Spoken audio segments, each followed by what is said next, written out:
Dan Rather signed off with that? I do. You do? I do. Yeah. You're a student of television history. Courage. How long did that last? Was that one show, or was it for a while? It takes courage just to look at that new haircut for me that he's got. So I don't know who talked him into that. Is that the 90s or is it the 90s anymore? No. It's not the 90s, no. He went short. He went, he went spiky. Hey, listen, he's a 70-year-old man. He's 69 years old. He's pretty good for that, huh? It's all right. I mean, Dan's hanging in there. Uh-oh, they're showing my hair again. Yeah, who am I to be talking about anyone's hair? I know. That's true. That is true. Glass houses. Goldman Sachs upgraded over at Lehman from a buy to a strong buy. Just want to let you know. We'll see whether the stock has any upside. Mark, back to you. All right, thank you, David. Up next, the portfolio manager of the Oakmark Fund. Everybody else in the world is down this year. He's up 20%. We'll ask him how he did it, plus the first broadcast interview with the new U.S. Deputy Treasury Secretary Ken Dam. Top of the hour, Jack on the box. Jack Welch, former chairman and CEO of General Electric, now looking for a job, and we're his first stop. Don't go away.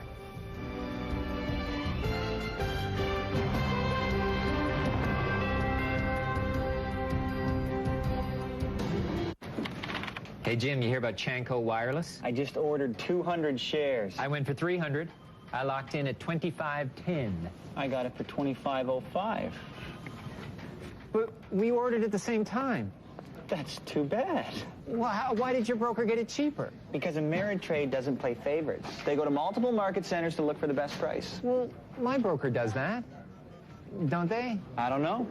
Some brokers buy from networks they own. Sometimes they sell you stock out of their own portfolios. And sometimes when you're really mad, your neck gets all blotchy. I don't want to talk about this anymore. Fine. Attention, everybody. Please do not talk to Tom about his unfortunate stock purchase. See me for details.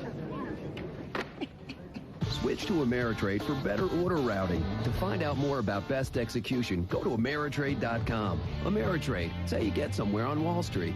Nickel for your thoughts?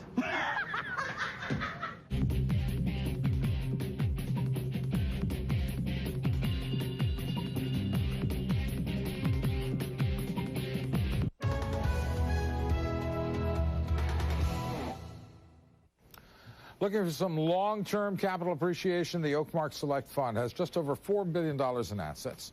Year-to-date return of 20%, one-year return, almost 30. Let's talk to the man with the hot hand. Joining us from Chicago, Bill Nygren, portfolio manager of the Oakmark Select Fund. Bill, thanks for being with us. Thanks, Mark. Good to be here. Where are you making this money? Well, I think the story in the marketplace over the last year and a half has been stocks moving back toward their underlying intrinsic value. That's meant the technology stocks have come down substantially, and it's meant just about everything else has done pretty well. We went into that period owning almost nothing in the technology sector, and our companies in consumer products, industrial products, and financials have all done quite well. All right. How do you pick your stocks, Bill? We try to estimate what an acquirer would pay for the business, and then we don't want to pay more than 60% of that number for the stock. Does it? Let me interrupt you. Is that your first screen? Do you rule out certain sectors or certain market caps? Is that the first thing you look at? Well, we don't look at small cap stocks in either the Oakmark or the Oakmark Select Fund, but okay. in the mid and large cap sector, we're looking for stocks that are undervalued. Then our further screens are we want companies that grow at least 10% a year, and we want managements that are economically aligned with the shareholders. We think that revenue growth 10%? Business value growth. So combination of earnings growth at an EBIT line, and then also looking at what they do with their free cash flow. Yeah, and how do you determine the value? Is it a matter of... I'm sorry, I'm going to interrupt you right now. We have a what appears to be a very serious... Is that the World Trade Tower? Yeah. This is... Mark, a plane hit it? They think so. This is one of the towers of the World Trade Center in Manhattan, which is clearly heavily involved in a smoke situation, and one would assume there is fire. Mark, I heard from somebody who spoke to someone in the building. They just called me and they said they were told to evacuate and that they were told that a plane had hit the building. Now, again, I spoke to One of my Wall Street sources who said they had just heard from somebody at a Wall Street firm that has some offices in the building that they were told to evacuate and that a plane had hit the World Trade Center. Now, you can see from this perspective that I would say about the top 15 or 20% of this building is affected in one way or another. We don't know whether the smoke condition originated on a lower floor and is working up, or is in the middle and working both ways. And as you can see, we really can't tell from these pictures whether there is any fire involved. It would seem to be a reasonable assumption given what we're seeing, but you never know. But this is obviously a very large problem of some sort. One would feel safe in saying there's a fire in there somewhere, and well, it's big. I mean, it has a lot of the building involved here. We can only hope, Mark, given the time, that many people were not yet at work. That is correct. That's a very good point. That is a 9 to 5 kind of environment, that building, although obviously many people would be there in the off hours, but the majority would not be coming to work until about 10 minutes from now. It is also in the financial district, of course, on the west side of southern Manhattan, right near the World Financial Center, where a lot of Wall Street firms have their offices as well, not far from the New York Stock Exchange. You can imagine that that area is going to be filled with a lot of emergency vehicles, probably starting right now. Again, we are looking at it from the west side looking east, correct? I think so. This camera is in Jersey City? Yeah. Matt Quayle, let us know when you can. I believe we're looking at it from... It looks like the south building. It does look like the south building. Yeah. Yeah. Yeah. All right, the report continues to be that a plane hit the World Trade Center. That is what I was told, Mark, again, by somebody. It looks like the North Building. I believe it is the North Building, yeah. and because that's the Empire State Building in the foreground. So it is the North Building, and it looks to me like there's a rather large hole in this north side of the North Building. I'm talking about the way the smoke is coming out of that side of the building, roughly. Again, what strikes me is how many floors are involved. This is a very large part of this building. You see the debris coming out. Yes, and this, by the way, there are an awful lot of people who work in the Twin Towers have their own zip code. There are so many people who work there, and there are so many offices there. They recently sold, in fact, by the Port Authority of New York to an investment group, Mark. It does appear to be.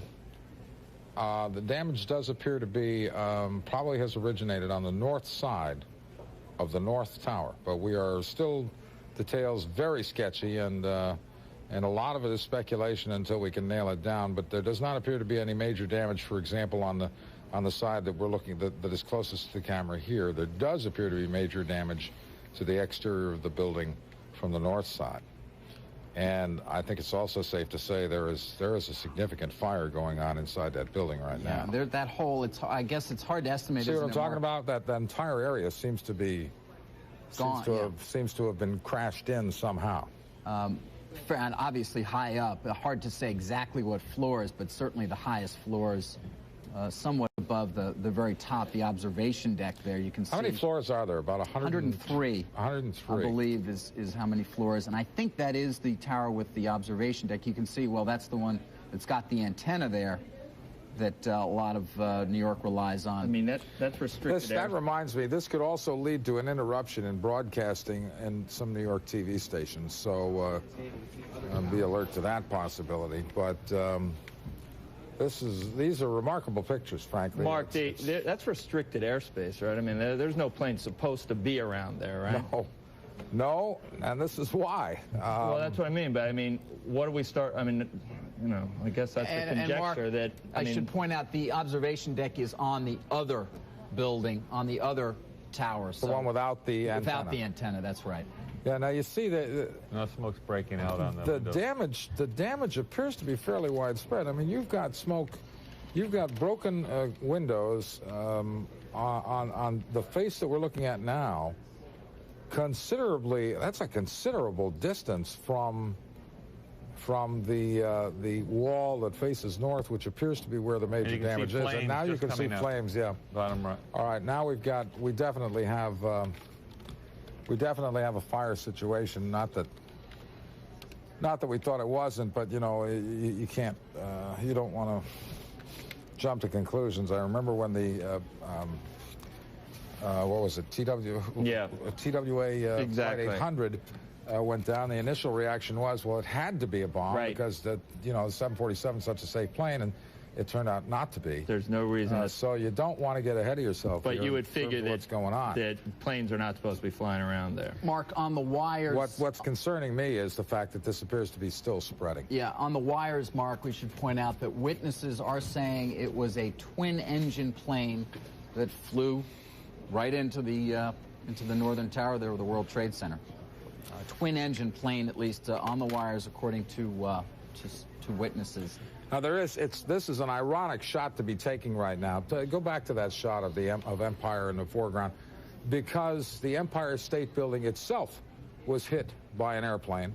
A B-25 bomber crashed into the 79th floor of the Empire State Building around the time of World War II. I'm sorry, I don't remember exactly when. This has happened before, ironically, to these two buildings. The first one was Empire. Now this morning, we have an airplane of some kind. We believe a twin-engine civilian craft of some sort, I would assume? It does not say at this point, Mark, again, relying on wire reports here, relying on witnesses. They simply say... We have people going to the scene, by the way, to try and... Yeah, huge explosion, and, well, you can see the damage that's been inflicted. And we can only hope, again, given the fact that it was fairly early, that many people were not yet in their offices, and that most of that area, the Trade Center, was vacant. We can hope. Of course, the worst thing could well be, and this is totally conjecture, that, on a clear day, someone doesn't miss seeing that. Obviously, this could be a suicide mission. Ah, boy, yeah, that hadn't occurred to me. Well, that's what I meant. Why would... No, I don't. You just don't want to conjecture. That's true. Well, the bomber that flew into the Empire State Building did so at night and in bad weather. This obviously is a different situation, and you can see now that there is obviously a fire situation that is. I don't know whether it's out of control, but it's certainly severe. And as we watch, at least the external indications are that it's getting worse. I think we can now pretty much make out a very large hole in the north side of, and again, you're looking at the North Tower. But it looks like that area toward the top of the tower, as you're looking at it now, that looks to me like a very large area broken in that could well be where the collision occurred. Again, we have people on the way to the scene, and we're relying primarily on wire reports, which are very cryptic, and on what you can deduce simply by looking at the pictures. But again, if you're just joining us, reports are that a plane, a twin-engine plane, crashed into the World Trade Tower, the North Tower. Fire at the moment appears to be spreading through the, looks to be about the top 20% of the building involved. Not all of it, but part of the top 20% of this building are clearly involved in flame. And Alina Cho has just joined us. Alina, do you have anything to add?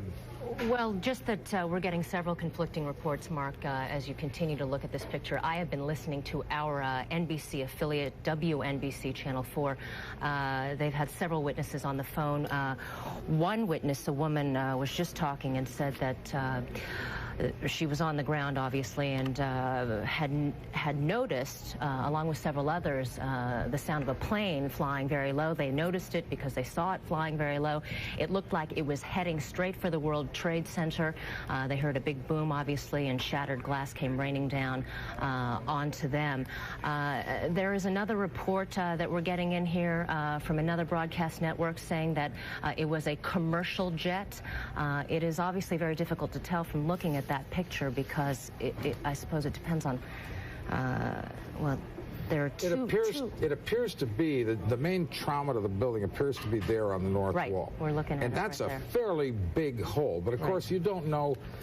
You don't know how that kind of damage can be caused. You know, we're not experts on collision damage, but it's a pretty big hole. We're also getting a report just in from our internal NBC file that says that possibly a commercial jet, again, a big question mark there, a 737. Here's according to an eyewitness, it wasn't dropping steadily lower, appeared not as if plane was in trouble, no nose down. I'm reading directly from this, so it's obviously just some thoughts. Again, speculation, but another thing that strikes me as I look at these pictures is, if indeed the plane entered the building from the right side of, as you are looking at it now, if it hit the face that is on the right side, right there, where the jagged edge sloping down is, we have flames almost on the other side of the building, which indicates that this was something fairly big or something that had an awful lot of momentum to go through it, to go, you know, deeply into the building. But again, this one woman who was speaking to WNBC, again, our NBC affiliate in New York, was saying that it did not appear to be a big jetliner. She did see the plane, she says. She called it a small jet plane. Obviously not an expert. When prodded by the anchor, she continued to say it did not appear to be a twin-engine plane, something larger than that. Again, whether it was something as large as a 737, we still obviously don't know. Very difficult to tell. Right. I'll tell you what, our sister station, WNBC, of course, has a great deal of experience covering news events in New York. We're going to go to their coverage for a while. And, you know, fight it from it. If you're taking a look now, you can see that we've just had another explosion, and that is considerably lower. And is that in the other building? Is that what I'm witnessing? That apparently does look like it is in the other building at this point. And that looks to be lower, which means there, you know, obviously there are considerable numbers of stories above that explosion that we just saw. Perhaps we can get another look from one of our sky cams that can take a different angle. Yes, you can tell that it now appears that both buildings are suffering some kind of damage this morning. My colleague Glenn Walker has just joined me here in the studio. And Glenn, I don't know if you've received any other information, but perhaps you can again go over what we do know at this point, which is pretty much visual and what eyewitnesses have told us. Well, I would hate to speculate, but that looks like a completely separate incident right there. I mean, this building has been the subject of terrorist attacks in the past, and I certainly wouldn't want to speculate at this time, but that is a separate explosion. Yes, it is. In the other building. Now, we have tried to get a hold of the Port Authority, which manages the building. We haven't been able to get an answer. We did call MTA, and the MTA says the subway service as of right now is continuing, so that's not a problem because it's obviously very below, but I imagine that will change very quickly after what we just witnessed. That was a dramatic explosion. Again, it was in the separate tower than the one to where the plane just crashed into about a half hour ago. Yes, and again, there was no sign of any airplane close. We're interrupting Channel 4. Maria Bartiromo was in the area. You all saw, if you were watching, the second explosion. Maria was in the area and says, in fact, a second airplane hit the other tower, which would indicate that what you have is this is certainly strong evidence of some kind of suicide attack on the buildings. But Maria Bartiromo was in the neighborhood looking up and says she saw a second plane fly into the side of the second tower. So I'm almost at a loss for words. I've never seen anything like this, and I've been doing this for many decades. If you were watching, you saw a tremendous second explosion on the South Tower. And Mark, I want to remind you, this is consistent with what eyewitnesses are telling our NBC affiliate WNBC, which is that the plane was flying very low. They noticed that because of that fact, and that it looked like it was headed straight for the World Trade Center, that it didn't appear as though nothing, that anything was wrong with the plane necessarily, that it was experiencing any trouble, but that it was in fact headed for the World Trade Center. I know. Who would have thought that there would be two of them? Right. And apparently there were two of them, and you can see the enormous amount of damage. You know, that may explain the spread of the damages, not because the plane or planes were big, but they were loaded as bombs. Loaded, yeah. Mark, I want to quickly mention, I'm hearing from our producer that the New York Stock Exchange is being evacuated. This might, be some obvious news here. Obviously, the offices in the area, Merrill Lynch. This is an enormous disaster on Wall Street right now. John Bussey of the Wall Street Journal is in the area. Let's go to John and find out what he knows. John, can you hear me? Yeah, Mark, I'm here. What do you know, John? Mark, I'm on this side of the building that's on the south side. I am looking up at the buildings from just across the street. It is an extraordinary scene. The top several floors, as you can see, are aflame and smoke is coming up. The second explosion just happened.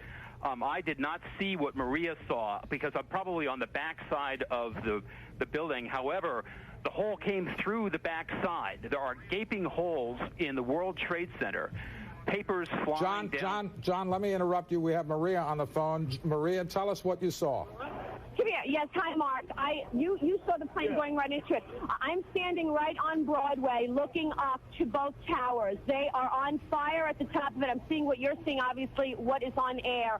There is debris coming from the building, and I'm not sure what it is, but it's clearly that there was plane that went right into one of the towers, a second plane. I'm here right now with a bystander who actually watched the plane go in. Tell us exactly what you saw. I just saw out of nowhere the plane came in, crashed right into the Trade Center, and went right through. Just full speed, didn't stop, just right through the whole center, right through the whole building. And that was the second plane that actually went into the second tower. What I'm looking at right now is the top of the towers on fire, debris falling. The Broadway obviously is filled with watchers. And then when the plane crashed into the second tower, it was a large explosion, a very loud explosion, and everyone really ran for their lives because it was quite loud and quite smoky. Maria, David Faber wants to ask you a question. Maria, I'd spoken to somebody in the first tower. It appeared both had been evacuated prior to that second airplane hitting. Is that your understanding? I'm not sure, David. I know that there was an evacuation call in both towers. I don't know that both buildings were evacuated. I can't confirm that from where I'm standing, which is right on Broadway and Wall Street, watching the towers on fire. And is that entire area now being cordoned off where you are? I would assume it's filled with emergency Well, I mean, vehicles. there's still a bit of a disarray going on. To be honest, I mean, the fire trucks are coming. People are still standing around. There hasn't been... Maria, let me bring John Bussey in. John has more to add to this. John, as we watch unbelievable video here. John? Yeah, Mark, I'm actually right outside of the World Trade Center in a building across the street where the Wall Street Journal's located, and we're looking right down onto the street as the fire engines arrive. These holes in the building are what you expect would happen. I mean, there's furniture that rained down, papers everywhere. Pieces of the building are still smoking, a flame falling from the building onto parking lots nearby. There are cars on fire around the base of the building. It looks like a ticker tape parade went through here, ironically. There's just papers everywhere. I do not see large crowds coming out of the buildings yet.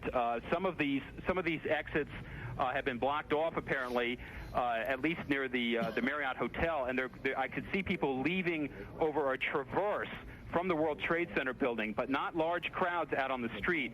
Partly, Mark, because when this happened, I was outside on the other side of our building. I did not see it other than the effect. Material went blasting out from the buildings at least a block or two.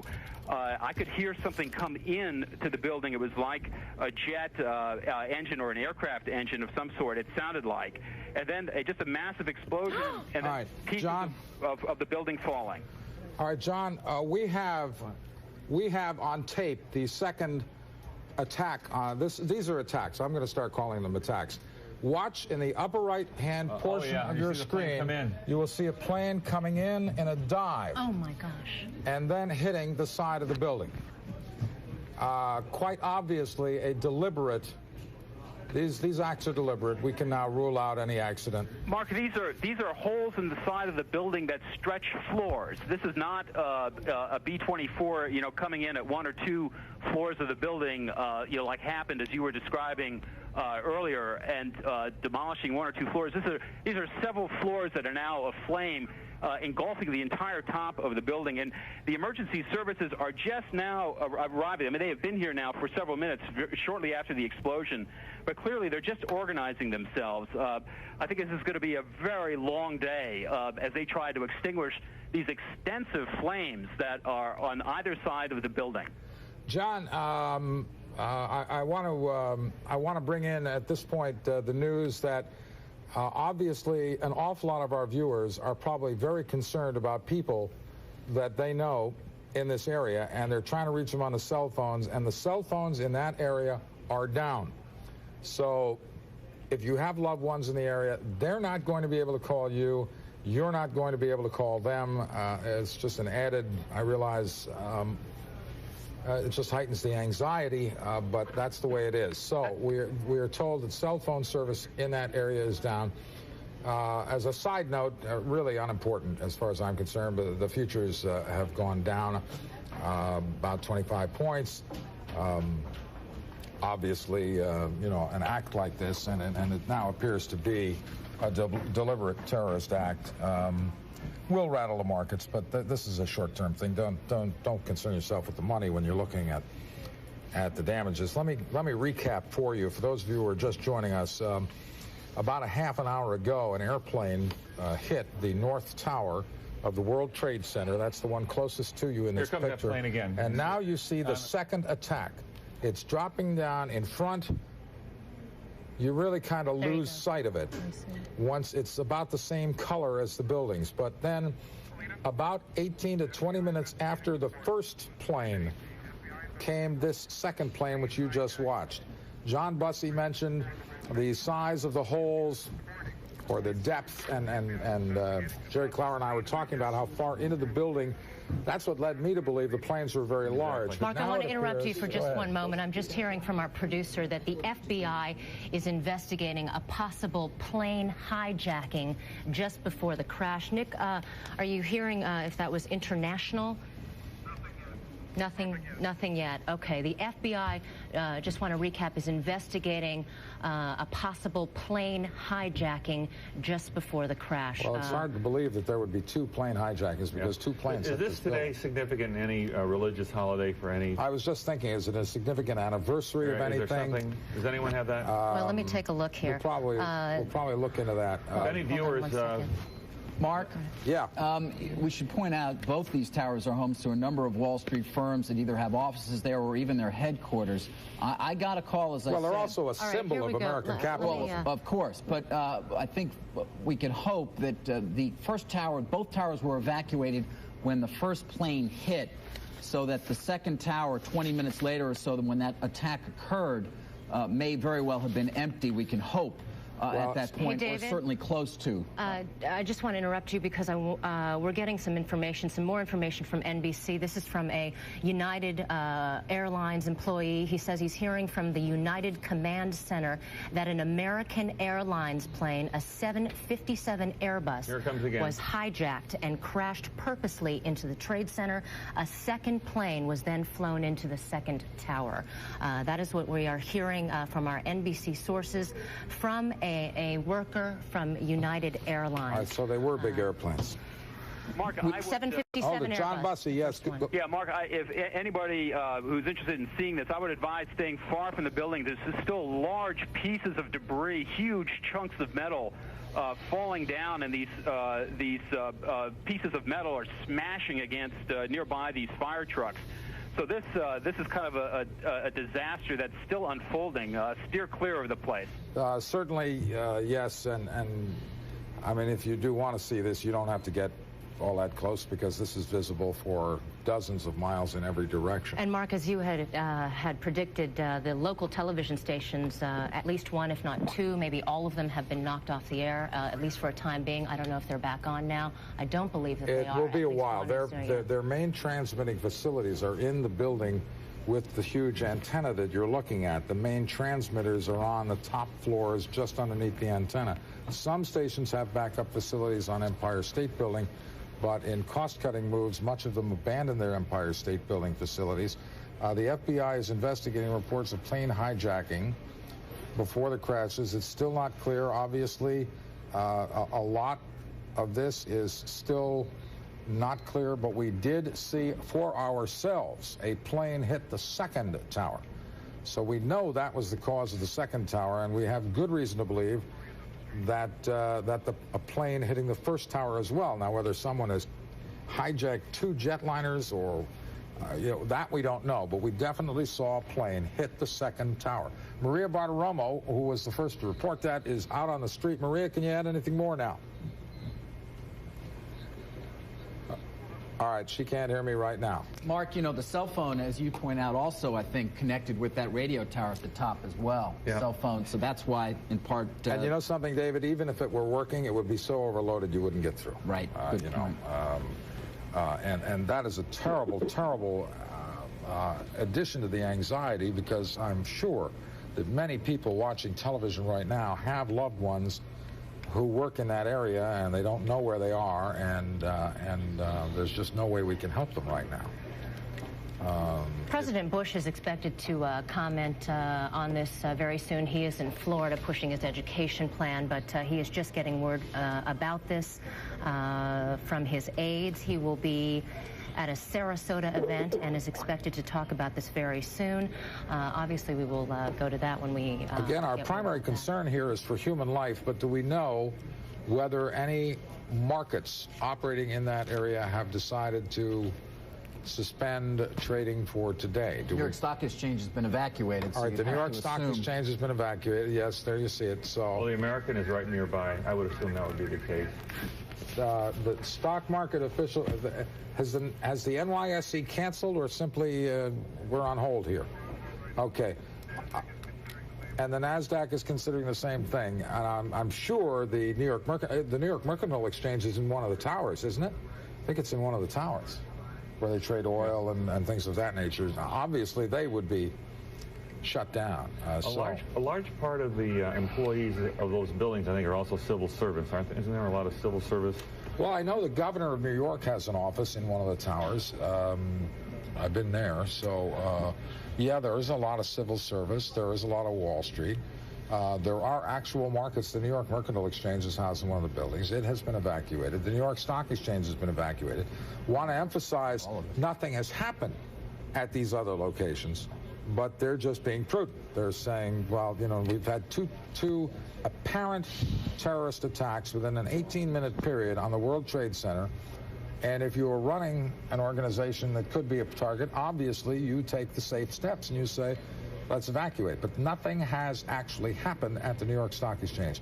They're simply doing the prudent thing. I would imagine America doing the same thing. Yes, John Bussey. The smoke that you're seeing is partly as a result of the explosion, but now there is a rather ferocious fire that's underway in the building, stretching many floors upward, and it's evidently gaining in intensity. This is from the level of the explosion upward, and of course there are many floors above where this explosion happened, whatever the cause was. You're referring, John, to the second tower attack? The second tower attack? This is the first tower. Okay. This is the northernmost tower of the World Trade Center. Right. And you're seeing that smoke begin to intensify. Yes, we see it. Partly because on the south side where I am, the south side of the tower, there's an evidently very intense fire that's underway, and I suspect that's part of the reason why you still see very large chunks of the building raining down. Across I'd say a good 10 city blocks, New York City blocks from that North Tower. There's a parking lot, which I'm right over. There are cars on fire that evidently got hit by debris, and these cars are just burning untended to the ground. There's one completely engulfed in flames, and mind you, this is quite a distance from this first building, and those fires began right after the first explosion, and then just got exacerbated by this second one a few minutes later. John, this is Alina Cho. We're just getting this bulletin in that a senior government official speaking on the condition of anonymity said that the agency is pursuing reports that one or both of the planes were hijacked and that the crashes may have been the result of a suicide mission. Of course, you know... Are they saying Mark, that both planes... One or both planes. One or both planes that moved at 9:19:51 for your own knowledge, Mark, so you can look that up I see it, yes. yourself.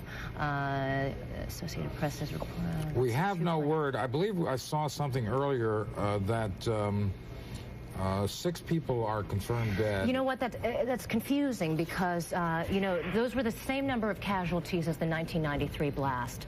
And so I'm not sure, and it was attributed to another... That's a very good point, yeah. I'm not sure if that... I wouldn't imagine at this point too early. There's no way that they know. any official fire or any safety official is totting up any casualties right now. Right. Right now, we would be relying only on eyewitness accounts, which aren't always reliable. Many people see things that didn't actually happen, but we clearly have a major disaster underway in the financial district of New York, and it has... And in fact, there is confirmation commodity trading in the New York Board of Trade was shut down, according to traders, so that I'm not sure if we reported that earlier, but that is in fact the case. Now I'm told that the New York Stock Exchange is at least not officially suspending trading today. We still have 8 minutes to the opening bell, and they have not yet said that they are not going to trade. They haven't said they are going to trade either. They may well wait just until... We have... New York City airports are closed. We're just learning from our NBC internal file, as well as for our New York viewers who are familiar with this, the Lincoln Tunnel is closed as well. Well, the Lincoln Tunnel was once the target of a terrorist plot, so it would make sense to shut that down. We know that a terrorist organization at one point about 10 years ago was thinking of attacking the Lincoln Tunnel. This obviously is a coordinated... Mark? Yes? Bob Pisani is reporting the New York Stock Exchange is going to delay its opening as of now, and the NASDAQ is scheduled to open at 10 a.m. Eastern Time. Did the big board say until what hour they're delaying? No. Okay. Just a delayed opening as of now. You know, I know a number of firms in that building. Cantor Fitzgerald, one of the big bond trading firms, is in that building and on a high floor. I want to remind our viewers as well that President Bush has just learned of this this tragedy. He was at an event in Sarasota, Florida. I believe he was reading to children at the time, pushing his education plan. He has now cut short that trip. He canceled his event. He will be making a statement very shortly, and then he will be leaving for Washington. So we are monitoring that as well, and we'll bring that to you as soon as we All right, the FBI is making an interesting statement. It says the World Trade Center plane crashes, actually, plural, result of foul play. That is to say, someone did this deliberately, but we have no idea what the motivation was. And I suppose it could be something other than terrorism. But Mark, I can't think of what it would be. Mark, in recent months, different areas of the world have been put on heightened alert due to tangible threats from some of the well-known organizations as well. But at this point, even... Well, this is... I think you have to say it's terrorism in light of the fact that there are two. If there were one... Well, I would say it's the most likely explanation. But then, again, having gone through TWA 800... Right. I'm not ready to go out that far. Even when it's obvious, sometimes it doesn't work out that way. I mean, it seemed to me obvious that a 747 doesn't blow up in midair, and yet that one did. Well, so we at least know this, that the FBI... We know it's deliberate. We know it was caused by airplanes crashing into the building. Right. Who did it? With whose airplanes? We have a report there may have been some hijackings, but we don't know for sure. All we know is it was a deliberate attack. 2 different airplanes hit 2 different World Trade Center towers, approximately 18 minutes apart. The first one came without warning. After the first one, authorities ordered an evacuation of the second tower, as well as the one that was hit, obviously.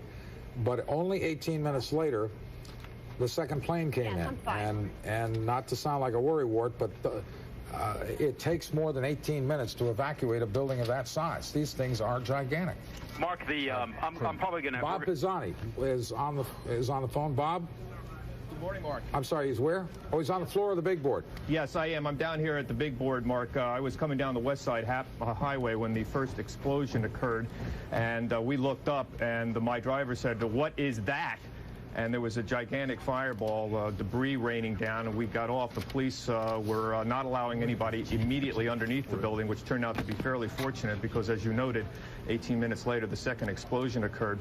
That's when it got very chaotic. There is a lot of debris on the ground, a lot of ash that's around. I came over here to the building, Mark, and the people here are a bit shell-shocked, but Dick Grasso, the head of the New York Stock Exchange, just got off of the loudspeaker system here saying that the opening would be delayed. We don't know exactly. I've talked to some officials. We do not know exactly when the NYSE will open, but there is going to be a delayed open. They will give a 10-minute notice prior to the opening, Mark. They're in an interesting position, Bob, a conundrum of sorts. On the one hand, great damage has been done to buildings in which many people who work on Wall Street work, and we have no idea at this stage how many of them may have been hurt or perhaps even lost their lives. On that score, one would think that the New York Stock Exchange would decide not to trade today. On the other hand, on the other part of that equation is the New York Stock Exchange officials may well feel that to not trade today would be to admit that the terrorists, if terrorists they be, have won a round, and perhaps they don't want to do that. So it would not be an easy decision either way. So I suppose the suspension or the postponement is probably the best thing to do at the moment. That's right, Mark. And I spoke to the head of security here as I was coming in the building and asked him what his plans were. And at that time, this was 15 minutes ago, their plan was to try to keep as many people as possible inside the building, immediately in here, and asking people standing at the door not to go out on the street at this point. So the NYSE is planning a delayed opening at this point, although we don't know exactly when. All right, both Maria Bartiromo and John Bussey are near phones and have been down in the area and gathering information. So I'm going to go first to Maria and see what she can add, and then we'll go to John, and we'll just do kind of do it that way. Maria? Thanks, Mark. Well, I was standing outside watching the event, and it truly was like a movie. The plane going right into the second tower. There is debris which is continuing to fall in the area, and basically people are just standing around watching this extraordinary happening. Maria, the size of the second airplane, we can see it on videotape, but because it's almost the same color as the building, a little difficult to see the size. Did it appear to you to be of a commercial airliner size or smaller? It looked to be smaller than commercial. I'm not sure what, I mean, it happened so quickly, so I can't tell you exactly how large it was, but it definitely looked to be smaller than a commercial airliner. Okay. John Bussey, have you anything to add at this point? Yeah, Mark, those flames on the North Tower are getting yet more intense. They are about half the building wide. Where the hole is, I can see them. Presumably, they're also behind the remaining piece of wall in the building. This is the tower that was hit first, John? That's correct. Okay. That's correct. Go ahead. So those flames are getting more and more intense, so they now have a massive fire on their hands as well. I'm across the street underneath that tower in the World Financial Center, just across West Street, for those who know New York. We're in buildings that Amex, Merrill Lynch, Oppenheimer use as offices and headquarters, and they've been evacuating these buildings as well, though they have been basically undamaged by these explosions. When the explosion happened, I was outside, and the debris moved south. The explosion somehow seemed to blow material southward down the island of Manhattan. And some of that material, John, I noticed was sort of research and papers from Cantor Fitzgerald coming out of... Now, I know that Cantor Fitzgerald... Right. John and Maria, I'm going to interrupt you for just a moment. President Bush about to make a statement. Ladies and gentlemen, this is a difficult moment for America. I, unfortunately, will be going back to Washington after my remarks. Secretary of Rod Pace and Lieutenant Governor will take the podium and discuss education. I do want to thank the folks here at Booker Elementary School for their hospitality. Today, we've had a national tragedy. 2 airplanes have crashed into the World Trade Center in an apparent terrorist attack on our country. I have spoken to the Vice President, to the Governor of New York, to the Director of the FBI, and have ordered that the full resources of the federal government go to help the victims and their families, and to conduct a full-scale investigation to hunt down and to find those folks who committed this act. Terrorism against our nation will not stand. And now, if you join me in a moment of silence.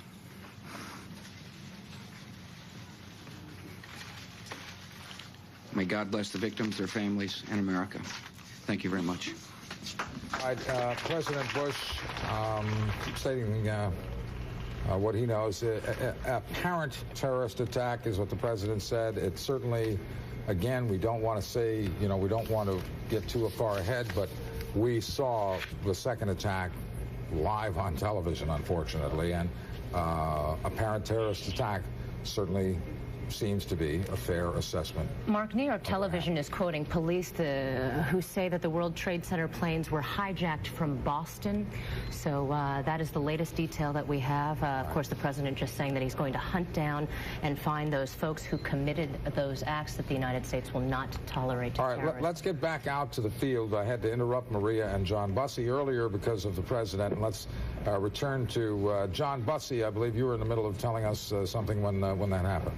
Yes, the buildings across the street from the World Trade Center, which the Wall Street Journal is also housed, has Oppenheimer, American Express, Merrill Lynch, several brokerages use them as offices. These are being evacuated, and they're undamaged from what I can see.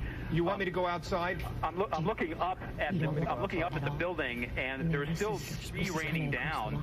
There are fire trucks, dozens and dozens, as you would imagine, but the fire fighters are having a hard time getting into the building, partly because there is so much debris that's coming down. As Maria noted, papers were blasted south out of the building, and I'm now looking out over West Street onto Liberty Street, which is right in front of the second building that was hit, the World Trade Center building that was hit. And it is virtually covered with papers. The parking lot across the street, there are cars on fire, chunks of metal everywhere. It just, it looks like you would imagine. So these fires continue to flame. Apparently, the fighters are just getting up there because these things are basically out of control and getting much, much worse. Yeah, well, that's right, John. And a good point to make here is that people, of course, are familiar with the movie The Towering Inferno, and certainly in this case, there's no fire apparatus can reach that high. The only way to fight this fire is to go into the building and fight it from within. And you can see just looking at it that must be an extremely perilous undertaking.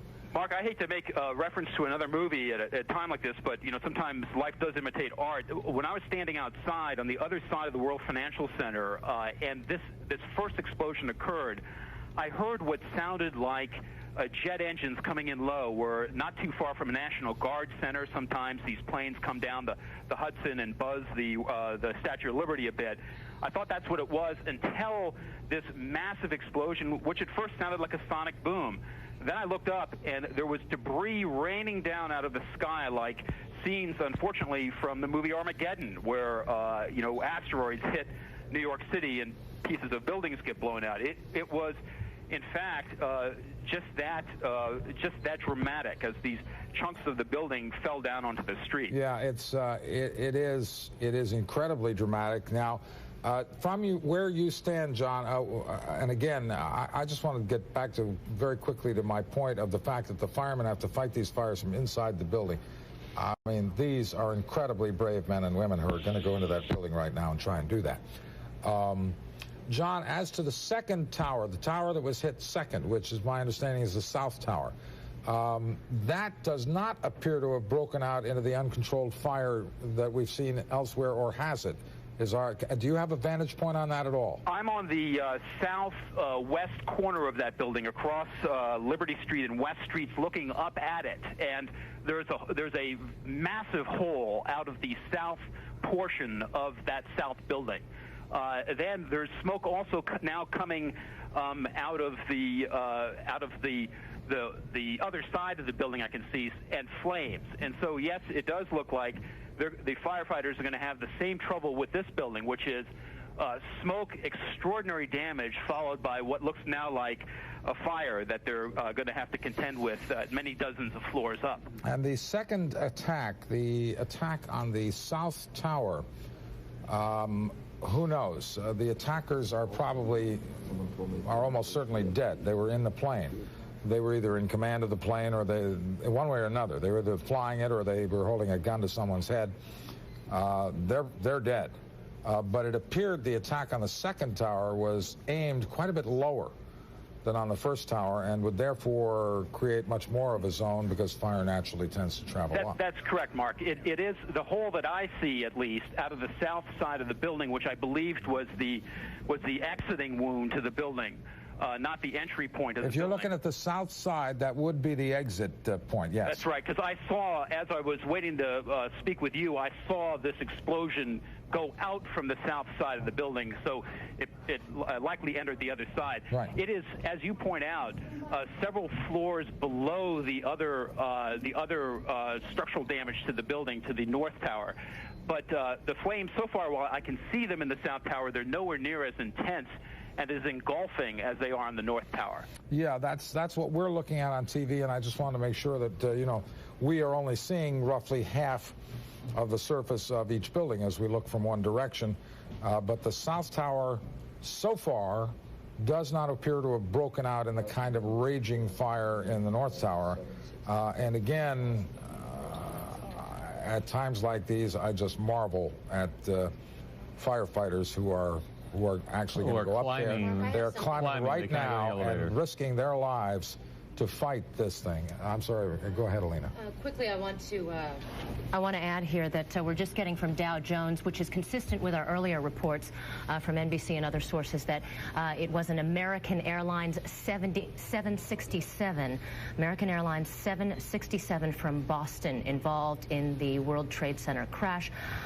I'm assuming, very large airplane. I'm assuming that's the first. We're talking about the first crash there. And that is consistent with earlier reports. Again, Dow Jones is reporting that an American Airlines 767 from Boston was involved in the crash. Okay, we're going to go back to WNBC Channel 4, which is working the scene on the street below. Let's join their coverage for a moment.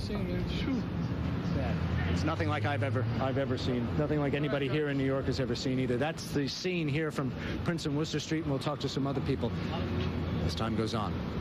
Joe, you are not close enough to... Okay, apparently Joe cannot hear us, so thank you, Joe. We appreciate that. Obviously, we are, again, trying to ferret out all the information we can about exactly what happened in Lower Manhattan this morning. The president has said it was a terrorist attack. There were 2 airplanes involved. Dozens of eyewitnesses have told us that. One of them appeared to be bigger than the other. The second bigger than the other. And we all witnessed it right here on live television. Caught us all completely off guard. A normal work day here in Manhattan has come to a standstill. We've been told that the subway lines 1, 2, 3, and 9 have been shut down. All the Hudson River crossings have been shut down. The New York Stock Exchange has closed down for the day.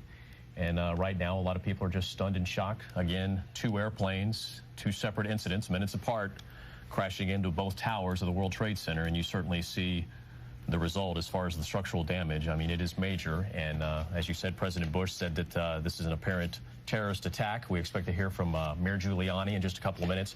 Governor Pataki is in town. As a matter of fact, he does have an office in the World Trade Center, but President Bush says that he has talked to the governor. Right. So as far as we know, the governor is okay.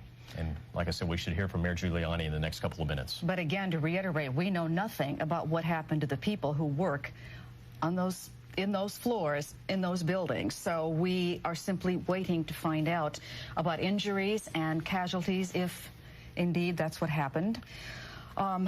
So you were looking at a scene that one would wish you could never witness in a city like this. Of course, this is the second major attack on the World Trade Center. There was the bombing back in 1993. And of course, that was at the bottom.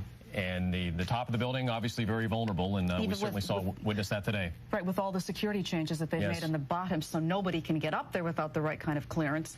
But it's vulnerable to attack by air. Absolutely, you can't stop it up there. We are going to once again go to Katie McGee because, as we've been telling you, the city is literally at a standstill. No one's being allowed in from any of the river crossings. And the subway lines have been shut down in that area, and the airports are all closed. Katie, what more can you tell us? Jane, this is the latest.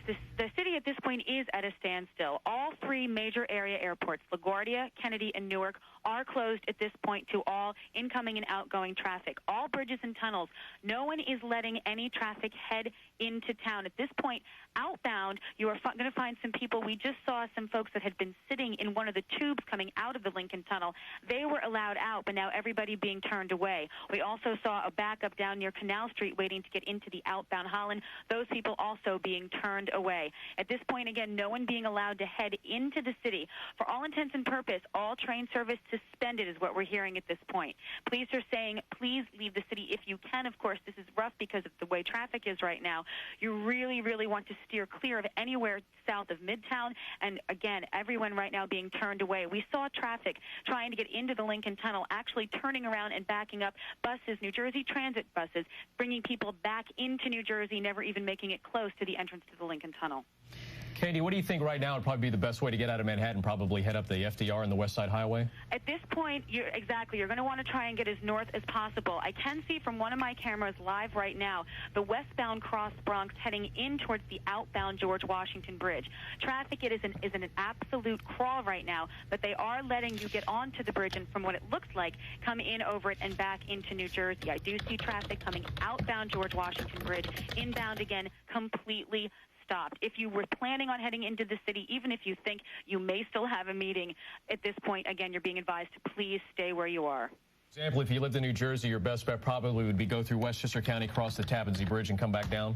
You may want to try that out. Let me take a look right now and see how my Tappan Zee Bridge camera looks. Just bear with me for 1 second, and I'll tell you. Actually, it looks like right now, traffic heading into Westchester is moving, but it's at a crawl. Again, at this point, things are happening so rapidly.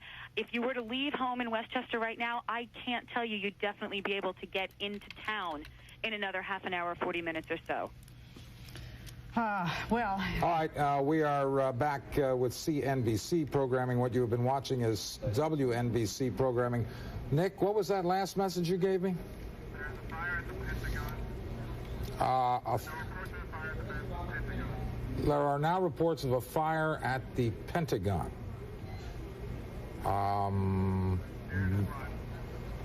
This is the Pentagon.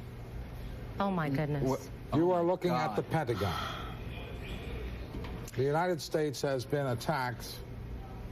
Forces unknown. And look at the fire at the bottom. The White House is ordering an immediate evacuation of the White House. Mark, the AP, Alina, is reporting an aircraft has crashed into the Pentagon. Witnesses say, being cited by the Associated Press, an aircraft has crashed into the Pentagon. That on the AP, according to witnesses. According to NBC's Jim Miklaszewski, he is reporting a bomb detonated at the heliport at the Pentagon. Not sure if this is separate from that or in addition. Must be in addition to, because this is the building involved right here. Someone, and frankly, I'm surprised that they got through to the Pentagon, because that's an area where if a plane starts to approach, they can shoot them down. New York is a different area. New York is vulnerable to this kind of thing because, there's traffic all the time, and there's nothing you can do. This, however, the Pentagon and, of course, nearby the White House are no-fly zones, and but somehow someone has managed to do a great deal of damage to the Pentagon, which is the world's largest office building, and obviously the seat of the military power of the United States. And on the left, you are looking at the seat of the economic power of the United States. So some group unknown, and Lena, I think some Palestinian group. Well, here's what, again, these are preliminary reports. A Palestinian group has claimed responsibility for the New York World Trade Center plane attacks. Abu Dhabi Television reported it received a call from the Democratic Front for the Liberation of Palestine, claiming responsibility for crashing 2 planes into the buildings. Meaning no disrespect to the Palestinians, but I don't think they have the. The wires also reporting that the White House is now being evacuated. Yes, I was just the West Wing. I would and, imagine every major anything that could be considered an attack. This is a guard outside the White House who, if you're near the White House, don't go near it, because they're in emergency mode now, and they're going to shoot first and ask questions later. In New York, you have an attack on the World Trade Center. 2 planes deliberately crashed in, one about 18 minutes apart. The first one crashed into the tower that you're looking at on the right. The second one, which we actually had videotape of, the second attack came 18 minutes later on a tower on the left. Where the Pentagon attack fits in the timetable, we're not sure, but it appears to have followed the World Trade Center attack, but maybe not by more than 15 minutes. And then you have the Pentagon situation. Now, and now this, okay, Mark. just a minute, Alina. Okay. And please be aware, the city of New York is virtually shut down. You cannot get into the city of New York right now from the New Jersey side. The tunnels and the bridge are closed because they could be targets of an attack as well. Alina, I'm sorry, go ahead. That's okay. We're just getting this in. This seems to be a separate incident. Smoke is seen rising from the center of Washington, according to television reports. So that could be in addition to what is going on at the Pentagon. Of course, we want to remind you that the West Wing of the White House and now the Capitol building have both been evacuated because of all of this that has been happening over, obviously, concerns over terrorist threats. Again, it's virtually unbelievable. I mean, it's like something out of a movie. Who would ever have thought that? Mark, this is John Buss. Yeah, John. Yeah, go ahead. Mark, this is the most horrific scene I've ever seen. Bodies have begun falling from the building. Oh, my God. There is such intense smoke. I've seen a half a dozen from where I'm standing, which is in the World Financial Center. People either are falling or they are leaping to escape this smoke. It is as horrific as you would imagine. The people are dropping. One is falling this very instant. Arms are splayed, and they're crashing to the ground on top of the glass canopy, the plexiglass canopy outside of the building and onto the street. There are fire trucks all around. The firefighters are either inside the building or standing back from it because of the debris. And now, this just began about 4 minutes ago. People having to jump, apparently, to escape the flames. I thought at first it was debris, but now looking at one after another, probably I've seen 8 or 9 of these individuals have to leap to escape the flames and this intense smoke, falling what must be something on the order of 75, 85 floors to the street below. John, this is coming from the North Tower? This is coming from the North Tower.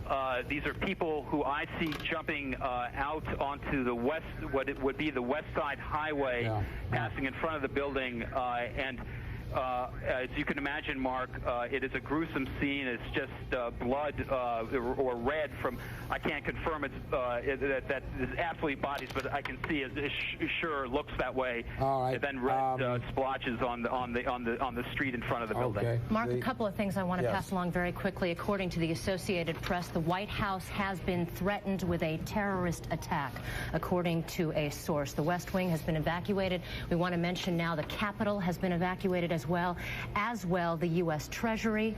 And also, on another front, I want to mention that this Palestinian group has denied responsibility for the Palestinians don't have this kind of muscle. The all aircraft flights in the United States have now been canceled.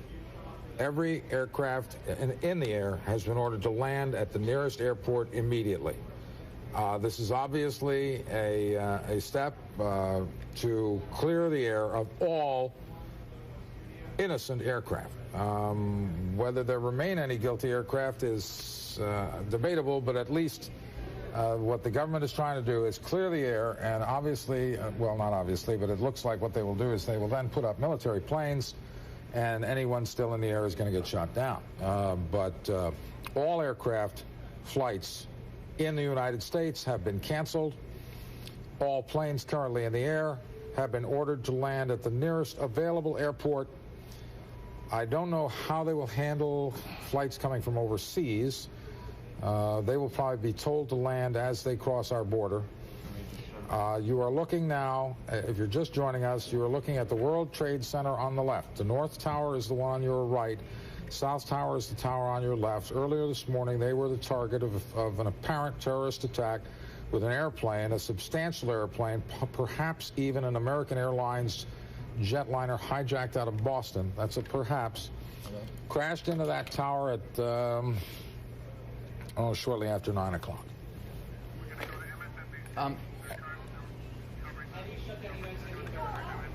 And then 18 minutes later, a plane into the South Tower, and then the Pentagon. Let's join MSNBC and see what they have on this story so far. Be dealt with.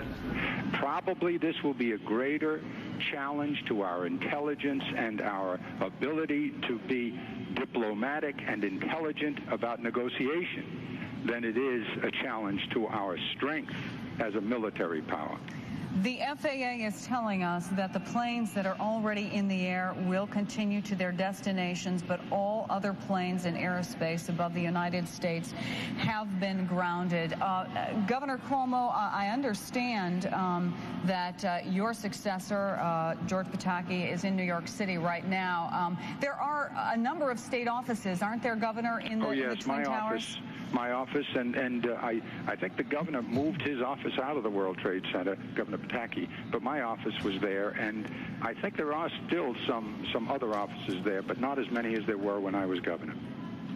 Air Force One is now leaving Sarasota, Florida, on its way back to Washington, D.C., but let me just read directly the bulletin from Associated Press. The White House was evacuated today after the Secret Service received credible threat of a terrorist act against the presidential mansion and residence. It has been evacuated. The Pentagon struck, apparently according to one eyewitness, a reporter, by a plane. A large plane is now burning. It has been evacuated.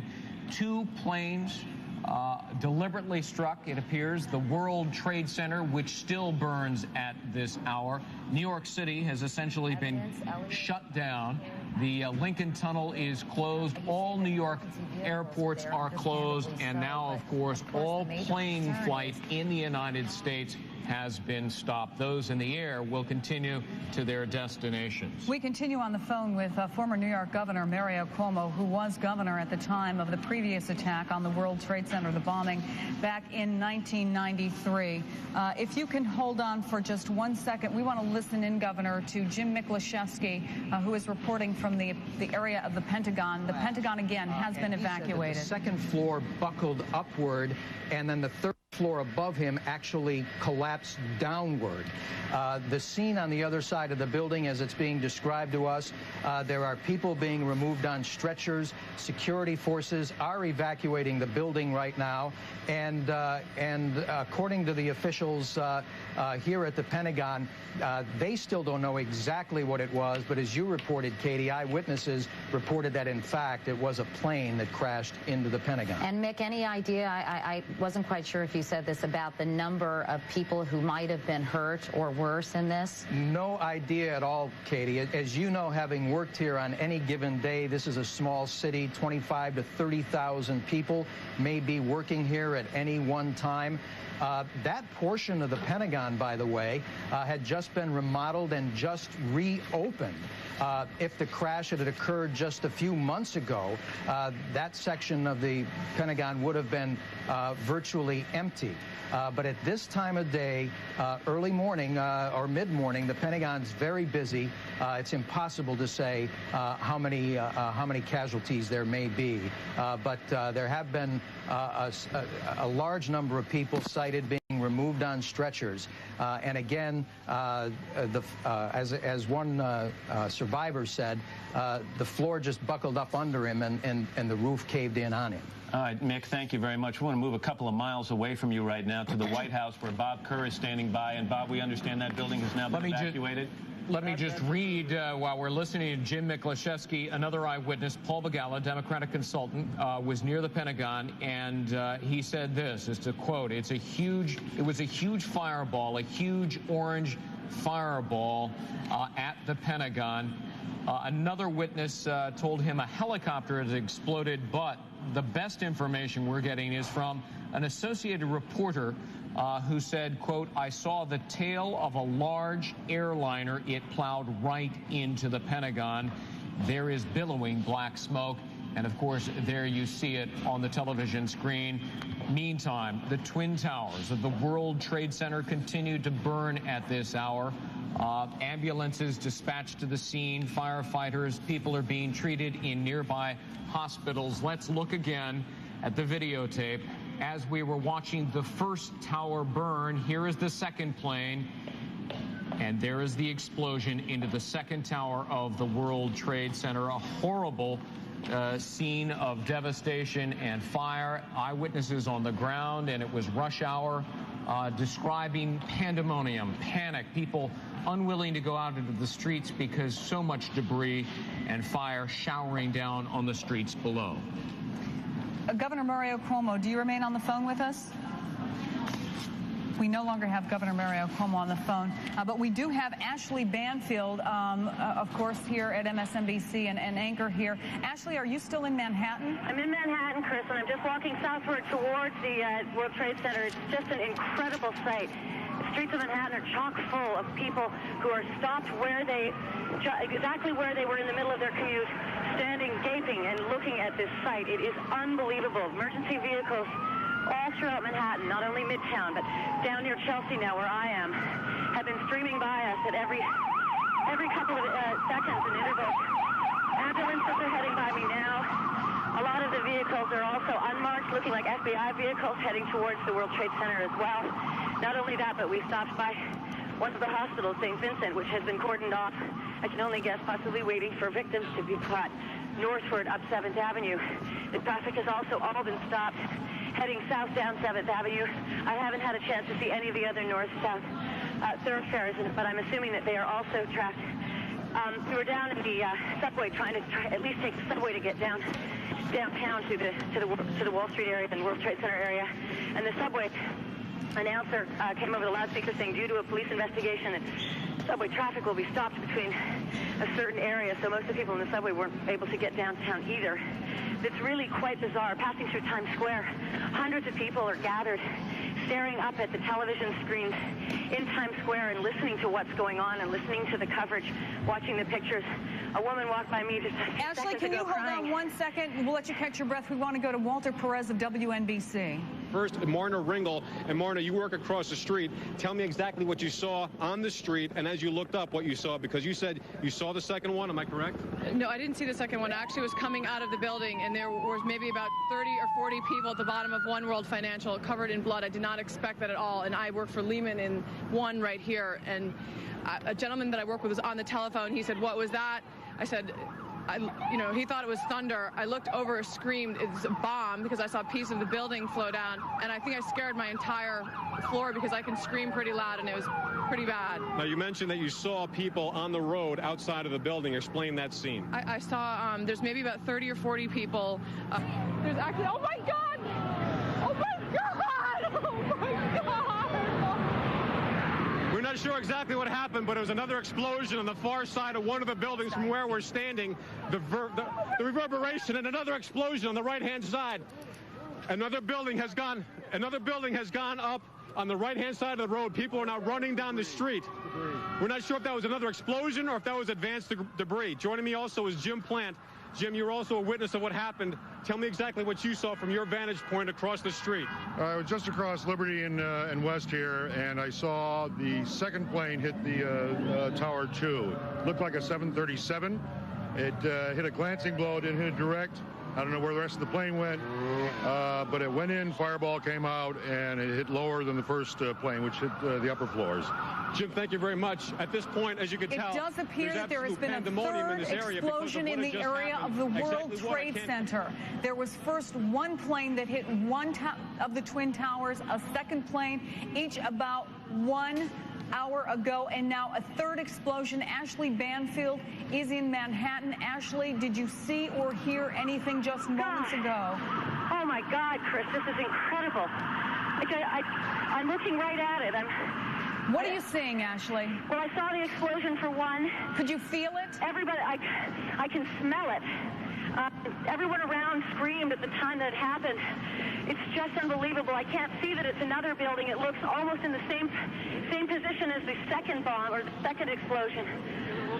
But it's unbelievable. What's the scene around you? What the people on the scene don't seem to realize is that one of the Twin Towers has collapsed. One of the two towers is gone.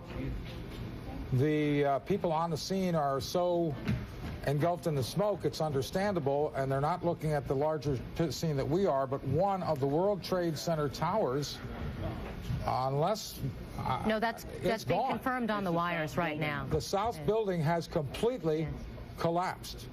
Now, we heard from them just moments before that another jetliner, a 737, crashed into the building way down low, and that was apparently enough to take the World Trade Center South Tower out completely. The building is gone.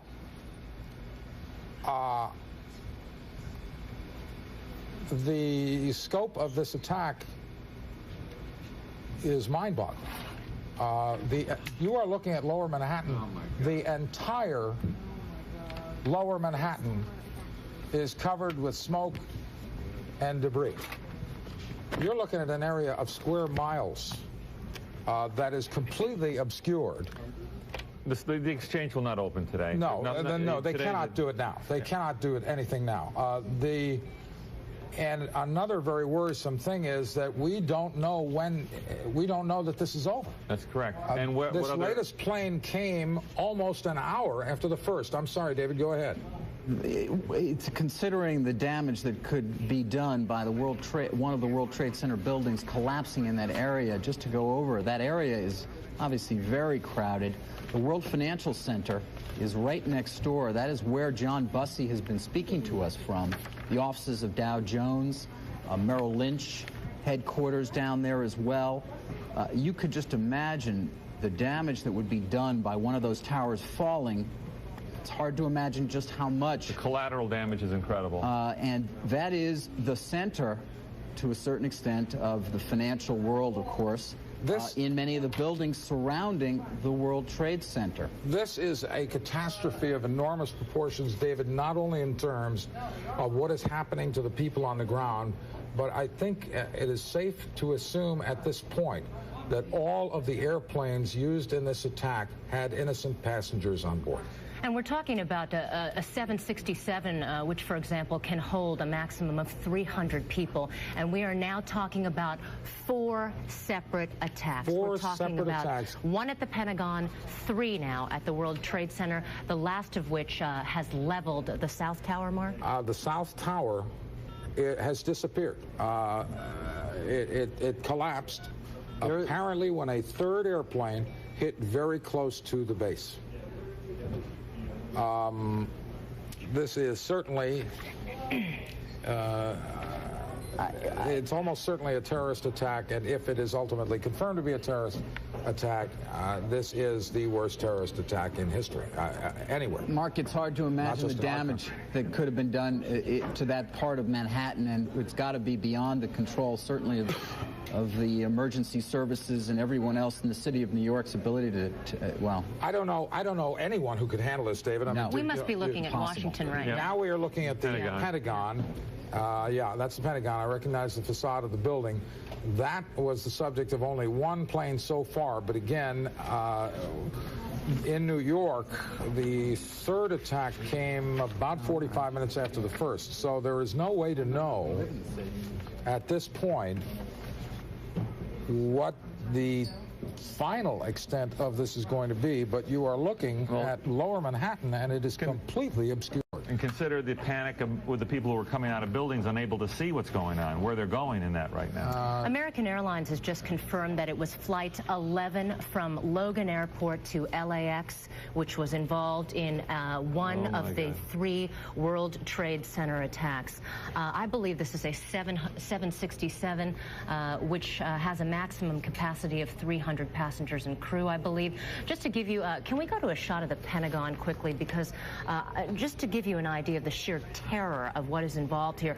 One Associated Press radio reporter is quoted as saying, I saw the tail of a large airliner. It plowed right into the Pentagon. There is billowing black smoke, as, of course, we continue to look at the devastation at the World Trade Center. All right, Howard Shapiro of Goldman Sachs, which is at 1 New York Plaza in the heart of this situation, is on the phone. Howard? Howard? Yes. Can you tell us what... Hold on 1 second. I can't hear you. 1 second. Okay, hello? They're closing your building, obviously. What can you see? What do you know? Okay, I'm at 1 New York. The police department recommends you evacuate via SDR Drive. The building... 1 second, I'm sorry. Let's go back. Evacuate by SDR Drive. I repeat, the building is officially closed. Please evacuate on the South Street side. All right, you got to get out of there, Howard. I'm sorry. I'm going to give you 1 minute here. Yeah, go ahead. I'm on 1 New York Plaza on the 46th floor, so we're about 5 to 7 blocks from the World Trade Center with obviously a bird's eye view of the buildings.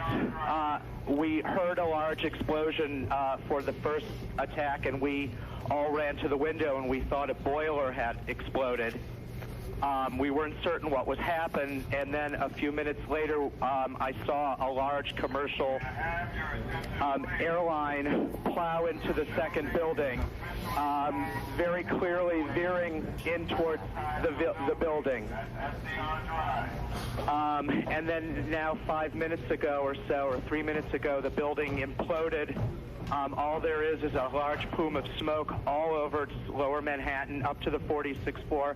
I literally see papers from people's offices from the World Trade Center floating in the sky past me, past the window. Howard, thank you very much, and I think you better get out of the building. I'm on my way. Bye. Thank you very much. Howard Shapiro, Goldman Sachs. Mark, the Sears our need for information is not more important than his need to get to safety. The Sears Tower in Chicago has been evacuated as well. The White House, the Capitol, the U.S. Treasury. Well, once again, for those joining late, the government has ordered all airliners currently flying over the United States to land. There's some confusion. I have a report from one of the wire services. I believe it's Reuters. I don't know who this is. The FAA is ordering all planes to land. Whether they're ordered to proceed to their destination or land at the closest airspace is debatable. It would seem to me, under these circumstances, you would tell them to land soon. You wouldn't tell a cross-country flight to keep going because you don't know that they're not in hostile hands. Obviously, if the skies can be cleared of all commercial and civilian aircraft, then anyone else left up there is hostile. And I'm sure that's what the government has in mind, to get the skies cleared so that military jets, if this is a continuing attack, it may sound like closing the barn door after the horse is gone, but this has been going on for quite some time. So the prudent thing to do, obviously, is to assume that there could be more and to not relax vigilance until you know there won't be more. And so the government is clearing the skies over the entire United States to make sure that that any planes left up there are obviously have ill intent. One of the great difficulties here is that the terrorists, if terrorists they be, are using commercial airliners, presumably loaded with passengers. A despicable, heinous, you pick the word. Mark, the best coordinated previous attack against the United States was nearly, was, I believe, in 1998, though we're going to have to check on that. You'll remember the two embassies in Kenya and Tanzania were attacked. 220-some people were killed, including 12 Americans. Early indications, according to U.S. officials who tell NBC's chief foreign affairs correspondent Andrea Mitchell, is that Osama bin Laden is being indicated because this note says he was the only terror leader with the capability of coordinating such an attack. This took enormous coordination. This took a lot of money. This took a lot of complete disregard for human life. This took insanity. You are looking at a dramatically changed skyline. Mark, do we know how the second tower, was there another plane? There was a third plane in New York. Plane number one hit the North Tower, which you're looking at now. Right, we saw number two. Plane number two we saw hit the South Tower. Plane number three hit the Pentagon. Then plane number four hit the base of the South Tower, and is there footage? And it collapsed. All in a matter of an hour. Is there footage of the fourth one? I have not seen any, okay. but eyewitnesses said it was a 737 that went into the the base of the not the one we saw. The third plane to hit New York was a 737, which went into the base of the World Trade Center South Tower. You now see only one tower, the South Tower, completely collapsed. That's a 102-story building reduced to rubble. And Mark, there were a lot of emergency personnel already on the scene. There were emergency personnel on the scene, in the streets below. In the building. There were firemen in the building. There were spectators who are drawn to that kind of thing. And that much of a building falling, David, as you mentioned, would cover an enormous area. It's going to affect blocks around. And David, do we know who was in that South Tower? I know that Cantor's in the north. Yeah, they're in that tower we're still looking at burning. There's any number of firms in the South Tower. I don't know any offhand, Jerry, by name. But the fact is that with the tower of one of the World Trade Centers collapsing, you can only imagine the damage that's been done to any of the surrounding buildings, which are home to all sorts of different enterprises and thousands upon thousands upon thousands of employees and people. And people, yeah. People who lived in the area of shopkeepers, people who operated small businesses. It's a staggering sight what we're looking at now. Mark, I want to remind you that the Wire is saying that the South Tower there collapsed following this morning's plane crash. There is not yet confirmation of a fourth plane. We want to remind you the first plane hit the North Tower of the World Trade Center, which you see there still standing. Second plane hit the South Tower, which later collapsed. We're not sure if another plane was involved. A third plane hit the Pentagon. No, at the time, we had MSNBC's feed up. Right. And we could clearly hear people saying in the background, "My God, another plane." Really? Okay. And then the South Tower disappeared. So while officials may not have confirmed it, it seems fairly clear. Plus, the tower would not have collapsed absent some tremendous trauma. Absolutely, and that seems to make sense, and that was my next question. Second explosion at Pentagon building reported, according to Dow Jones. That is literally just crossing the wires now. A second explosion at the Pentagon. A second explosion Could we at get the up the Pentagon shot? is reported at the Pentagon. That is Dow Jones and Sky News. We're working on bringing up the Pentagon shot right now. The smoke beginning to clear a little. Maria Bartiromo, what can you tell us? Thanks, Mark. You know, now I'm standing on the floor of the exchange, but I just came back from outside, and I am covered with soot. Basically, I was outside when that third explosion occurred, and everyone ran for their lives, basically. I went under a building. There was a little stairwell that I could go under with about 20 people, and we just stayed there. The whole area turned pitch black when that third explosion happened. At this point, people are in the New York Stock Exchange. People feel that this is the safest place to be right now because when everyone was outside, there was explosion. There were 3 explosions. So now the exchange is keeping everyone inside. I'm on the floor with about, I don't know, 100, 200 people right here, and we're just waiting. That's all I can tell you. It's pitch black outside. There's soot falling from the sky. I don't know if you could see my jacket and my shoes, but I'm completely covered in white smoke from the explosion, from that third explosion. Maria, do you know what that explosion was? That was about I'd say 15 minutes ago. But do you know what caused it? No, I don't. At the moment, Maria, and for the benefit of the people with you, at the moment, there were eyewitnesses who feel that another plane, yes, a third plane, that's what some people are saying. Now, hit the base of the South Tower. I was under the impression that it was just the actual collapse of the building, but some people are speculating that. I mean, I didn't want to say that because... No, we had, at the moment it happened, we had MSNBC's feed up, and we could hear people shouting, a third plane, and then there was an explosion, another plane, and then there was an explosion. That's right. And I was outside during that explosion. Immediately, we all ran. I was running backwards to see if I could see anything. We all went under. There was a little stairwell to go under a building. About 20 of us went under there, and we were just waiting. And for about 10 minutes, it was pitch black outside. All we could see was smoke. It was in our faces. We were all coughing because there's just such soot and smoke everywhere. All right, Maria Bartiromo, stay where you are, if you will. And AP says 2 planes what? 2 planes total? All right, so AP is saying there was no third plane to hit the South Tower. Is that right? Okay, well, that's a possibility. We had no official confirmation.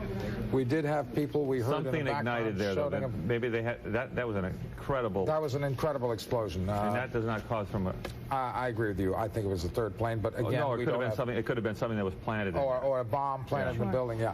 Let's bring ourselves up to date on the situation in Washington, where the damage is so far less considerable, but nonetheless significant. Hampton. Well, Mark, the big story of this unfolding story here in Washington is, number one, an explosion, sources saying a plane hitting a portion of the Pentagon. As you mentioned earlier, it is the world's largest office building. On any given day, at least 30,000 people work inside that 5-sided structure. Also here in Washington, the White House, the Capitol, the Treasury Department, and all of the national monuments, in fact, have been evacuated. The FAA has basically ordered all air traffic nationwide shut down. The president is en route back to Washington, D.C. from Florida. You heard his earlier comments. Right. Also, we have just gotten word, too, that over at the IMF and World Bank buildings here in Washington, D.C., people there have been told they can leave the buildings, but they are not required to leave. Hampton? Yes. Hampton Pearson, You're looking at pictures right now taped earlier from the scene outside the Pentagon. Outside the Pentagon. That's what you're looking at right now. We had one report, and all of us need to understand, including the viewers, that in a situation like this, you will get reports that later turn out to not be true. There's a lot of confusion. But we had a report a few minutes ago, Hampton, of a second explosion at the Pentagon. Have you heard anything of that nature? Well, I am aware of the Dow Jones report. We've been scrambling to try and get additional information as well. But at this time, we cannot independently confirm that recent report of a second explosion at the Pentagon. Right, but these are earlier pictures you can see. This, by the way, is a portion of the Pentagon that had basically been reopened. There's been a major renovation underway for the last several years. Ironically, had this incident happened even as recently as 2 weeks ago, that portion of the building where there was an explosion inside the Pentagon basically would have had very few civilian or military personnel at their desk and on duty today. Well, that's a welcome piece of relatively good news given what's going on. All Mark, right. we're just getting Hampton, this. thank you very much. Stand by there, please. Alina, We're just getting this report in from Reuters that German air traffic authorities say all European flights to the United States have been suspended. All European flights to the United States have been suspended. Also, for some of our West Coast viewers who are just tuning in at this time, we want to remind you that that at least one of the planes, if not all of them, were hijacked. One of them is American Airlines Flight 11 from Logan, Boston Airport to Los Angeles Airport. It was scheduled to arrive from Boston into Los Angeles at 10:37 a.m. Pacific time, which would be a little more than 3 hours from now. Again, we want to remind you as you look at this shot that we have confirmation of at least 2 planes hitting the World Trade Centers, one of them leveling the South Tower. The South Tower is no longer there. We have a report of a plane hitting the Pentagon and an unconfirmed report, at least from NBC, but a report from Dow Jones of a second explosion at the Pentagon as you look at live pictures there. Yeah. All right. Let's take a step back here now. There's a moment of non-action, at least from the media point of view. Obviously, rescue people are involved in a frantic effort right now to save lives, and our prayers are with them. To go back to the beginning, it was at approximately 9 o'clock or a few minutes thereafter that a plane slammed into the North Tower of the World Trade Center in New York. 18 minutes later, and this is why, you know,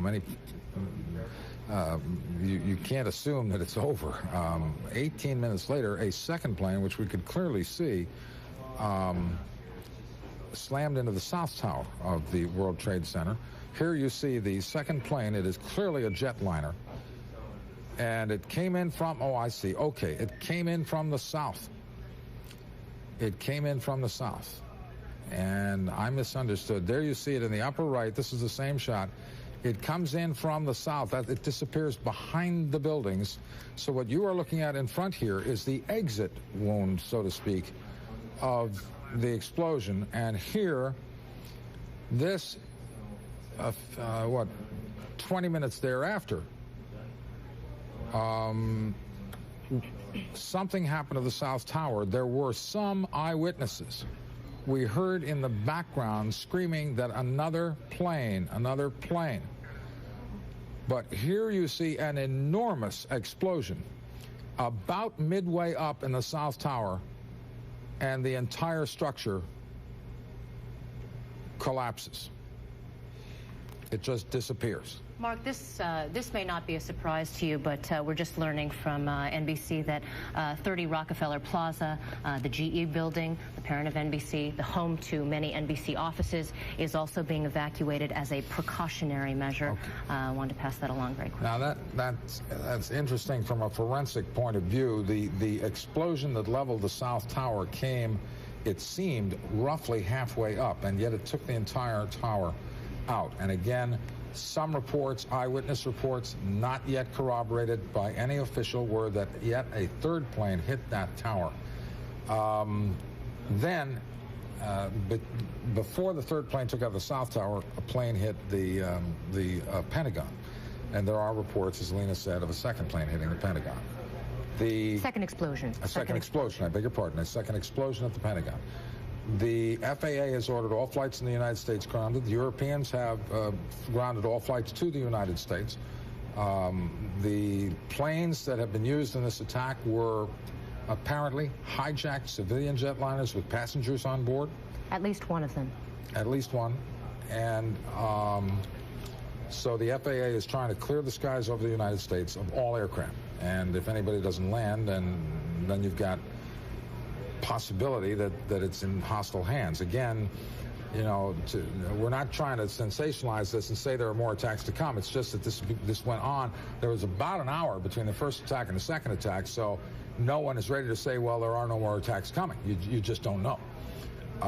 Now, to the more, to the markets, the effect on the markets, because we are, after all, a financial station, and we don't in any way mean to downplay the human aspect of this. Our first and foremost concern is for all of the people. Mark, very quickly, we're just getting word from the Associated Press that a car bomb has exploded outside the State Department. That is according to senior law enforcement officials. I am sure that we have a crew on the way there, but that is just in from the Associated Press. A car bomb has exploded outside the State Department in Washington. All right, there again, yet more evidence that it's not sensationalism here to say that the danger is not yet over. We don't know how many more attacks are planned, and the danger is not going to be over until some governmental authority says it is. At least that's the prudent thing to do, is to assume it's not over. Now, the impact on New York City has been that the city is virtually closed. You cannot get into or out of New York City, period. Don't try. The impact on the markets has been, so far, I don't believe the New York Stock Exchange has said anything, although they have not yet opened. They have evacuated their building. I would consider it very unlikely that they will trade. The New York Mercantile Exchange was housed in one of the Twin Towers. It obviously is not going to open. The bond market, of course, is an electronic situation. There is no floor to speak of, at least for corporate bonds, and the floors to trade the futures are in Chicago. Don't know the impact there. Don't know if they've closed. Oh, the Mercantile across the street. Okay.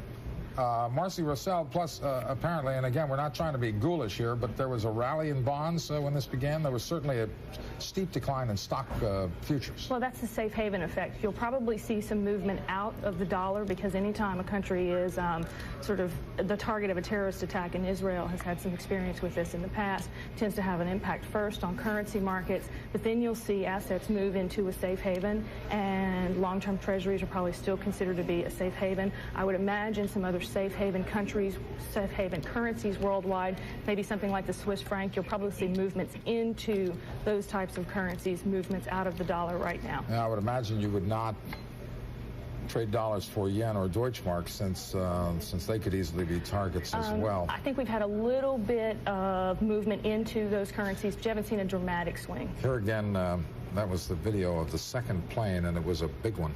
Mark, we have some more information coming in from the FAA. First, we've learned that all transatlantic flights to the U.S., so within the U.S., are being diverted to Canada.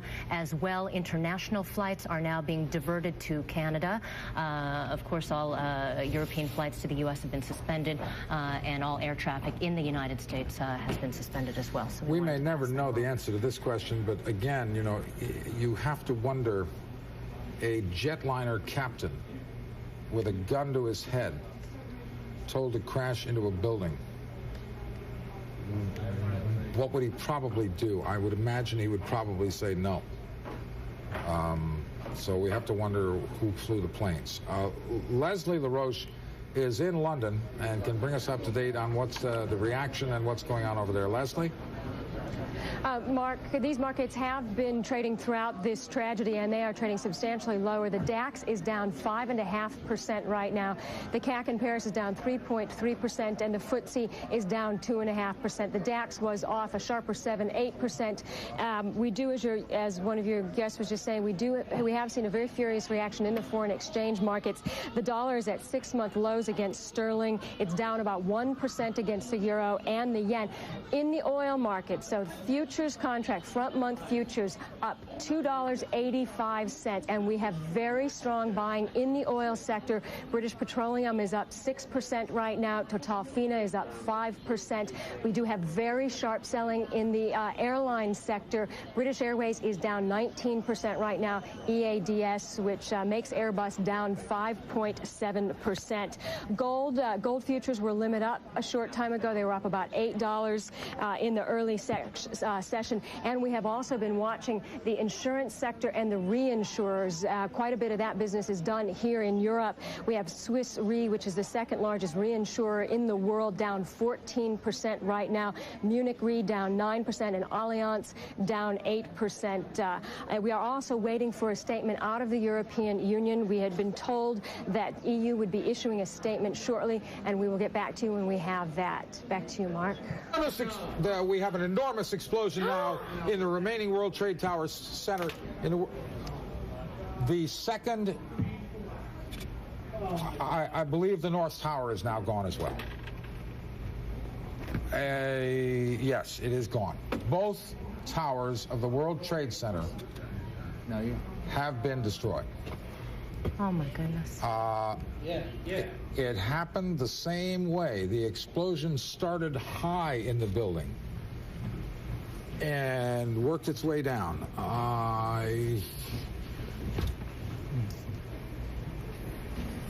Now, of course, the entire lower section of Manhattan is a disaster zone of unbelievable proportions. I would imagine at any moment we will hear from that the National Guard is going to be brought in. I mean, this is far beyond anyone's ability, any one agency, to cope with this. Not only do we have in that building any remaining people, but it was, I am certain, full of New York City firefighters, New York City policemen, New York City rescue workers. There you see. I don't understand, and I would be very anxious to hear in the future the forensics of this situation. But both towers, this is an unbelievable day. Both towers of the World Trade Center are now gone. Joining me now is Bill Griffith, my colleague. As we try to absorb the unthinkable that has happened here, Mark. This is a situation that... I mean, we are to maintain some modicum of immunity to all this, but we are humans as well, and it is very, very tough to watch all of this. The scope is beyond comprehension. I mean, I came up here 5 minutes ago getting ready to talk about which markets may be closing around the world, but now this is just becoming they're irrelevant. This is... Oh, my goodness. There you see the building imploding.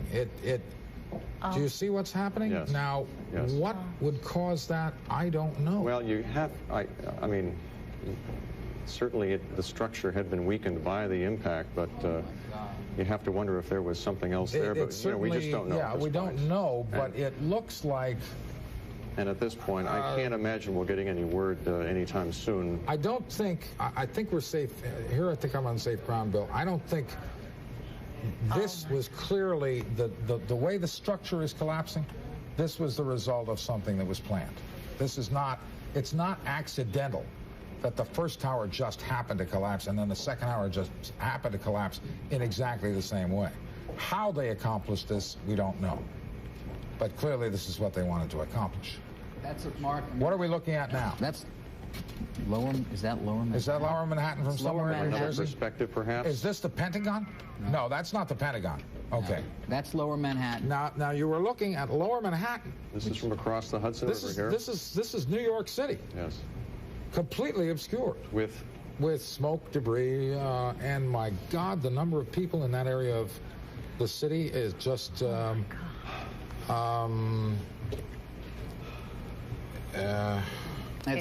that's Vesey and West Streets right there, and of course the World Financial Center right next door, and then you've got Tribeca leading up from there. You can't begin to say how many people are in that area, and it is now completely obscured, Mark, by the debris. Maria told us earlier when she was witnessed the first collapse that the sky grew dark, and you can only imagine, well, you can see. Yeah, it's something that you know, I've been in this business for 35 years, and I'm not prepared to deal with this. Well, I don't think anybody is, Mark, at this point. I don't know. I keep thinking of all of the people in there. I think of the firemen, the policemen, the rescue workers, the people who go into hell to save others, and now apparently all for naught. There you see a shot. This is from the northern end. This is more from Midtown. Those high buildings in the foreground, that's Midtown Manhattan. I think Empire is just barely visible. Perhaps the smoke is beginning to reach Empire State. But you're looking at several square miles of New York completely obscured by all of this. Again, both towers of the World Trade Center collapsing. Attacked first by apparently passenger-laden jetliners, hijacked at least one out of Boston. Is that correct? We've heard from the one about Boston. We have not heard about the other for some reason. Correct. As far as we know right now, we have confirmation of 3 separate plane attacks. Only one is confirmed by a U.S. official as a plane hijacking.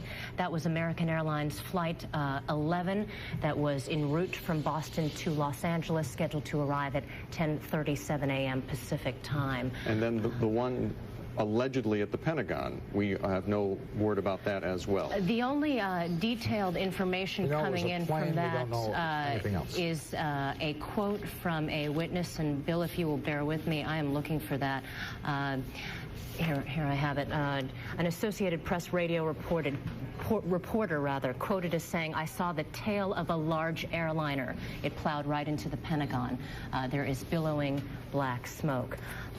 Maybe we should perhaps try a recap. If anybody is now tuning in, especially for those on the West Coast who may be tuning in now for the first time, you've heard bits and pieces. It was about 10 minutes, 15 minutes before 9 a.m. on the East Coast that an explosion was witnessed at the World Trade Center, one of the World Trade Center towers. Mark Haynes, by the way, yeoman's duty, my friend. If you're leaving us, thank you. Well, I'm just going to step back for and about 18 minutes later, as we were absorbing the news that it was a jet of some kind, identified as a jet of some kind that had run into the North Tower of World Trade Center, about 18 minutes later, yet a second jet. Indeed, it was a jet that was seen live on television as it rammed into the South Tower. Then we got word that a plane had hit, or at least there had been an explosion at the Pentagon. There's the second jet as it hit the South Tower of the World Trade Center as we were on the air. Now we are...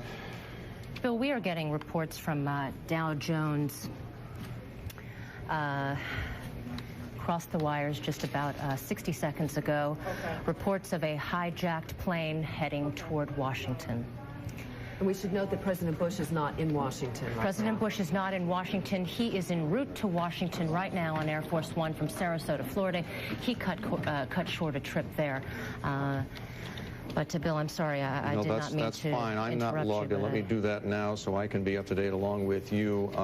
That's a picture of the Pentagon, as I understand it now, in Washington, where eyewitnesses say they saw the tail end of a plane as it crashed into the Pentagon complex there, southwest of downtown Washington, which, as we know, is sort of in the traffic pattern of Reagan National Airport.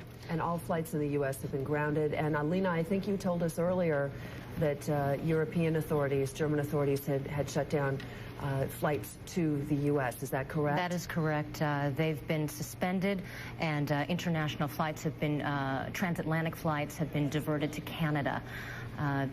We should mention that the White House has been evacuated. As you look at this just incredible picture in New York, the White House has been evacuated amid terrorist threats there, or a terrorist threat there. The Capitol has been evacuated. The U.S. Treasury has been evacuated. We want to mention, not to be forgotten, that about 15 minutes ago we got a report from the Associated Press that a car bomb had exploded outside the U.S. State Department. There are reports of a plane crashing into the Pentagon, according to witnesses and according to the Associated Press. There was also a Dow Jones report of a second explosion at the Pentagon that NBC has yet to confirm.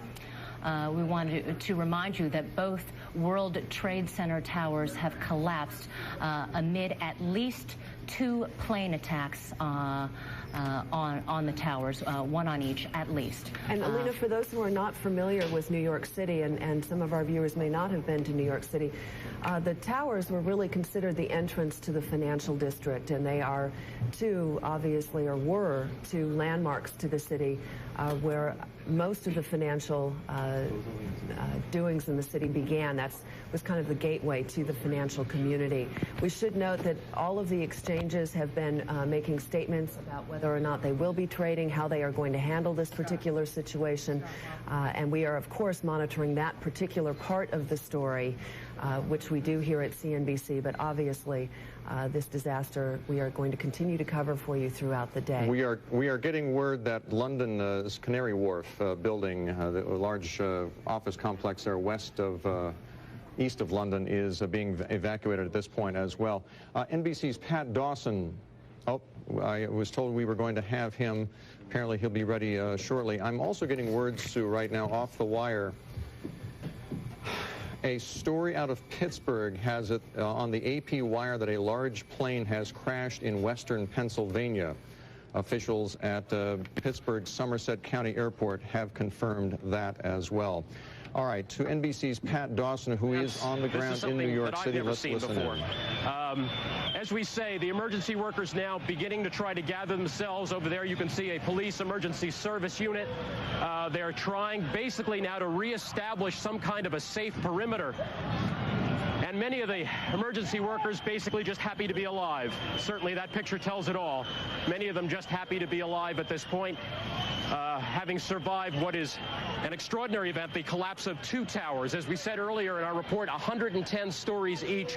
I will tell you that what I saw fall had to be at least 40, 50 stories of that building at first. The skeleton was left at about, I would say, the 50 or 60th floor after the shell, after the structure of the building fell down. The skeleton, the steel skeleton, was literally sheaved off, and it took probably about another 30 seconds before the skeleton collapsed into the street. That was the last. Let's break away from Pat Dawson, if we can, for a moment. Lester Holt here at MSNBC World Headquarters. From the Associated Press, Dateline Pittsburgh, large plane crashes in western Pennsylvania. They're citing officials at the Somerset County Airport who confirm it. Again, AP reporting and citing the Somerset County Airport. A large plane crashes in western Pennsylvania. That is all we have. This comes quite a time after the FAA put essentially a ground stop. All airplanes in the air were allowed to continue to their destinations, but every commercial airport in the country right now is closed. But again, the news just gets worse and worse. A large plane crashing in western Pennsylvania. NBC's Ashley Banfield is in Lower Manhattan, the scene of the chaos that you're watching unfold live. Ashley, what have you learned? What can you see? I don't know how to describe this. I don't know what to tell you first. But when that building came down, we were a couple of blocks. You all right? And I'm fine, thank you. Are you okay? The glasses coming in. An incredible cloud of debris and smoke completely engulfed us. We couldn't breathe. We broke down the door to a building just to get out from the cloud. We couldn't breathe. No one there. Thank you. No, we couldn't breathe. We couldn't see. It was pitch black. We're just going into a corner restaurant just allowing us. And it was as though I swear I've never seen anything like it. I've never seen anything like this. This whole place looks like a war zone. There's debris everywhere. It's hard to breathe. And when that cloud came at us, I could feel it, the force of it. And it was as though, an instinct took over. We just had to breathe. And Ashley, we're gonna let you collect yourself. Right. Obviously, the priority to anyone who was watching in the New York City area. Stay safe. Ashley, get to safety. We will talk to you in a bit. We want to get to Pat Dawson again, who is on the west side of the Trade Center, who was covering the scene from the mirror. At least a dozen emergency workers this morning, police and fire. The loss of life, in the words of one, has to be terrible. There's just simply no way around it. And that, obviously, if we start just with the people who are on those two planes. The other thing which we have seen this morning, which we rarely, if ever, see here on the island of Manhattan, that is, we have been circled several times by Air Force jets. We assume they are Air Force, going overhead at, I would say, probably about 10 to 12,000 feet. Obviously, at this point, New York's airspace is closed, and I think it's being pointed out to me now that, is that what you see, another plane there? No. Okay. I'm sorry? You can see the towers. You can see the towers now from where you're standing. Yeah, actually, that's the building just in front. I don't know if in the television picture you can see through it, and I'm not sure that building that we can see there is actually the World Trade Center or the building that is just a block north of it. But that's just now we are getting our first view, probably a good 15 minutes after that North Tower came down, our first view of this situation, so that we can begin to see at least something of what it looks like down there.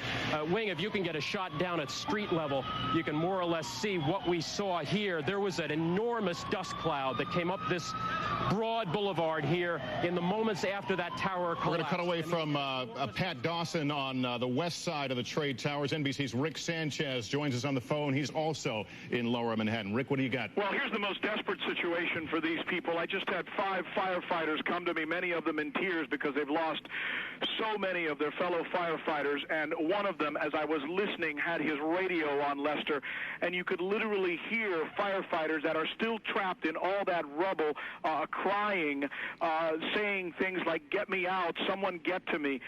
The sense here is that there are still people somehow in that rubble. Some of them may be firefighters, as well as some of the other office workers who usually work in that building. The firefighters, as you might imagine, are extremely desperate about this situation. People that Rick, I'm going to have to break away from you. We're getting more information on the situation in Pittsburgh. Let me read directly off the Associated Press. A large plane crashed just north of the Somerset County Airport, 80 miles southeast of Pittsburgh. The plane, I just lost it on my screen, believed to be I've lost it on my screen. Believed to be a 767 is what I think I read there. But again, let's see. Kim's bringing me more information. Here it is. All right.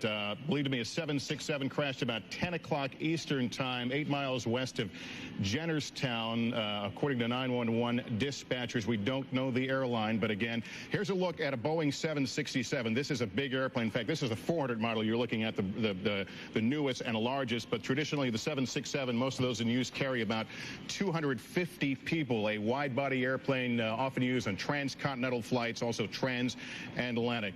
It is 10:45 right now on the East Coast. We need to update you, especially if you were just waking up, just tuning in. It is a day of catastrophe from Washington to New York and now to Pennsylvania in what appear to be a series of coordinated terrorist attacks. You're looking at a live picture of Lower Manhattan, and no longer do we see the World Trade Centers, both hit by airplanes. Here is one of those that we saw live. There it is highlighted, what appeared to be another 767 that crashed into one of the towers directly through, obviously flown directly and purposefully into the Trade Center. Let's go back to Greg and Chris now. You are watching NBC News coverage here on MSNBC. On CNBC at this moment. Let me summarize if you are just now joining us. We're breaking in here on CNBC to continue our coverage now. Bill Griffith along with Sue Herrera, where we're getting word, a few things to bring you up to date on right now, a few points to be made. There had been word that perhaps a car bomb had been exploded outside the State Department building. The State Department is denying that. I should also, since we cover business news, try to bring in some of that as well. Trading in London in the oil exchange there has been halted.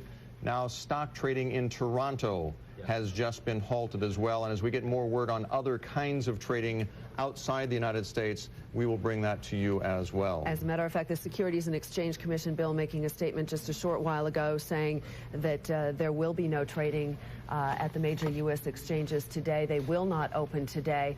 Maria Bartiromo, however, has been in the financial district all morning. She's now live at the New York Stock Exchange. Maria, we'll turn it over to you. Thank you, Sue. Well, basically, clearly the city has come to a halt in New York. I am on Wall Street. I have been down here and witnessed two of the explosions. Now, the first explosion that I witnessed was the second plane going into the second tower. I was outside.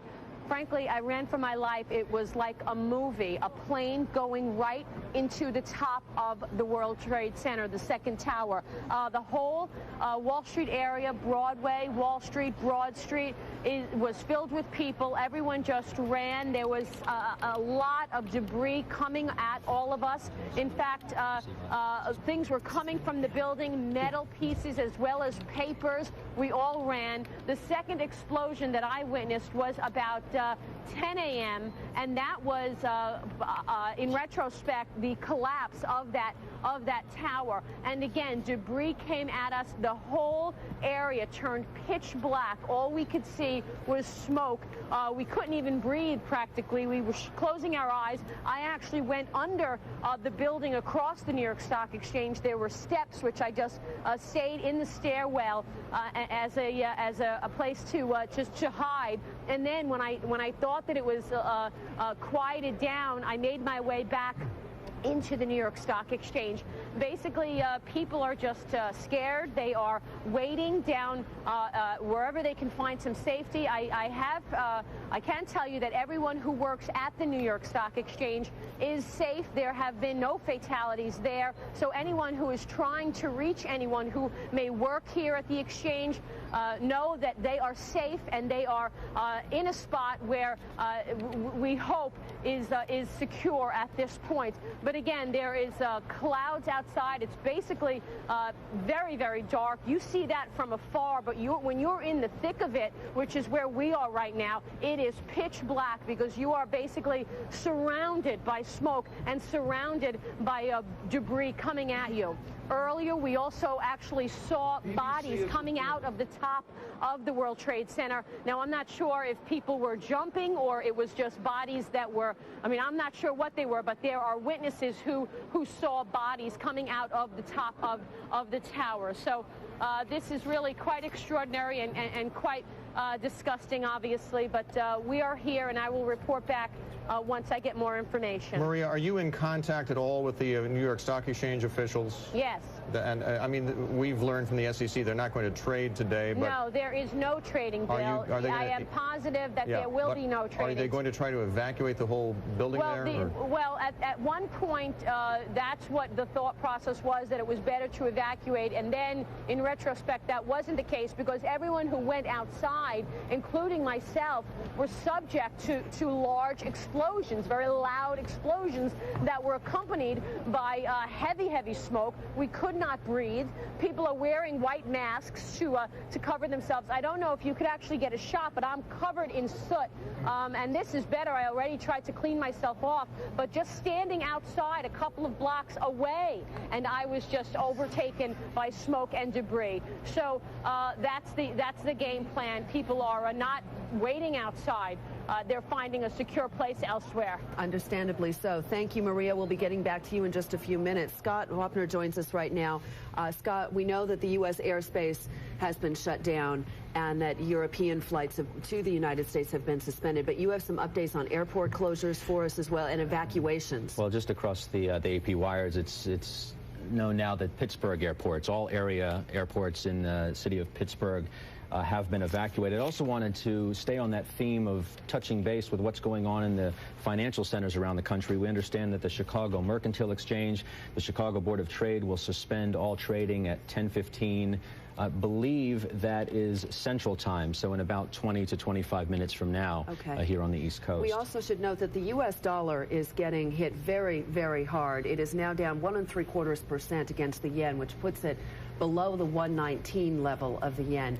Now, obviously, the financial reaction to this situation is being felt. It is obviously not the primary story, certainly. However, we want to keep you abreast of that because one of the targets was the financial district here in the United States with the World Trade Center, both towers now having collapsed. And as a precautionary measure, you see there on the lower third screen that they have evacuated the airports in Boston and Pittsburgh. Around the Pittsburgh area there, the plane crashed there of about 45 minutes ago, and then out of Boston, we know the FBI has told us that it was an American Airlines flight out of Boston that was bound for Los Angeles. It was hijacked. One of the planes that actually ran into the World Trade Center tower.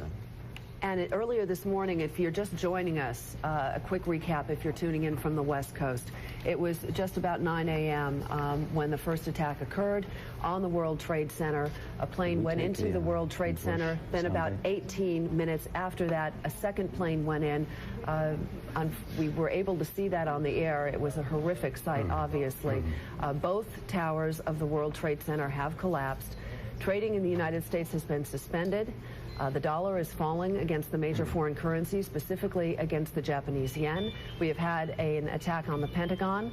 We have words that now, according to NBC News, the top anti-terror officials are moving to the State Department Training Center, which is located in Arlington, Virginia, that the State Department is evacuating right now, and they are moving all key personnel to the State Department Training Center, that according to NBC News. Bill? We're getting word of other stock exchanges around the world. According to what I'm just hearing is they've reopened trading in Mexico in the stock market there.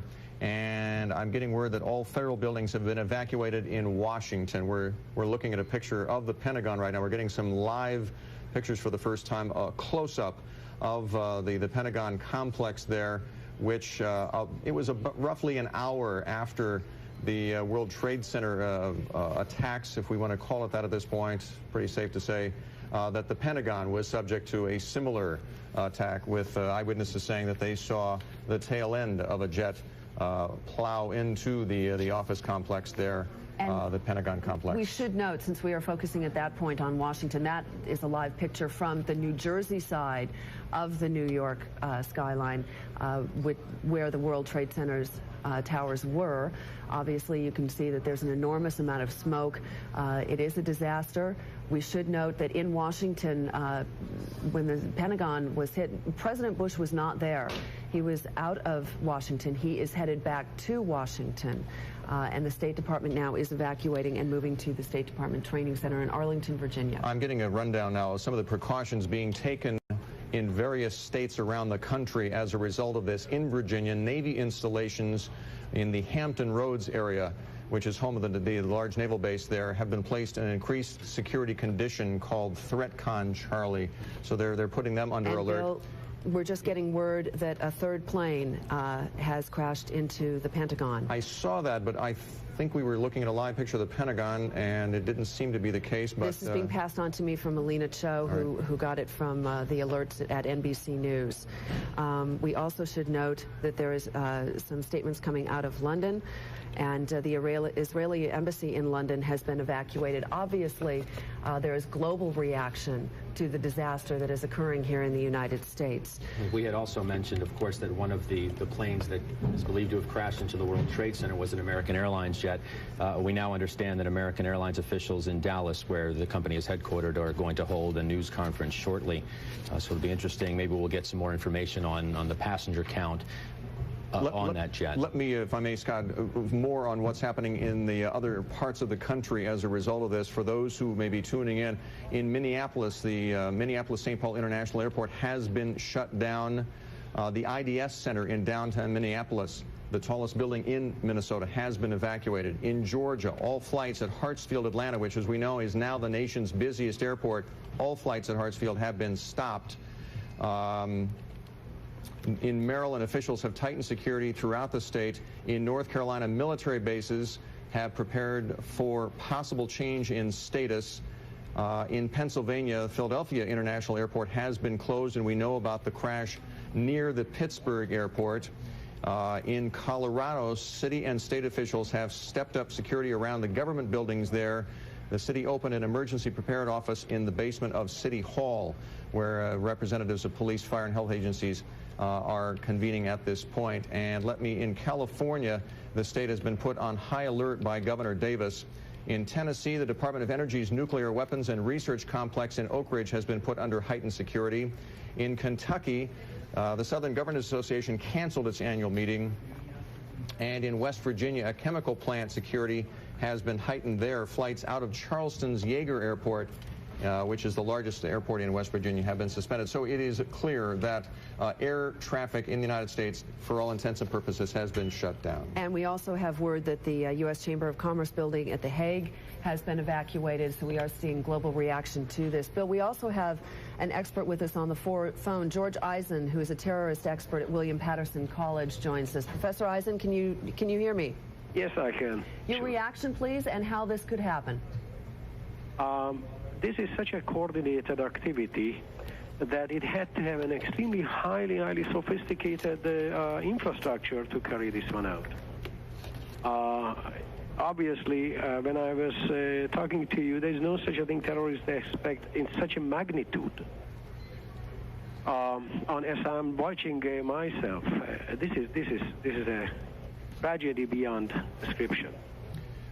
Should we be surprised by this, Professor Eisen? I mean, this has long been the fear that there would be something of this magnitude, but we were told at the same time that perhaps security officials would know about it ahead of time.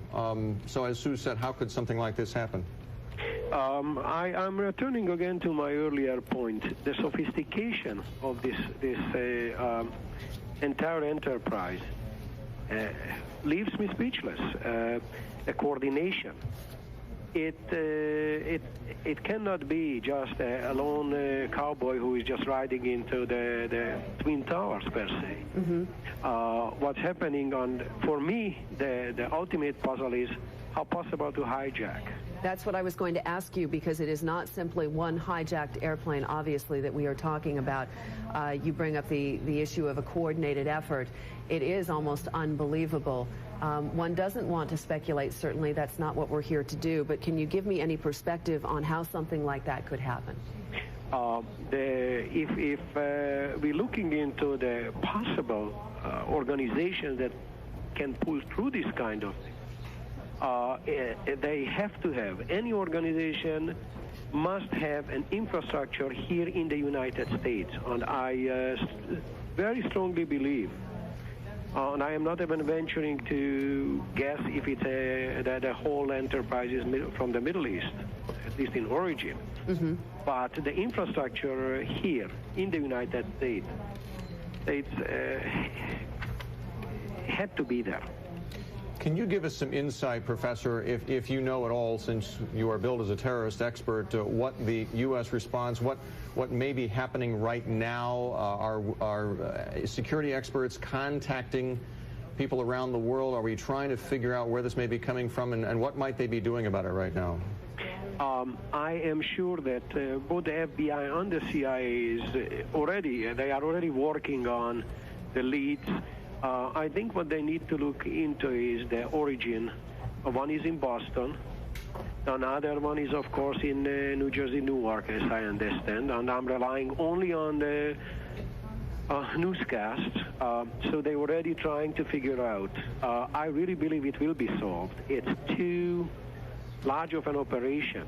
Very sophisticated again, but it will be definitely solved. What does this tell us about U.S. security? I do not believe that a foolproof security can be achieved. It never been achieved in the Middle East, definitely not in France when the terrorist bombing went on in the 70s, definitely not in Great Britain, and so forth. There is no foolproof. What can be done, however, on this, for me, the puzzle here, mm-hmm. How possible for jet liners hijacked. Professor Eisen, What about the global implications of this? We have seen some reaction from some of our U.S. allies overseas. We've seen some evacuations. Obviously, today the target is the United States, but what are the global implications of this? I don't believe that, in spite of the sophistication what we see, that it will have global implications. American... even for the U.S.'s closest allies? Well, the U.S. closest allies at this point is Israel, and they are already in a heightened alert. I think the most important point, which already is taken place, has been taken place, is securing U.S. installations around the world. I think this is a main concern, and as I understand, I'm listening to their telecasts. They already undertaking in The Hague and undertaking in various capitals. Professor Eisen, thank you. It's a pleasure. George Eisen of William Patterson University in Patterson, New Jersey. Two more things, Sue. The CBC in Canada is reporting that the Canadian government is shortly to announce that all Canadian airports are going to be shut down for the foreseeable future. And we're getting word more about other evacuations of major skyscrapers in other metropolitan areas of the United States, including the Trade Center in downtown Dallas, and Texas. Actually, New York's Mayor Rudolph Giuliani has called for the evacuation of all of Lower Manhattan, which obviously is in chaos this morning. We have go to Hampton? Hampton Pearson, our correspondent in Washington, with more on what's happening there right now. Hampton? Well, Bill and Sue, as we get more and more information on the dimensions, if you will, and the ripple effect of this terrorist nightmare. Number one, the FAA now says that all inbound international flights headed for the U.S.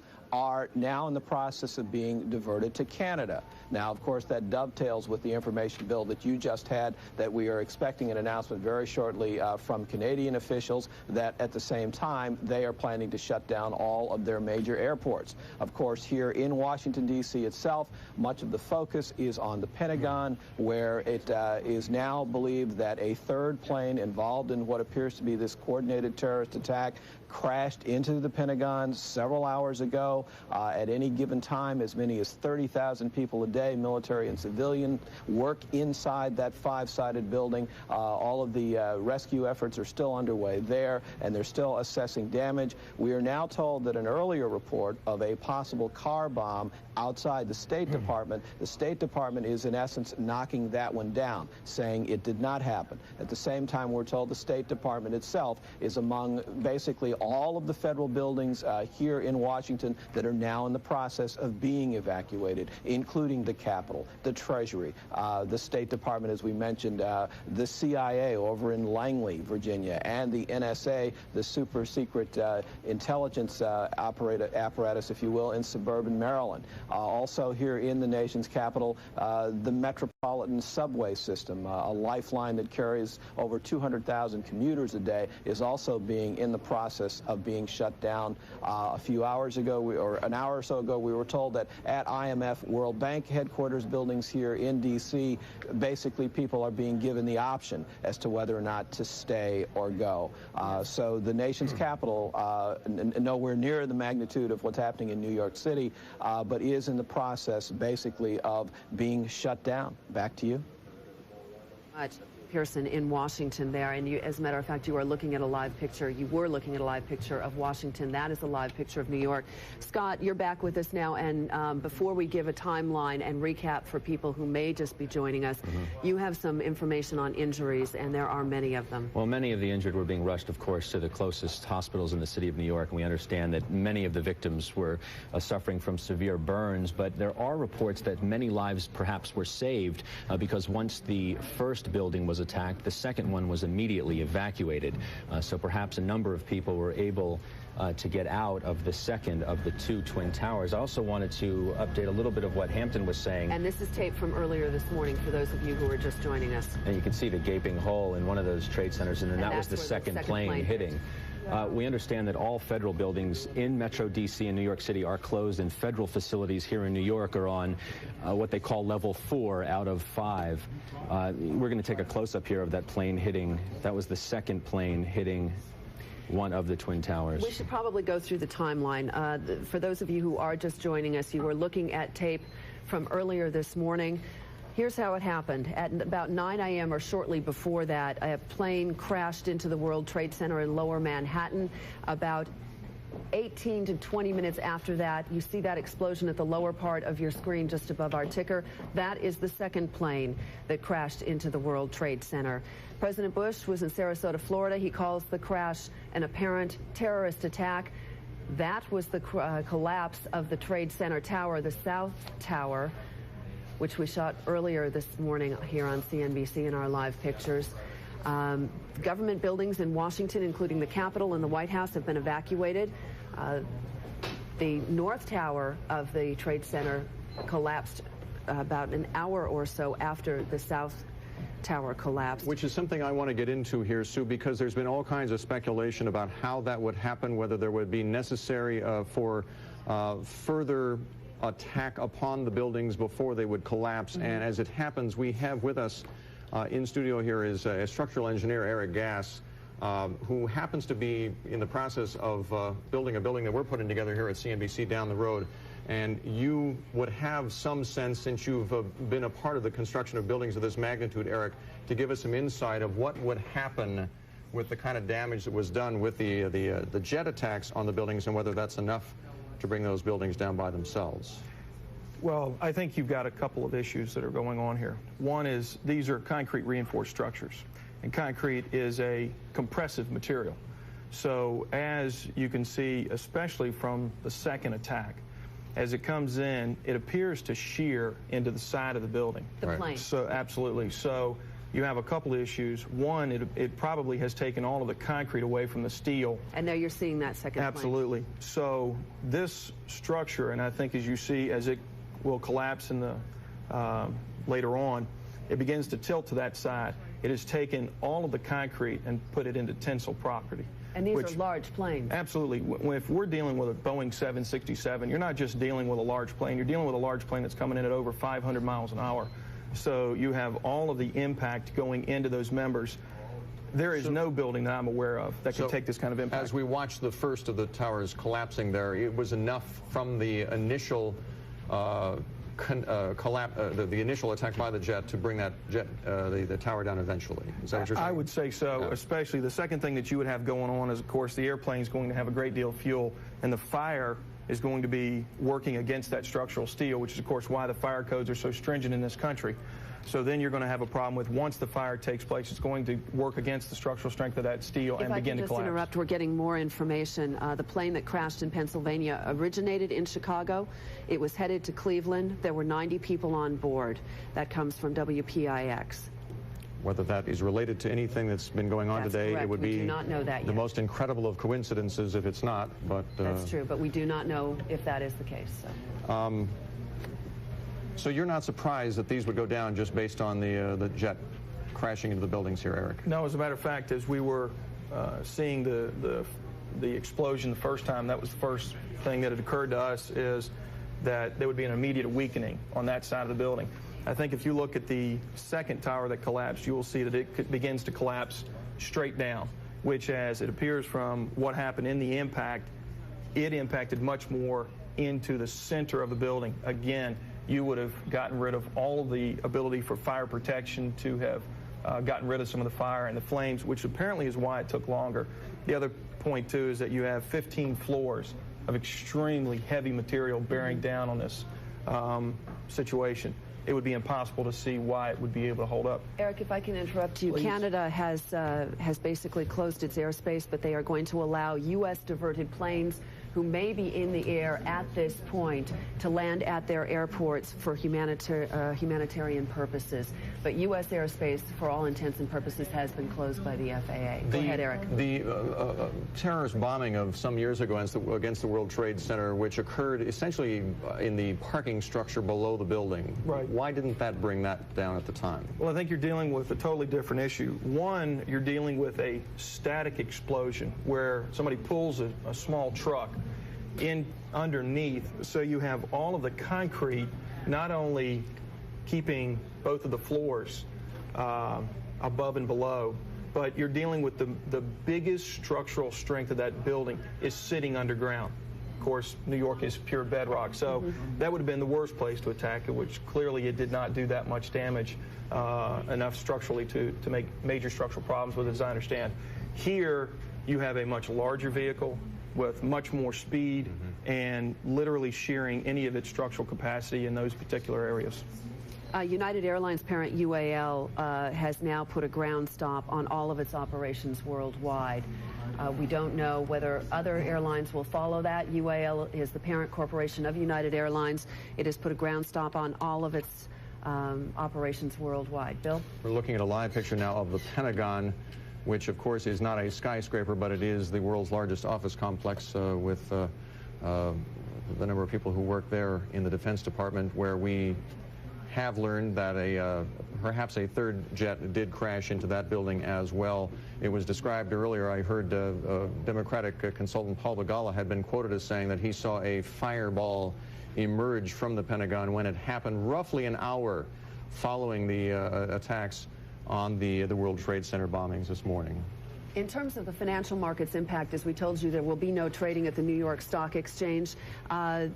McDonough, the New York Fed president, is on the Dow Jones news wires as saying that all central bankers are trying to remain calm, that the New York Fed will conduct or make every effort at normal business in today's activity. Speaking of normal business, the London Stock Exchange, I mentioned the oil exchange, the IPE, has suspended trading in London, but the stock exchange there, which is due to trade another 47 minutes, will remain open for trade and will close at the normal time at the London Stock Exchange. Scott, can you bring us up to date on what you have? Absolutely. Well, we understand that as long as 3 weeks ago, when you start talking about when you see a disaster like this and terrorist attacks, the first question is, well, who could be responsible for something like this? And we understand, as perhaps 3 weeks ago, Osama bin Laden, the known terrorist, was threatening major U.S. attacks, unprecedented U.S. attacks. Of course, there's no confirmation that he or his organization was involved in this. But we'll certainly be monitoring the wires to see if any more information comes out about that. But certainly that's the top name that would come up to most terrorist experts here in the United States.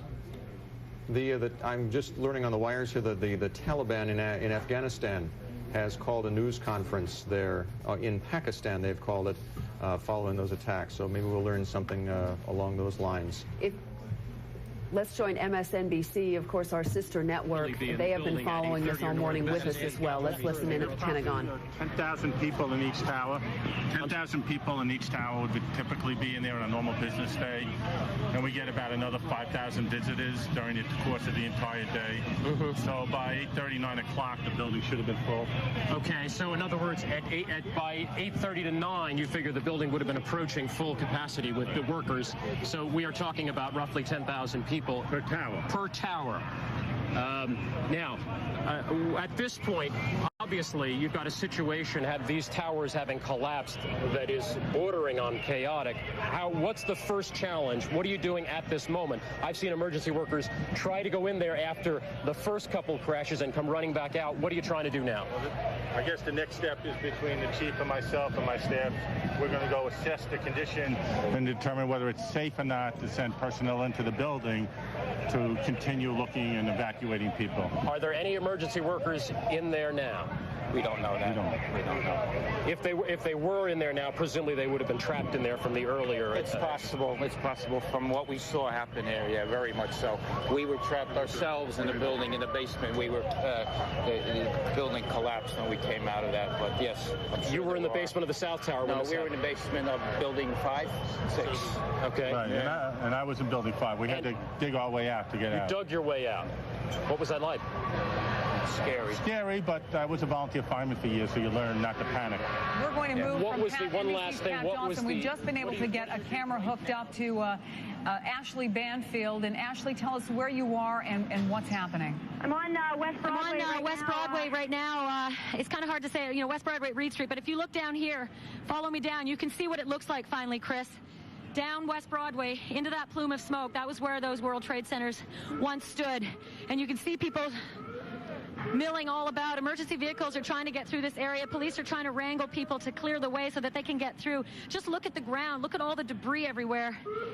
The dust, the mess. A lot of the emergency vehicles that have been going through. This is a Fort Lee ambulance, so obviously they're calling in from every district surrounding the New York area. We've seen sheriff's vehicles. We've seen Port Authority acting as traffic supervisors and trying to wrangle people out of the way. But this is incredible because now sort of the sun has come out and it looks almost surreal in this area because right down there, if you can see into that plume of cloud, that's where we were when I did my first report with you on the cell phone about 35 minutes ago when the first tower collapsed. We were hit with that plume of smoke. I don't know if you can even see from my clothing, but this is what a lot of the people looked like when they were coming out of that cell, out of that area, out of that plume of smoke. In fact, is it Mr. Borden? You were in the area when this happened. Tell me what happened. I was walking by the building and early in the morning, and there was a loud cracking noise. And all of a sudden, this guy looked up and screamed, and I thought he was joking. And I looked up, and all sorts of pieces of the building were coming off the building.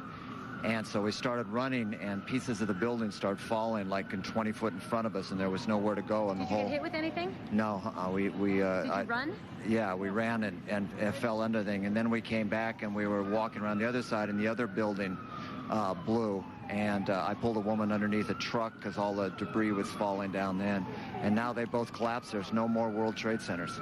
And what happened to you? Was there emergency personnel who looked you over to help you out? Did you just escape the area as fast No, I as just possible? walked around and see if anybody else was okay because I was okay. This is where you work every day? Yeah, down on Wall Street. Yeah, I'm in shock. All right, thank you. Just want to clear this area, please. Because obviously every time a vehicle goes through here, it's extremely dusty. This is about 10 to 15 blocks north of the Trade Center here. And the ambulances personnel were handing out these masks for people to wear, but they're obviously in very short supply. We tried to grab about 15 different ambulance workers at times and ask for masks, whether they were ambulance or whether they were police. There's just none available. We also saw some police officers coming down this street a little bit earlier on wearing full gas masks, almost like riot gear. They were heading into that area. What's so frightening at this time is that we've heard 3 explosions since both towers collapsed. I stopped another police officer. He was a New York City police officer who was working traffic in this area to ask him if he'd heard over his radio transmissions whether in fact those were car bombs, as one officer had told me, or whether he'd heard anything else. He said he thought they were just residual collapse sounds and explosions that were just from the original collapse, but we haven't had confirmation on that. The first officer that I did get the information from that was a car bomb looked as though he was an inspector, plain clothes of some sort. He had a radio as well and a cell phone. It was walking right past me down this area. And I walked with him as he was talking on the cell phone. I said, "What was it?" And he said, "Car bomb." And when I asked him to elaborate, he said, "No time, no time." And he continued to walk forward. The concern is that there are so many emergency vehicles and emergency personnel that went down into that World Trade Center area, obviously cordoning it off and trying to keep people out of there.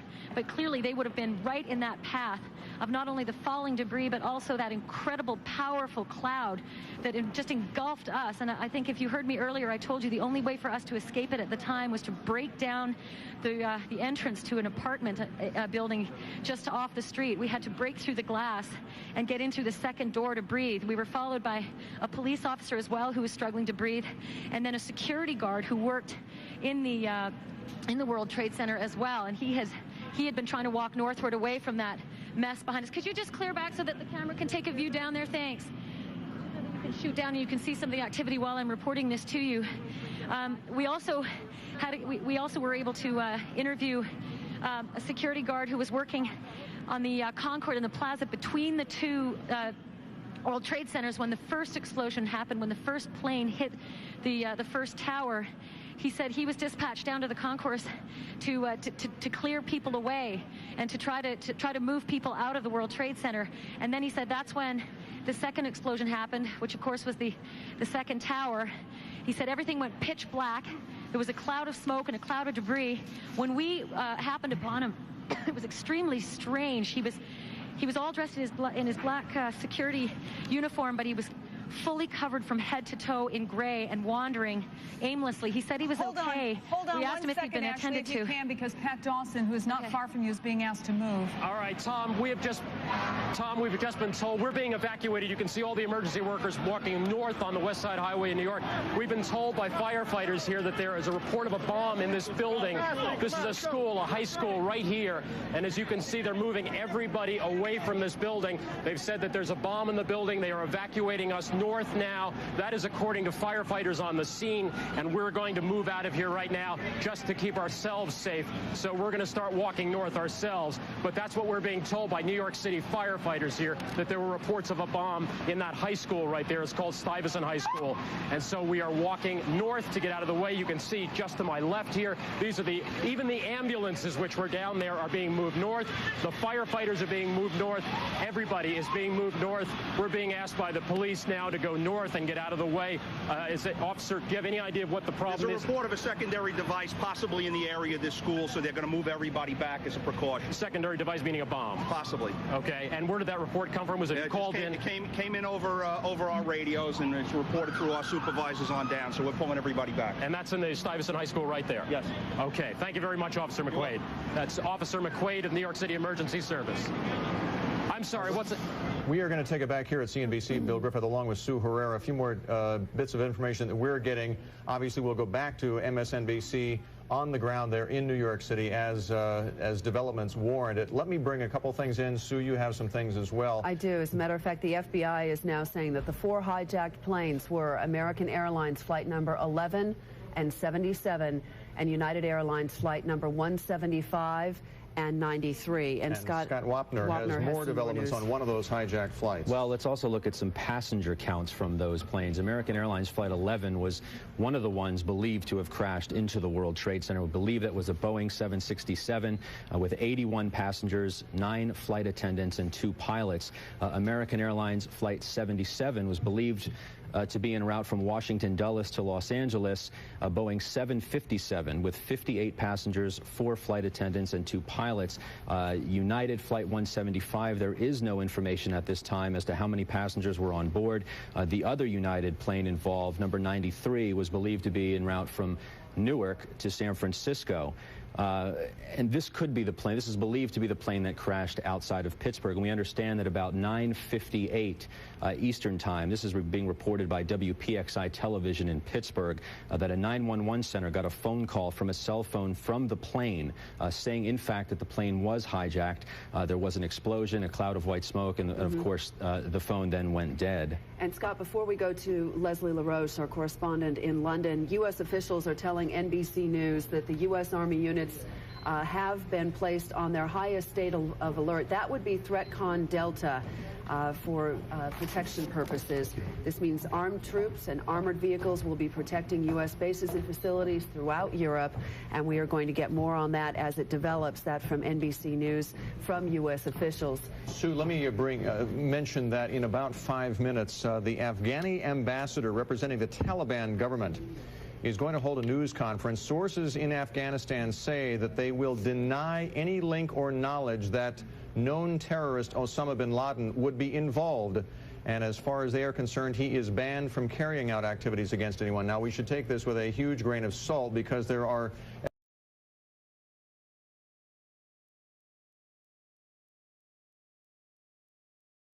that was the amount of fuel was so significant that, of course, would only have accelerated the flames once it did crash into the tower, because it was going from Boston to Los Angeles and was clearly so heavily fueled up. The second explosion that I witnessed when I was outside was basically the collapsing of the second tower. And again, it was a huge thump, a huge noise, and there were crowds everywhere on Wall Street and on Broadway running from the explosion. I as well went under the building that is across the street from the New York Stock Exchange, and I basically stayed there with about 20 people. We were just staying in a stairwell across the street from the exchange.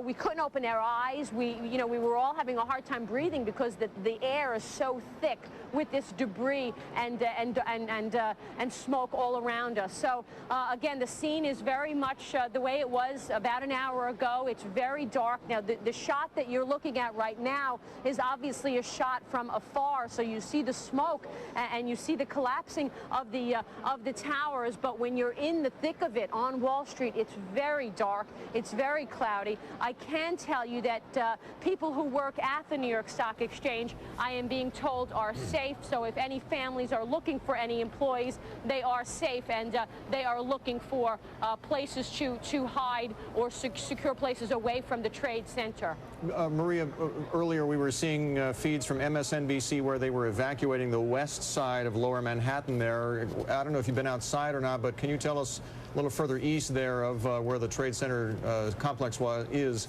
what the scene is like outside? Yes, I've been outside. I basically, as I mentioned, the sites outside are very dark, very cloudy. Above us, there seem to be clouds. Are there still a lot of people outside? Is what I'm wondering. Yeah. No, there's no one outside. The whole area has been cleared away by security. Particularly outside the New York Stock Exchange, there's no one. And what there is very, very thick. What you're hearing, Maria, is tape of the tower collapsing earlier this morning. Yes, I see that. And at that time, that is when I was outside hearing that as well, when I ran under the building. But right now, it's clearly quieter, and there's very, very thick pieces of dust and white smoke everywhere. The smoke seems to be moving still above us over Wall Street streets. Maria, I don't want to interrupt you. Scott has some news on casualties at this point. I do. This is from the Associated Press. A police official speaking on the condition of anonymity says a number of Trade Center casualties are still unknown, but could certainly be in the thousands. And we've seen also New York City Mayor Rudolph Giuliani say that he expects massive casualties. You would expect nothing less, obviously, in a tragedy like this. Obviously, and we have all of our people on the ground and covering the story. Bill, I think we're going to go to David, right? David Faber has been working the phones trying to get a hold of people who work in that area. David? Yeah, Bill, very hard to get through to a number of people, but the people I have spoken to are concerned mainly for their friends. We all know that we must know people who are in those buildings, in the surrounding area, given the... and the cell phones are dead. You can't get a hold of it. It's so if very you're trying hard to get a hold of your loved ones in Manhattan by cell phone, it's not possible. It's very difficult, worrisome. and of course, you know, people in the community of Wall Street are all worrying about anybody who was there that they have a relationship with, including, of course, so many of us who know so many people who work in those buildings and the surrounding buildings. I've heard some horrific stories, unfortunately, about Cantor Fitzgerald, the large bond trading firm that has offices in one of the towers, or had offices in one of the towers between the 90th and 102nd floor. They were calling people were calling saying, "Are you all right?" after the plane hit, and they were told, "Yeah, we got to get out, we've got to get out." But the question is, of course, how quickly can you descend 100 flights of stairs in between the second plane hitting the second tower and the ultimate collapse? So a lot of concern, as you might expect, of course, amongst everybody, and certainly given the concentration of Wall Street-related people and employees down there, Sue and Bill. There's I drive past that every day. Great concern. On my way to the NYSE. Exactly. No, it's amazing. Is that area is so condensed. Of course, it's very difficult to get people out of there. You live in that area, do you not, Scott? I do. I live down in the Hanover Square area, and it's very condensed. The streets are narrow, and there's a lot of sharp turns in and out of the financial district, so it's difficult to get people out of there in a quick and orderly fashion. And of course, the subways that do go down there were shut down. So how do you get out of that area, the surrounding area from the trade centers and, you know, east and west of the tip of Manhattan? We're starting to see global reaction, as we mentioned, to this. Air Canada is on the wires. Yes, well, they are suspending all their flights there in Canada, as all flights in Canada are being suspended. As it happens, the highest Federal Reserve officials are in Basel, Switzerland, where they were attending a conference there, including Fed Chairman Greenspan and including Bill McDonough, who runs the Fed's New York City District office, and he is saying, as Fed officials always do when there is a crisis of sorts, that the Fed will provide liquidity as needed. So we should let the people know that that is being announced by the Federal Reserve at this point as well. Also on the Associated Press. Absolutely. Out of Cleveland, Scott. Well, we were talking earlier. there was some misinformation. First, American Airlines had reported that these two planes were carrying a total of 156 passengers. Then it was reported that there was a total of 164. We're going back to 156, and that's directly from American Airlines officials. Just wanted to clarify that and make sure we had the right number there. That will probably be the norm for the day, where we get bits and pieces of information, some of which will be accurate and some won't. The Associated Press out of Cleveland is quoting Mayor Michael White of Cleveland as saying a Boeing 767 out of Boston has made an emergency landing at Cleveland Hopkins International Airport because of concerns it may have a bomb aboard. That according to the Associated Press, quoting Mayor Michael White of Cleveland. We will continue to follow that part of the story for you. Just to recap, we're kind of watching the pictures as you are and trying to discern from officials themselves who are themselves trying to get organized right now exactly what is going on, not only in New York City area as they continue to evacuate the lower portion of Manhattan. You saw NBC's Pat Dawson and Ashley Banfield in that portion down there in the financial district as they were being moved north on the possibility that there were so-called secondary devices or bombs located in some of the buildings down there. And in Washington, where they have evacuated essentially all of the government offices in downtown Washington, D.C., and moved government officials to safe areas. I'm so glad to be able to say that we have the Wall Street Journal's John Bussey on the phone. We have been concerned about your well-being, John. Tell us what's going on and what you've been through, pal. Yeah, just cut me off when you want to. I was getting ready to talk with Haynes during Squawk Box, and the fire was raging in both buildings. I looked up at the south building, the second World Trade Center to be hit, and explosions were coming down the building. It looked as if charges had been set on each floor and they were in succession going off. Now, this was probably not what was happening. It just looked that way to me. The building just blew out floor by floor, and it probably had something to do with the structural damage that was done by the plane hitting it. When I saw the floor-by-floor explosions happening, I dove out of the office where I was because the windows looked directly over the World Trade Center. We are in the World Financial Center, directly across West Street from the two trade centers. By the time I came up from under a desk where I sought shelter, the entire floor, the entire room where I was completely dense with cement and smoke. You could not see. I felt my way along the wall and desk by desk until I found an opening. I made several mistakes, and I thought to myself that, this must be what it was like in the World Trade Center, the smoke and the dust so dense that you couldn't breathe. I got out, and on the ground, I went down the emergency stairwell. Our building had been evacuated. Down on the ground level, there was a couple of inches of dust and the debris. It looked like Pompeii after a volcanic eruption with just debris, smoke, and dust in the air, but also all over the ground and coating everything. The EMS and firefighters were in disarray. They were trying to find their colleagues because they, of course, were out in the street when the first building collapsed, as were several people who had been evacuated from the building, though I think those people had been moved away toward the water by that point, in which case they would have been safe. We took shelter in a restaurant that a firefighter broke the glass through, about a half a dozen of us, including EMS people. We then started handing out water to EMS people who were coming back from the area of the World Trade Center. One of the EMS people gave me one of these surgical masks. It was critical if you were to attempt to breathe in the area. By the time that I began to sort of move toward the water, toward Liberty Street, the second building came down. Everybody began running. We ran for shelter around the corner of a apartment complex directly across from the World Trade Center next to the World Financial Center. The EMS person and the firefighters that I was with, about a half a dozen, we all slammed ourselves up against a wall that was actually corrugated tin. It looked like some kind of a driveway that was part of the apartment building. to avoid all of the debris that was raining down out of the sky. The next thing that happened, and we were so close to the building that you could feel it hitting your shoulder as it rained down. But we were on the safe side of the building, much safer than where the firefighters were on the other side of the building, exposed directly to the explosion. What came next was almost worse. The sky completely was dark. It was dense with smoke and dense with dust and cement dust.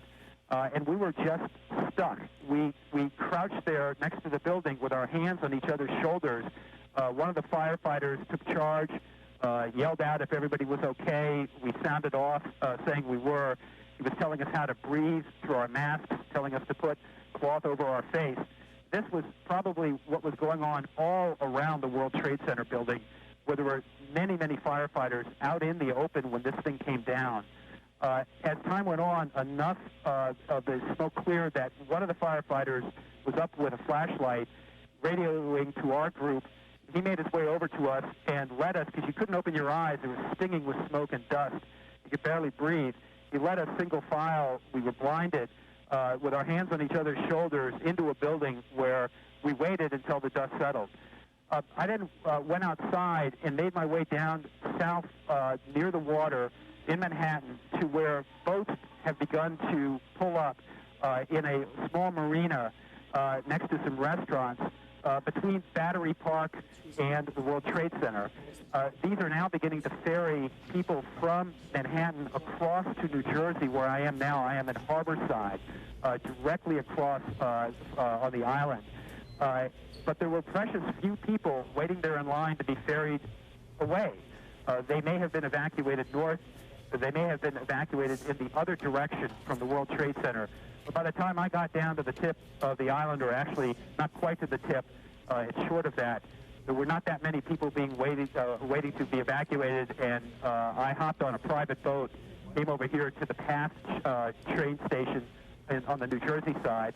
All the phones are down, but I got a line through to you all. John, and we cannot tell you how thrilled we are. You were one person we were very concerned about. Can you give us a sense of how many people were on this same route? I mean, how many evacuation routes are there, and are they being, jammed at this point? I'm not sure how to put this in words, but you can only imagine. It is chaos. I got to also say, without trying to sound, dramatic about this, that the professionalism of the EMS and the firefighters was there throughout. They're basically in an environment where two enormous buildings have crashed to the ground. Many of their colleagues were caught in this in some way. Just before I left the building, I reported to Mark Haynes there were people leaping out of the John, building. we have to interrupt you because we are going to go now live to a news conference which concerns the situation. I have no information on the United flight right now. With the airlines. I believe this is the United Airlines spokesperson at Logan Airport. Again, I'm not familiar with the particular flight patterns they may have filed. Was it a non-stop flight to Los Angeles? I believe it was. At what time, sir, were the flights stopped in Logan? You know? At what time? What time was the airport shut down? I believe we shut the airport down to arriving flights somewhere around 9:15, and departing flights shortly after that.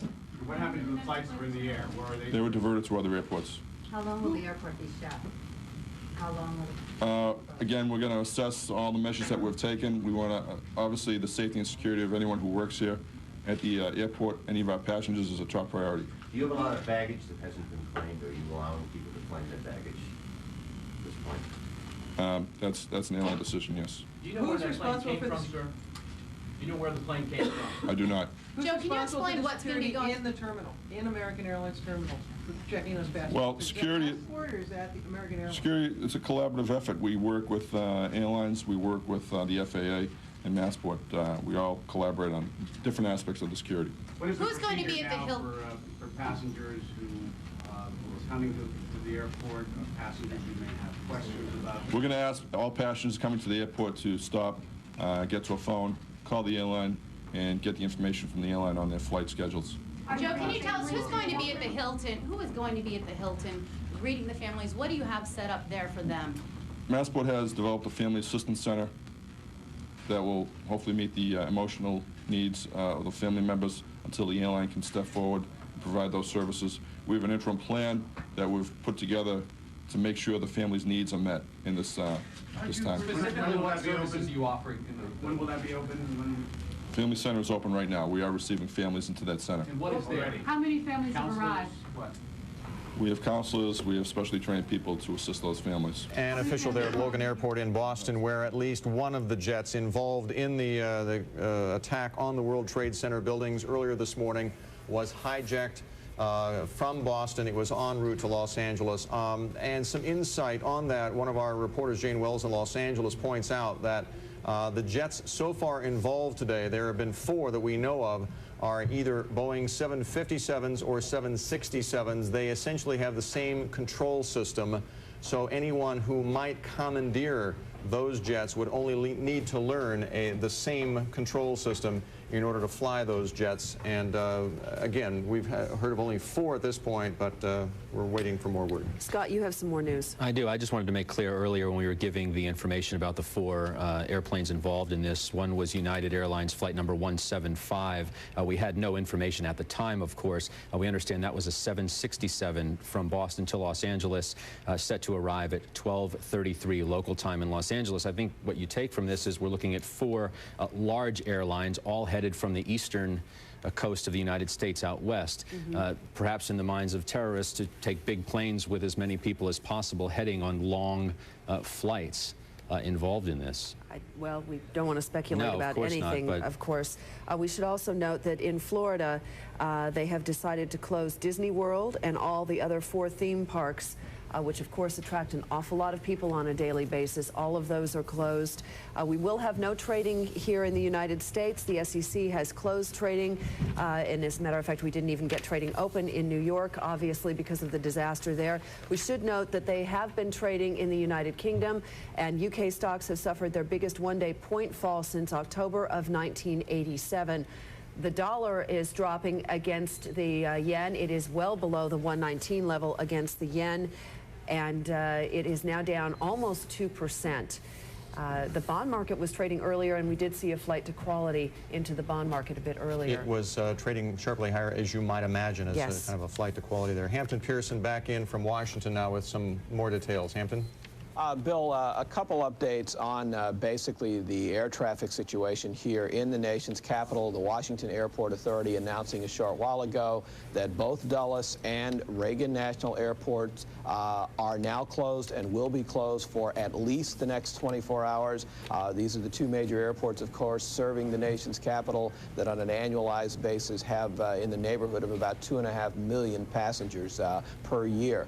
We don't know the status of BWI, the Baltimore Airport, the other major airports serving the greater Washington, D.C. area. Of course, the main concentration here has been on the Pentagon, where it is reported that basically a 3rd plane involved in what appears to be this terrorist attack that began in New York crashed into the heliport area section of the Pentagon and into the building itself. There has been a full-scale evacuation of the Pentagon. On any given day, there's anywhere from 25 to 30,000 civilian and military personnel inside that building.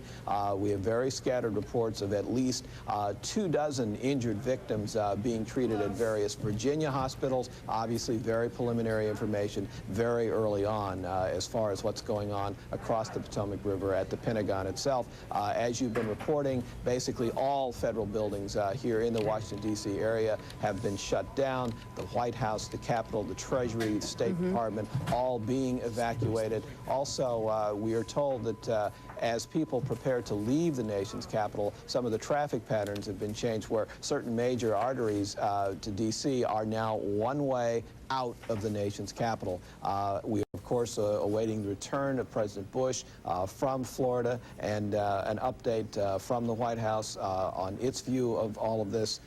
That's what we have for you here from Washington for the time being. Thanks, Hampton. Hampton Pearson there in Washington.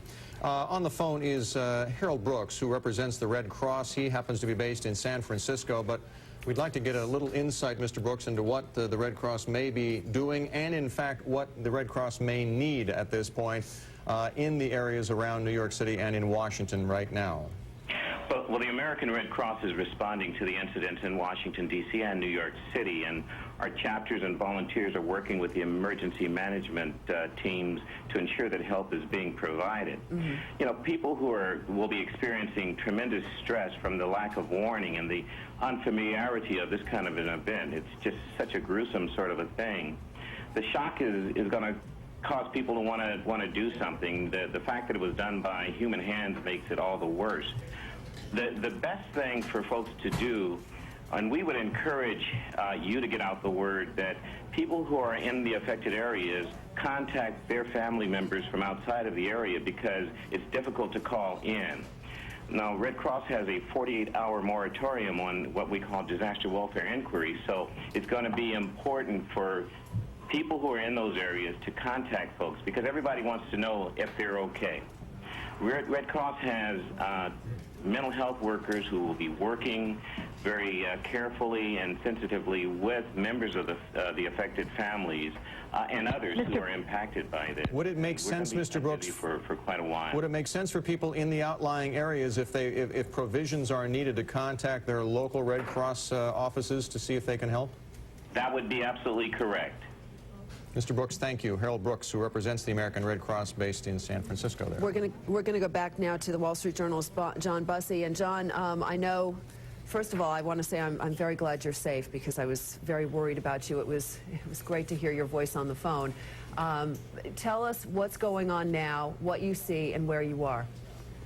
I'm across the river from Manhattan now in New Jersey, just right on the waterfront. They're ferrying people across in private boats, in Park Service boats, and police boats. I just came across about 25 minutes ago. As I was crossing, it looks very much as it does in your cameras, smoke completely engulfing a many square block area. When after the second building came down, what was basically happening was that the remaining emergency services personnel and firefighters were trying to organize their command centers. It was, as you could imagine, utter chaos. Some command centers as well, right next to the building. This was the North Tower. The South Tower, there were not as many fire trucks next to it. But presumably when the North Tower did come down, a lot of those fire trucks were immediately affected. So the firefighters were trying to find where their command structure was. There were people in the streets who had been injured, and this is about maybe 3 city blocks, or maybe even further, 5 city blocks away from the tower, but essentially out in the open, because that section of Manhattan is not cheek by jowl construction like you have in downtown Manhattan. So when the dust cloud went up, it basically had a lot of room to maneuver. Soon people were gravitating toward the water, because the breeze from the river was what finally cleared the dust and the smoke out of the area. For about 4, 5, 6 minutes after the towers came down, longer, probably about 8 minutes, you could not see your hand stretched in front of you. As time went on, this began to clear, but the smoke and the dust are still quite intense around the area as more debris continues to fall. So people are gravitating down toward this boat marina, but there aren't that many. It should be noted, though, that my building, the Wall Street Journal, which also houses Oppenheimer, had been evacuated. The other World Trade Center buildings were being evacuated, or World Financial Center buildings right across from the trade centers were being evacuated. When I went down the stairwell, there was nobody else in the building. So those people who have friends and relatives there, presumably those people got out. There may have been some people left back into the building, but I just did not see them. But this evacuation process had been well underway for about 40 minutes before the buildings fell. All right, John, thanks. Yeoman's duty there, pal. John Bussey of the Wall Street Journal, who is now across the river, essentially getting something of the same view that we're showing right here via camera. He's in a different part across the Hudson River from the Manhattan skyline, but that's about what he's getting right now. Back to Hampton Pearson in Washington with more on the Federal Reserve and their response to all of this. Well, Bill, we've had two important pieces of information from the Federal Reserve. We are being told, first of all, the Federal Reserve is saying that the system is open and operating. The discount window is available to meet liquidity needs, and that the Federal Reserve is standing by, very much prepared to provide money to the U.S. banking system in the aftermath of these terrorist attacks. Also, we're getting information on the whereabouts of Fed Chairman Alan Greenspan. It turns out he is out of the country attending a conference in Basel, Switzerland, and we are told that the Fed chairman is safe. Back to you. Thank you, Hampton. Let me give you a little sense here, because we are, of course, saying that the SEC has closed trading of all the U.S. financial markets today. The chairman of the New York Board of Trade, which is a backup futures exchange out on Long Island, it's in Long Island City in New York, said he does not expect to reopen trade until Monday at the earliest. And let me tell you why. The banking system must be back up to speed, he points out, and clearing members. You know, it takes a trade between two traders, the buyer and the seller, but then the trade must be cleared beyond that as well. And clearing operations must be back up and functioning in order for trading to resume. So it is the best guesstimate of Charles Falk, the chairman of the New York Board of Trade, this backup futures system, that they probably won't see trading resume, at least normal trading, until Monday at the earliest. This is preliminarily from this one piece, but this may be what the SEC officials are thinking about as well. And Bill, Alina Cho is back with us, and Alina, United Airlines is making some statements right now. Yes, what we're hearing across the wire, Sue, is that United says it is, quote, deeply concerned about a second flight. This is a Boeing 767 headed from Boston to Los Angeles. We want to remind you that we have already given you this flight number. We believe it is United Flight 175. It is the only one of 4 flights that has been unaccounted for. You'll recall that Americans Flight 11 and 77, both en route to Los Angeles, Alina, look at your alert. Crashed into the... Alina. United Airlines is confirming that a second United plane is crashing. The location has not been given. This is a Chicago Dateline. On Associated Press. On Associated Press. Where United Airlines would be based in. Right. And they have shut down their system nationwide and worldwide, actually. But there were a number of flights that were in air when the terrorist attack began. And if you are just joining us, that was at just about 9 a.m., a little before 9 a.m. So there were a number of flights that were in the air at the time, and all the major airlines have been scrambling to account for those particular flights. AMR, one of them, United Airlines, one of them, of course. And United is now saying that they are very concerned about that particular flight, the last one that Alina just mentioned, and they are saying now that it has crashed, but they are not giving a location on that. Bill? We do, I mean, the 4 we do have accounted for. One was out of Boston, headed for Los Angeles. That is, we believe, one of the jets that crashed into one of the World Trade Center towers. Another coming from Newark, New Jersey, headed to San Francisco. That one we know was a flight that crashed outside Pittsburgh. What we don't know is the other 2 flights, one that crashed into the Pentagon earlier this morning, and the second flight that went into the second World Trade Center tower, where those flights originated right now. But as we've been saying, the FAA, we are told, according to various news reports, still have not accounted for what has been termed several flights. We don't want to be speculative, we don't want to be reactionary, but we are just saying that in the normal course of operations, that is probably going to be the case anyway, as they try and account for all of the flights. And you can imagine at any given moment during a normal day of business how many flights will be in the air around the United States. Exactly. And indeed in North America, so that as they try to account for each of those flights, they are scrambling to figure out where all of them are. And there is a brief recap of exactly what has happened so far today. As Bill mentioned, 2 planes crashed into the World Trade Center, one into the North Tower, one into the South Tower. Both of the twin towers in Lower Manhattan in the financial district have collapsed. The Pentagon in Washington has been attacked. Parts of the Pentagon, according to the Associated Press, have collapsed as well. Alina, you have some late-breaking news, too. There's a live shot of Washington, D.C. and the Pentagon. This is as of about 20 minutes ago, Sue, but I'm not sure if we pass this along. I don't want to alarm anyone, but at the same time, NBC News is reporting, according to a White House aide, that he has tried to reach officials close to President Bush, and White House signal operators said they were still trying to reach the president on Air Force One. You will recall, if you've been watching along with us, that the president cut short a trip to Florida. He was there pushing his education plan. He learned of this tragedy while he was reading to children at an elementary school in Sarasota.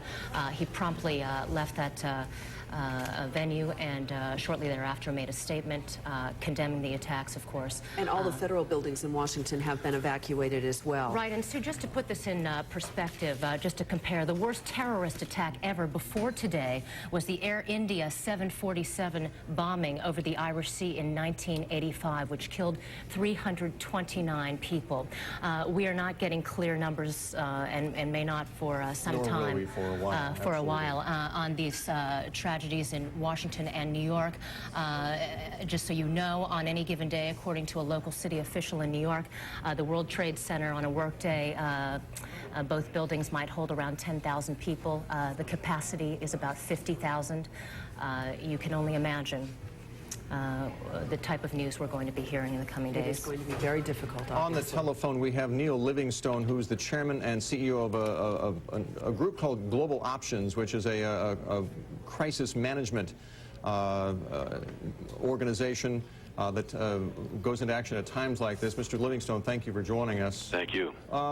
Some perspective from your point of view. You've been in this business an awfully long time. No one has seen anything quite like this. Well, this is the nightmare that we have exercised against and worried about for literally 2 decades, and it's finally come to pass. But our major fear was a multiplicity of attacks against a multiplicity of targets in multiple cities that would and particularly if they were very high consequence or symbolic targets, and that's exactly what we've seen today. We don't want to be speculative too soon, but this obviously had to be a very, very well-coordinated attack. Very well coordinated and very expensive, and we also have to presume that even the pilots of those aircraft, if they had a gun to their head, still probably would not have flown those aircraft into the World Trade Center. They would have done something else. And so we have to presume that probably they even had trained pilots flying those aircraft at this point after they had seized them. So this is a very highly skilled and coordinated attack. There are only a small number of groups or countries in the world that probably could carry out such attacks, and obviously U.S. intelligence is mobilized right now and law enforcement authorities to turn over every rock in the world and look at every source trying to figure out if we can identify those culprits.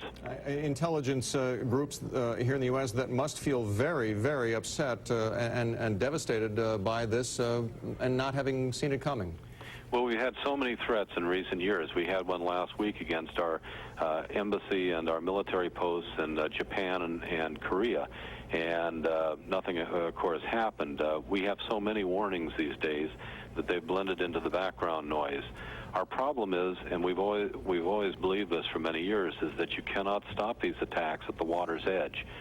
You have to go to where the terrorists live and to the governments that sponsor them or give them safe haven. And that's the only way that you're going to be able to deal with this, because we live in an open society, and unfortunately, an open society is a very vulnerable society. Neil, if no one claims responsibility for this particular attack, and given the fact that obviously it has taken the United States unawares, are we going to be able to find out who did this? I think we're going to be able to find out. I suspect that we may already have strong indications who carried it out. A lot of time, our problem with intelligence material is assessing it in real time. Sometimes when we know what to look for, we can go back and look at it and see if it makes more sense. We have a lot of culprits in this case. We'll be able to look at the manifests of the aircraft. We'll be able to look at when they entered the country and on what passports and so on, presuming that they are foreign nationals as opposed to domestic nationals. Mm-hmm. And all of those things may start pointing in several directions very conclusively. Neil, I understand that your wife either works at the Pentagon or was at the Pentagon this morning. My wife is Undersecretary of the Navy. She was at the Pentagon. She is all right? She's all right. She called from the parking lot. She has an office on the E-ring, which is the outer ring of the Pentagon where the windows are, and obviously we know that the plane went into the side But fortunately, she was in the bowels of the Pentagon giving a speech at that time. Did she tell you what it was like? Did she just... No, I've not talked to her directly. Cellular phone traffic was totally out of commission in Washington, and she spoke with my office as I was caught in traffic at the time that this occurred, and simply indicated that she was all right and would be back in touch with me when she could. David Faber, you have a question? Yeah, Neil, it's not a stretch to say that the magnitude of these attacks surpassed that of the Japanese attack on Pearl Harbor. How do you respond to something like this, which certainly would be an act of war if, in fact, another nation were committing it? Well, it's even an act of war if a group has carried out this attack and has some sponsorship by a country. I mean, you have to remember that we don't know that this is Osama bin Laden, but he's protected by the Taliban government in Afghanistan and has already carried out other attacks against us. And we've done nothing or precious little to try to deal with that problem. This is probably of greater consequence to the United States in some ways than Pearl Harbor, in other ways not. But I think every American, just as my parents' generation remembered where they were when they heard the news of Pearl Harbor, I think this is going to traumatize the American public the same way, and it calls for a very drastic response by the United States. What happens to intelligence services here in the United States, indeed security services here in the United States? We had another securities expert earlier who said, you know, in a free society there is only so much you can do and still maintain a free society. Well, it depends, I think, right now on whether there are further attacks and as to how far we go in basically taking extraordinary steps to protect the security of Americans on a temporary basis. But obviously, Americans all over the world are feeling threatened right now. Our bases and our military is on the highest stage of alert.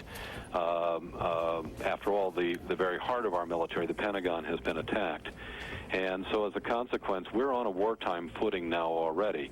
And nothing would surprise me, given the gravity of the situation. It isn't to say that we want to see civil liberties suspended or anything, but you can bet that extraordinary steps will be taken by law enforcement agencies, by the intelligence community, by the military, and by our political leadership right now. Neil, thank you.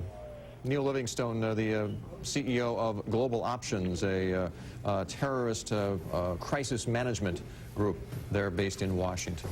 Bill, in fact, as you might expect, world reaction is coming in, local reaction. You know, David Faber referred to this being similar to Pearl Harbor. In fact, Senator Chuck Hagel, Republican from Nebraska, called it the second Pearl Harbor. Canadian Prime Minister Jean Chrétien said the attacks on the U.S. were both cowardly and evil. We also want to mention that there are several government houses government offices, rather, that were housed in the World Trade Center, among them the U.S. Customs Office, the New York Secret Service, the U.S. Treasury Department, U.S. Secret Service, U.S. Alcohol, Tobacco, and Firearms. In addition, of course, as Mark Haynes had mentioned earlier this morning, all of the rescue personnel who were in there, firefighters, police officers, and the people who work there from day to day. And we should note that in the World Trade Center, some of the Wall Street offices that are located there include Morgan Stanley, Credit Suisse, First Boston Group, Commerce Bank, and Deutsche Bank, among others. Maria Bartiromo, I think we're going to back to the New York Stock Exchange, where, just a reminder, it goes without saying, there is no trading today, either there or anywhere in the United States, as far as the financial markets go. Maria? Yes, thank you, Bill and Sue. You know, I would only remind you, because you guys have been comparing this to Pearl Harbor, and it's funny because we were talking about this earlier with some people down here, and you know, one comment that I keep getting from people is the fact that in Pearl Harbor, that was a military base that was attacked, whereas this is a civilian area. So many civilians were impacted, so this is being looked at as much worse than the Pearl Harbor attack. So I just would point that out to you. Here, the scene on Wall Street clearly is somber. I walked outside a little while ago. There are dust, white dust, this thick on the floor of debris and smoke just settling after the explosions. I mentioned to you earlier in the coverage that I myself witnessed 2 of the explosions. The first one that I witnessed was when the second plane went into the second tower, and truly it was out of a movie, this plane going right in, putting a hole into the second tower.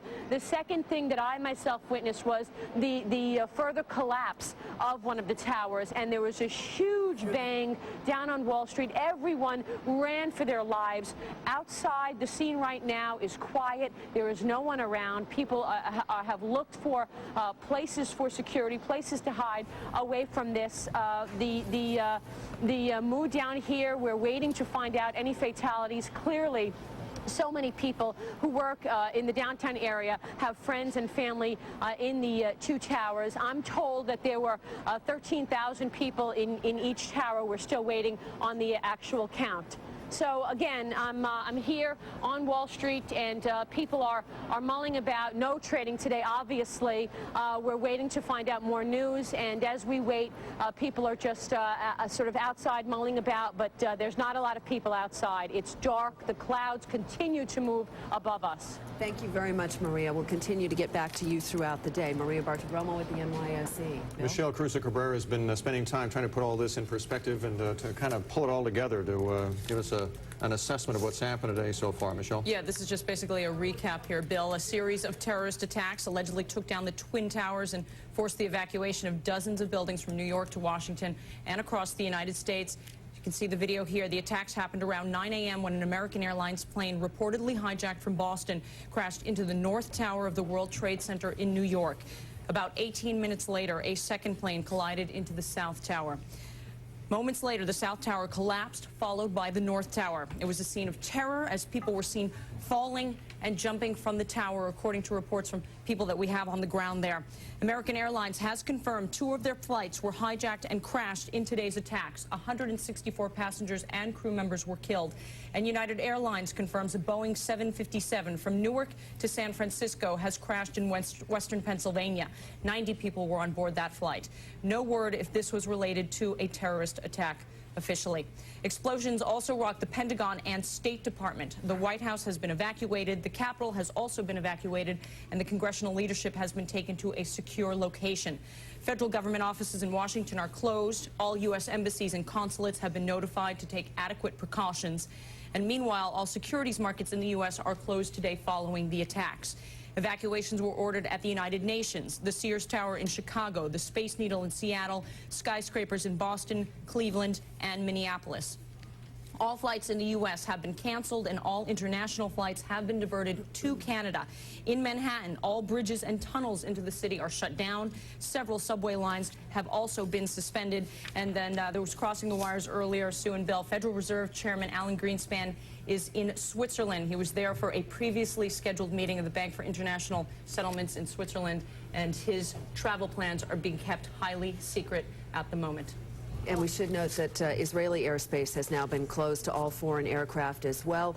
And also the border between California and Mexico has been closed after the East Coast attacks, according to Mexican government officials. Also, Sue, in a rare joint statement, Senate Majority Leader Tom Daschle and Minority Leader Trent Lott has issued the following statement, and I'm quoting here: "We are outraged at this cowardly attack on the people of the United States.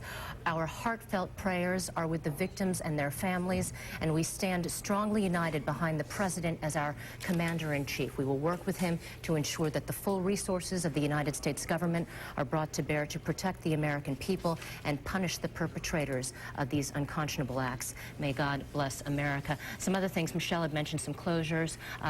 Kennedy Space Center is closed. Los Angeles Airport is closed. Yankee Stadium is closed. Major League Baseball has suspended operations. Those are some of the things that we have learned.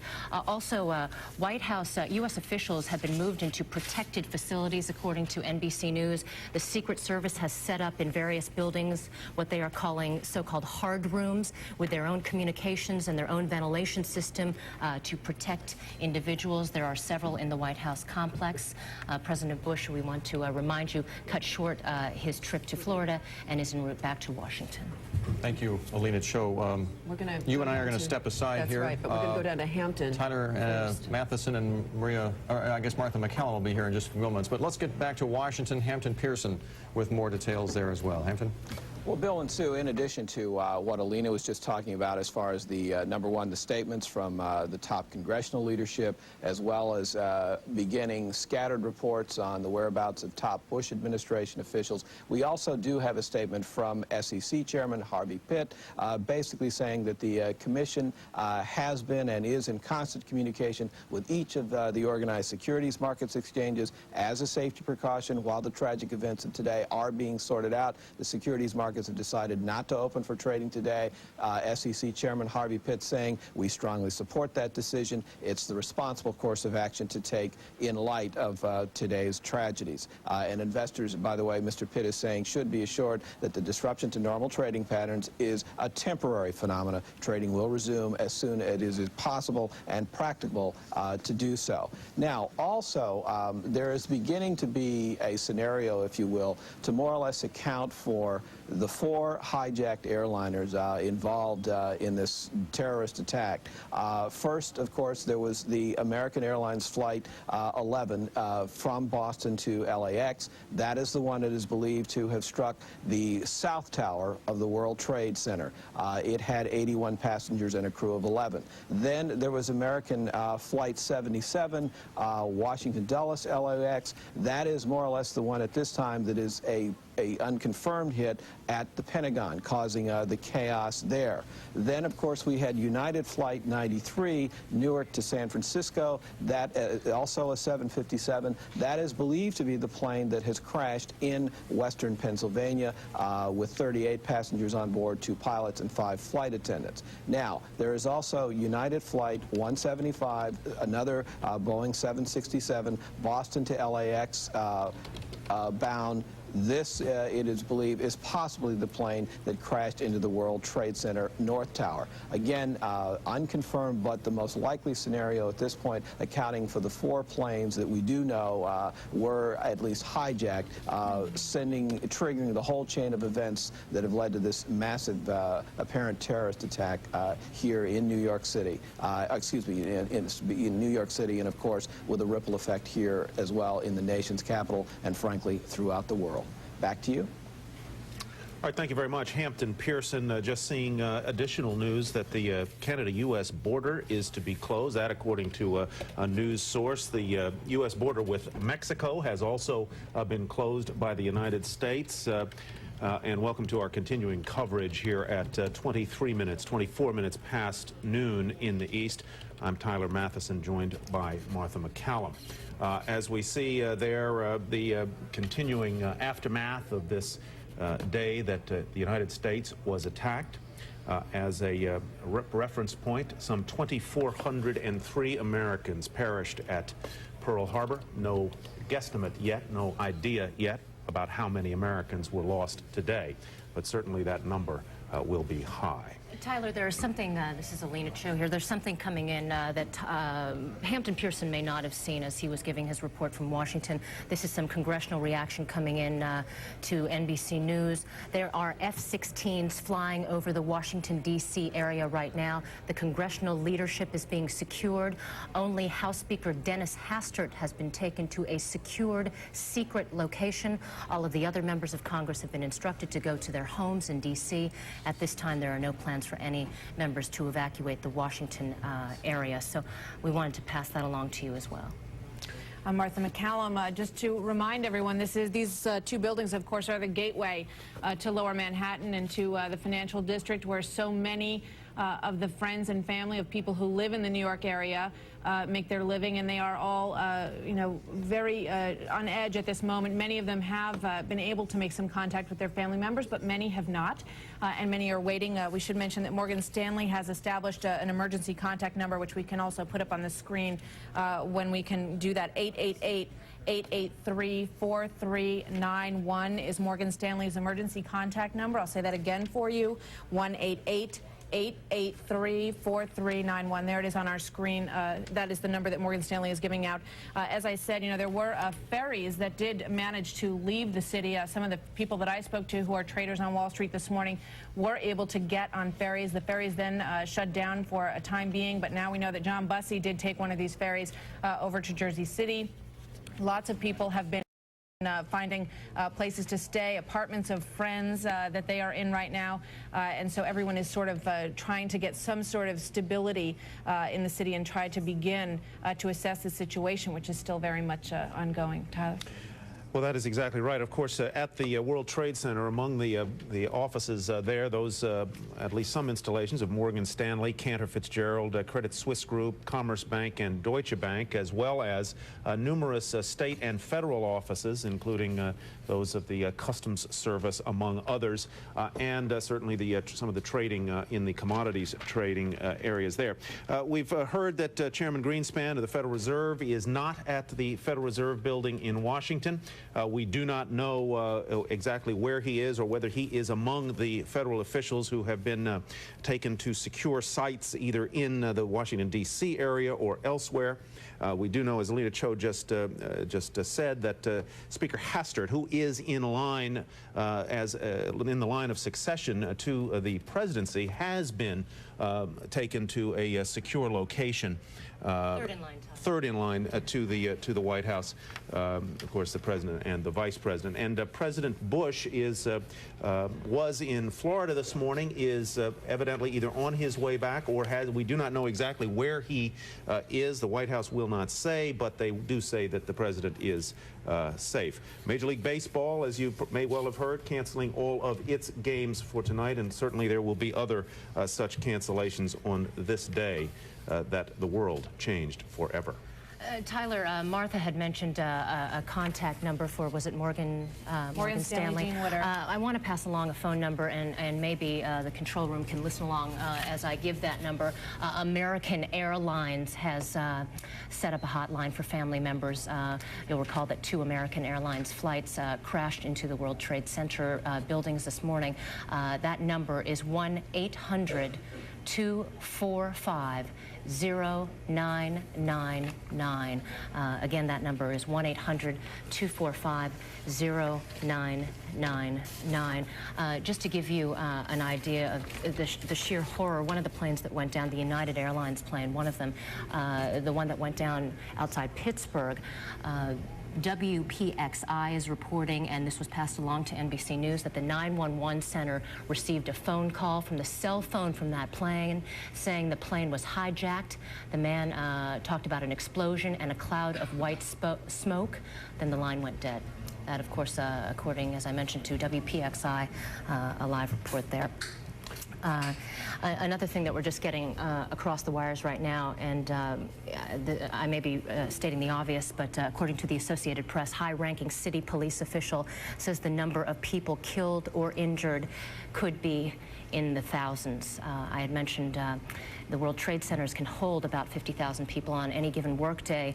One city official had said more than likely around 10,000 people would be in the 2 buildings. I want to remind you as well that those first 2 planes that hit the North and South World Trade Center towers hit them about 18 minutes apart.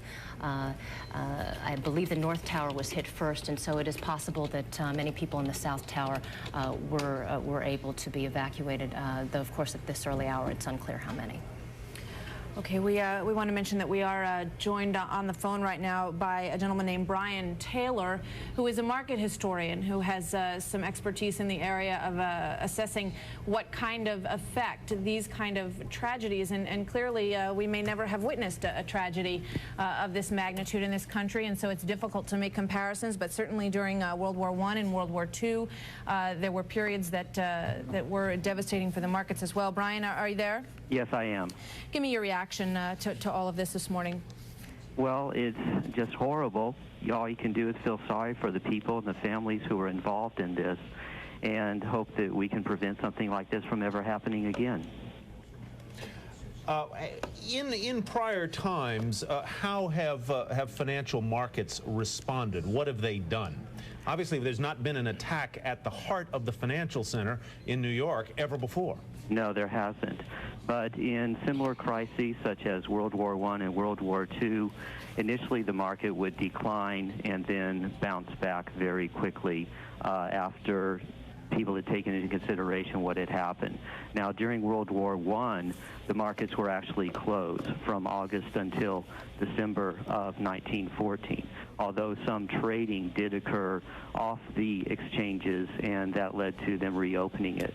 Now, in London during World War I, the market was closed, as it was in other continental centers, and then in 1939, they did close the London market for a couple weeks before reopening. But in both cases, they tried to get things back to normal as quickly as they could, and they did do so.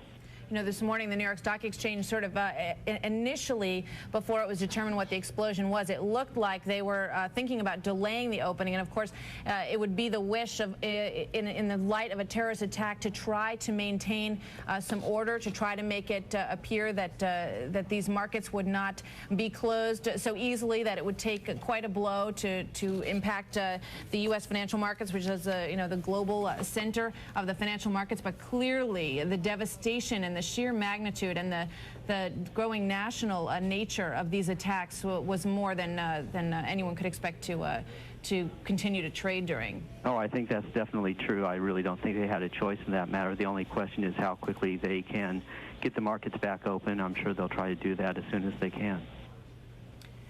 Brian, we're going to ask you to stay on the line if you can. We want to bring in Ron and Sana, who is with us from Midtown. And Ron, we are very happy to have you with us and to know that you are okay. Please tell us what your experience was this morning. Well, I was heading down after we had learned of it about 9 o'clock or 8:55 this morning. I had called in to see if we should go down and aid the coverage, and I was on my way down. And we got fairly close to the building, and I ran into a cameraman from MSNBC, and we were trying to get across town past the World Trade Center to the West Side Highway, which is on the lower southwestern corner of Manhattan, to hook up with our colleagues from CNBC. And as we were going across one of the restricted zones, the building started to explode, I guess is the only way I could describe it. It was hard to tell if it was an actual explosion, but the building began to come down, and we ran, and I sprinted around a corner. John headed straight down the street, and it began to look like a scene out of Independence Day, with just blackness raining down everywhere. And as I cut around the corner, I ducked behind a car, and it got darker and darker. I got inside what was just a parked car and stayed there for several minutes, and the material continued to rain down, and it was literally pitch black, darker than night, for several minutes. And as it began to clear modestly, I made my way out and headed to a building which was occupied by a few people, and there was a light that was shining from the inside. And so went in there, and there were a couple of police officers and a few other people, and we made our way out in what looked like, from all the movies that we've seen growing up, the aftermath of a nuclear explosion. There was gray debris over the entire area. It was the sky, the air around us was still filled with soot and ash and other debris. And we made our way to a police car, and the police picked up a couple of injured people as well as we made our way up the East Side Highway and eventually got to Midtown Manhattan. But it was truly a harrowing experience, and not nearly, obviously, as harrowing as others had suffered. But it was an unbelievable event in many ways, almost surreal. How close were you, Ron, to the Trade Center when this happened? What did you hear, and what did your feet feel? Fear, mostly. We heard that. I wouldn't call it an explosion. We did notice that the building began to blow at the top, and that material began to come down. And we just turned and ran as soon as we saw that. We were probably within a couple of blocks, maybe a block. It's hard to tell, but we were close to the base, but we were looking up at the top. And as we turned to run, material just began to fall. And like that scene in Independence Day where wind was just whipping down the street in the wake of an explosion, that's exactly what we experienced. And it went down the street, curved around corners, and blew with a fair degree of intensity, again, Tyler, until the sky was completely black. Ron, I'm curious about what your thoughts are in terms of the global economic impact of all of this. You've watched these markets for many years, and this is a truly devastating event. What do you think where do we go from here? Well, that's a tough question to answer. I believe, you know, the interesting, I shouldn't say interesting, but what these attacks obviously were designed to maximize impact, not just in terms of loss of life and political terms, but in economic terms as well. At the very least, 1/3 of this nation's financial transactions are routed through New York. This will disrupt the economy in a way I assume we can't fully appreciate yet. Not to mention the massive rebuilding costs that will take place here, to an extent in Washington and Pittsburgh and any other area that's been attacked so far. And it will create no doubt a great debate about globalization. The question now, does the United States turn inward, not just politically as it strikes outward against its foes, but also, does this freeze the expansion in global trade or even contract it? Does it affect world markets in a way that we can't understand? Certainly, as Brian Taylor was saying, there is a precedent for the market shutting down for an extended period of time. As he pointed out in World War I, there was a 6-month freeze in trading activity. One would assume that the next several days will not witness much financial activity in New York or anywhere else in this country. And it comes at a time, of course, where the American economy was weakening as well.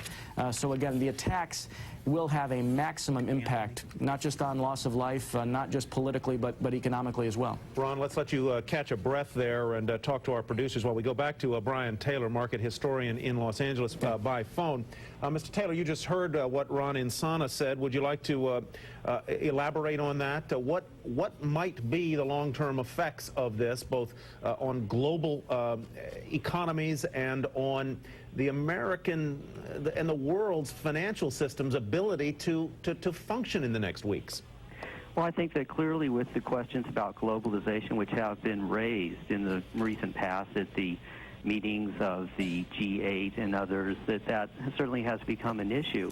But I think that we should use this as a sort of rallying point to make sure that we do keep the world open and not allow these individuals to make everyone in the world worse off, that in the long run, more trade, more integration of economies benefits everyone in the world, and we just have to keep that in mind. And just as we would allow the terrorists to undermine the military and political aspects of the country and other countries, we can't allow them to do that to the economy either. Brian, you know, we're getting word that like the power trading activity, you know, commodities trading, every form of trading in this country is not happening, and indeed in many of the markets around the world as well, and that in some areas we may not see trading for another week. And of course, this is an ongoing, developing situation. Still, we have no idea what the devastation will be when all of this finally settles down. What kind of impact do you think that having the markets closed, now that we have become so dependent on the almost 24-hour-a-day nature of trading of everything from power to commodities to equities to bonds, will mean to our economy? Well, I mean, the trading of the commodities and the other transactions are a means to an end to support the financial system throughout the world. I think that the overall impact would be minor. It would be short-term, but I hope and believe that within a week things will be back online, people will be trading again, and you know, the impact will, I believe, be minimal. Now, he talked about the rebuilding, the changes that are going to take place as a result of this. Those are going to be real impacts.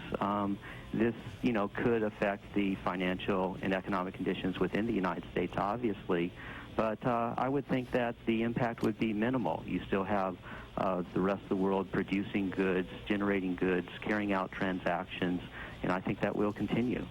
Brian Taylor in Los Angeles, thank you very much for joining us today. Brian Taylor, a market historian. Let's go back to Ron Insana, who I assume, are you in at 30 Rock in Manhattan? Yes, this was probably the closest place I could get to, given that the bridges and tunnels to New Jersey are all closed now. So I made my way over here. I think I'm going to disagree a little bit with Brian Taylor on his assessment of the situation. And I assume we can't see even at CNBC headquarters how the price of some commodities like gold are currently faring at this particular time. But in periods of crisis like this, investors, to the extent that they are able, very frequently flee to hard goods, whether it is gold or oil or platinum or something of that ilk. One might be in the process of buying those, not as a recommendation. I'm saying this is what people might do overseas or may begin to do once the markets open here. We're in the midst of one of the greatest bear markets in modern times, and one has to wonder whether or not, at this point, consumer psychology, investor psychology will be affected to such a degree that they will be reluctant to invest in financial assets. I'm not sure that we could say comfortably yet that the effects of this will be minimum in financial or economic terms. One never knows how these things play out in the financial markets. Not to say that anything severe will happen, but I think one has to think this through very carefully to determine just exactly what the financial ramifications are. This is obviously not a simple event. As we said, it was designed to maximize its impact, not just in terms of politics or loss of life, but also in economic terms, taking out the financial infrastructure of this country. And as you know, Tyler and Martha, in the World Trade Center, there are a host of commodity trading firms. There are, in fact, commodity exchanges located there. There are numerous brokerage firms and financial firms that exist.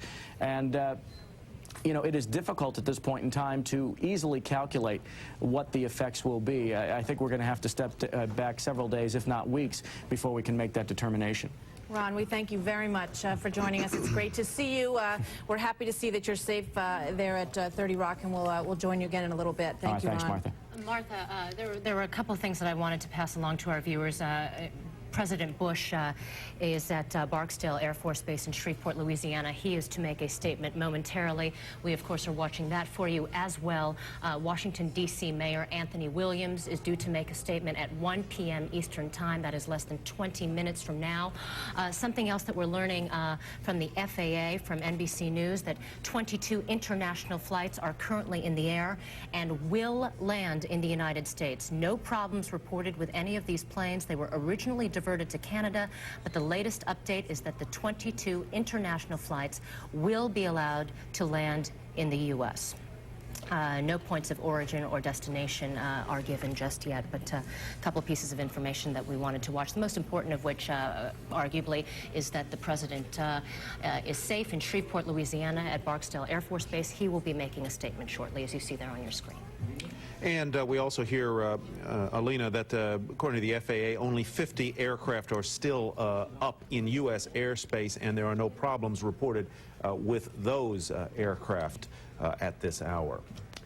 We also want to add that George Bush, the President of the United States, says that they have taken steps to ensure the functioning of the U.S. government. So clearly, Washington is trying to send out the message that they are taking very intense and severe actions to protect the American people, that they are going on to ensure the functioning of the U.S. government, and that things are proceeding as smoothly as could be expected in the middle of this very difficult time. And let's take you back several hours and bring you up to date for those of you who are perhaps just joining us. Two aircraft crashed into the World Trade Center in Lower Manhattan. Apparently, these aircraft were commandeered by terrorists in one way or another. Both of the Twin Towers hit, one shortly before 9 a.m. Eastern Time, the other about 18 minutes later. Sometime after that, within another 45 or 50 minutes, first one and then the other of the Twin Towers went down. The Pentagon was also attacked. You know, Tyler, I'm just thinking we live in such a media-centered society, and it is, you know, somewhat interesting, if you can call it that, that all of these attacks sort of happened, you know, several 10, 15, 20 minutes, an hour apart.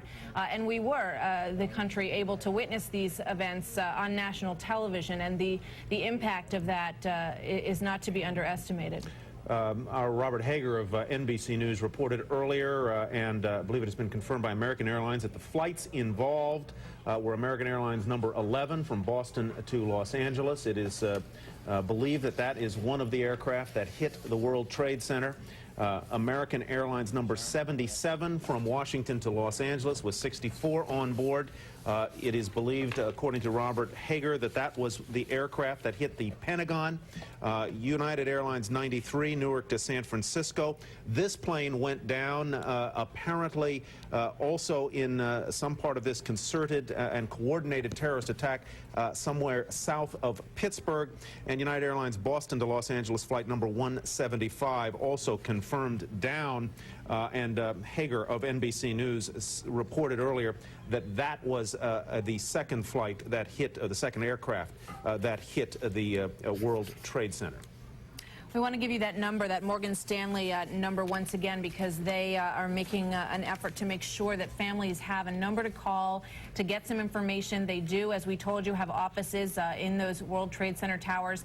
888-883-4391 is the Morgan Stanley emergency number for those of you out there who may have loved ones with that firm and who are trying to get some information. United Airlines has also posted an emergency number, and there it is for families concerned about their loved ones, 1-800-932-8855. That is for those people affected on United Airlines, and American Airlines also has one.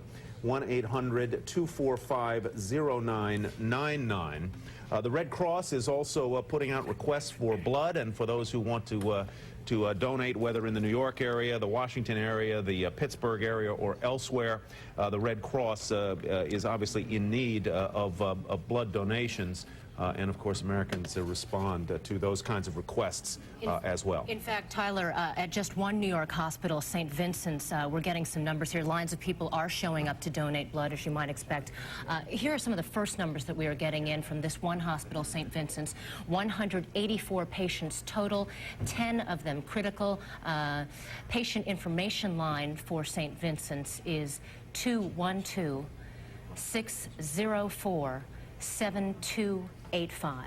Patient information line, again, for St. Vincent's Hospital in New York, 212-604-7285. Again, 184 patients total there, according to a spokesperson at St. Vincent's, 10 of them critical.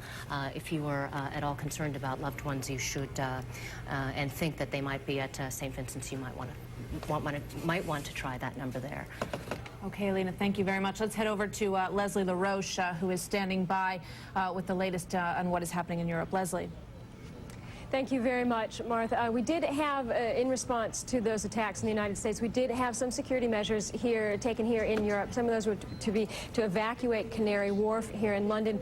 We thought earlier that Heathrow had been evacuated. That was not the case. Heathrow and the London airports are all open, but security certainly has been stepped up. We've been hearing from leaders around Europe about deep condolences to the people of the United States and blasting terrorism and its grip on the United States right now.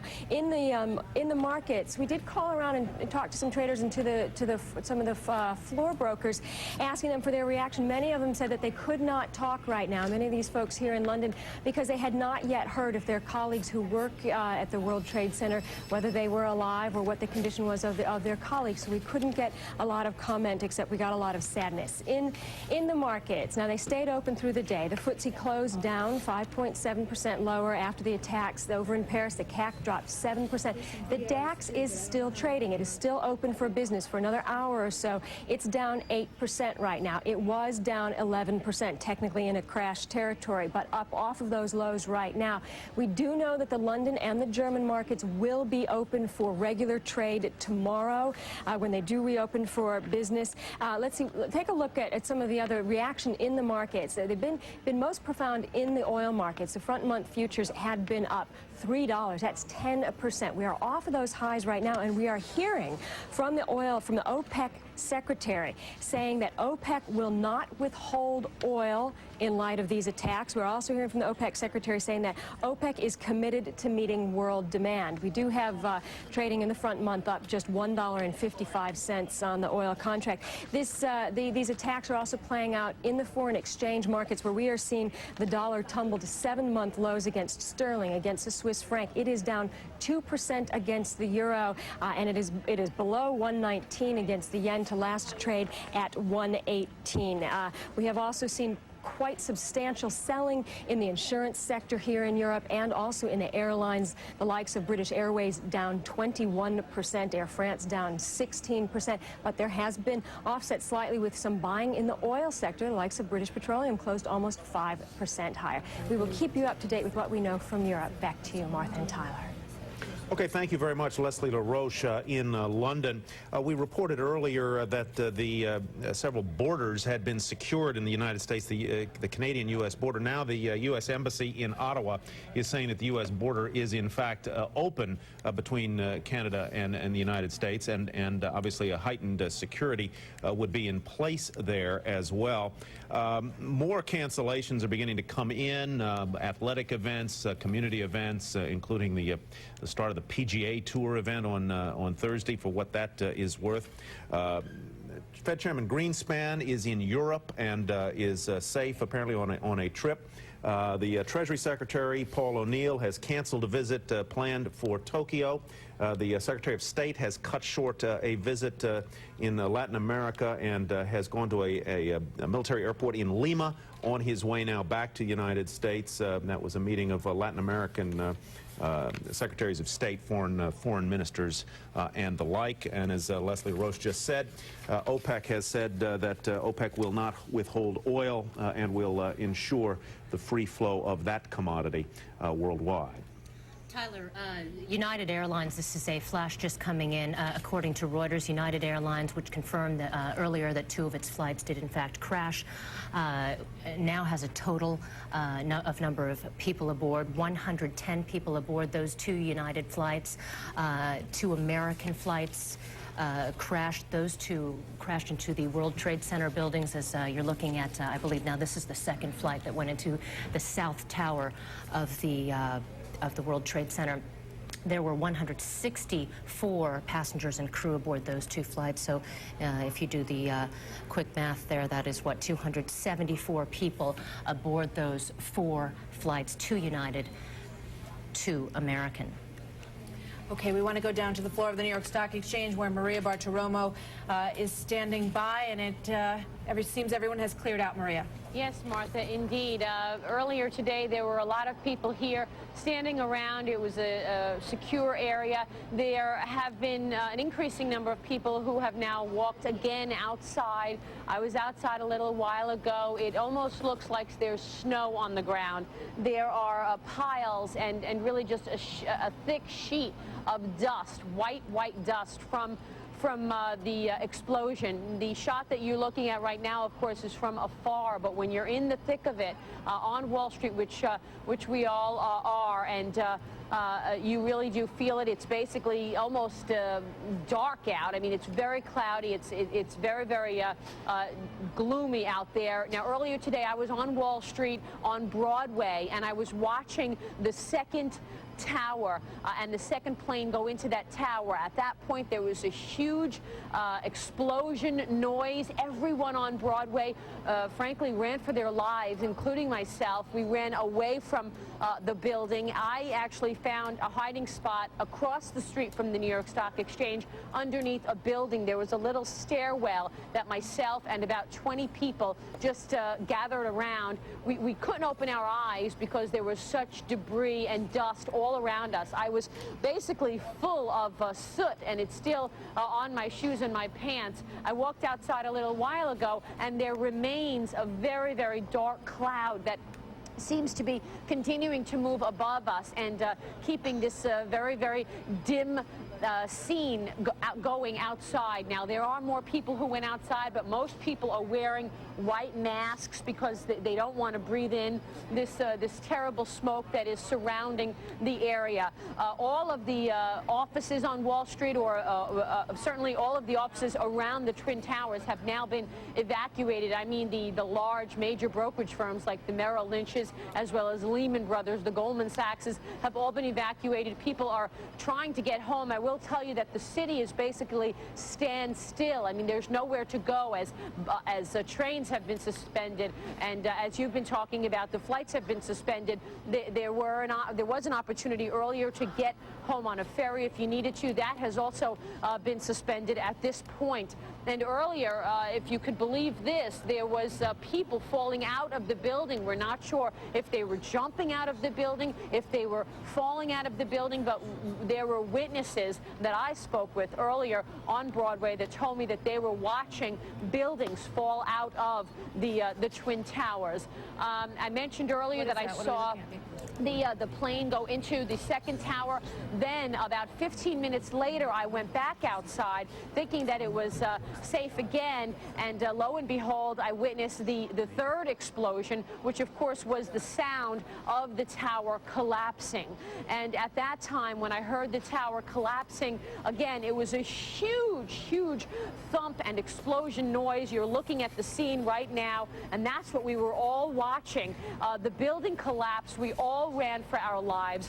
Metal and papers and debris were flying at us in the face, and that's when I ran for cover under the building across the street from the New York Stock Exchange. On a positive note, I can tell you that if there are any families out there wondering if your family is okay, if they have jobs at the New York Stock Exchange, I am being told that there have been no injuries or attacks, rather fatalities at the New York Stock Exchange, although I will say that people were handing out wet towels earlier so that we all could cover our faces, and again, there's no one in the area that I am right now, but there certainly are people mulling about on the floor of the exchange. The exchange is asking all of us to stay on the bottom or in secure places around this Maria, area. Tyler here. To that point, who is left at the New York Stock Exchange? It does not, from those shots that we're seeing, appear that there's anybody on the trading floor other than you.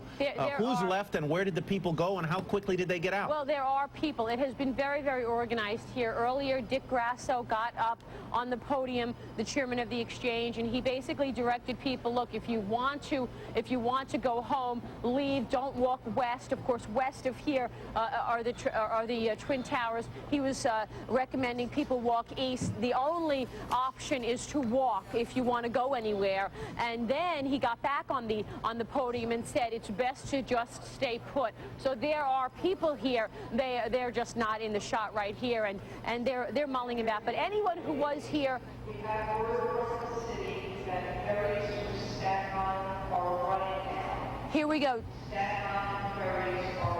Staten Island ferries are running. That you just heard Dick Grasso speaking on the podium, and he is basically saying that the Staten Island ferries are running at this point. So there is an attempt to get people home and in safe places wherever they may be. The ferries are now running again. Okay, Maria, thank you very much, and we are, of course, delighted that you are safe and on the job there at the New York Stock Exchange. Andy, where do you want to go next? Do we have a battle plan here? Tyler, I can mention very quickly that we were expecting a statement from President Bush from Barksdale Air Force Base in Shreveport, Louisiana. He has made that statement. That tape is en route to us. We don't have that tape yet, but I can tell you what he said. Quote, freedom itself was attacked this morning by a faceless coward, and freedom will be defended. That from President Bush moments ago in Shreveport, Louisiana. That tape is making its way to us.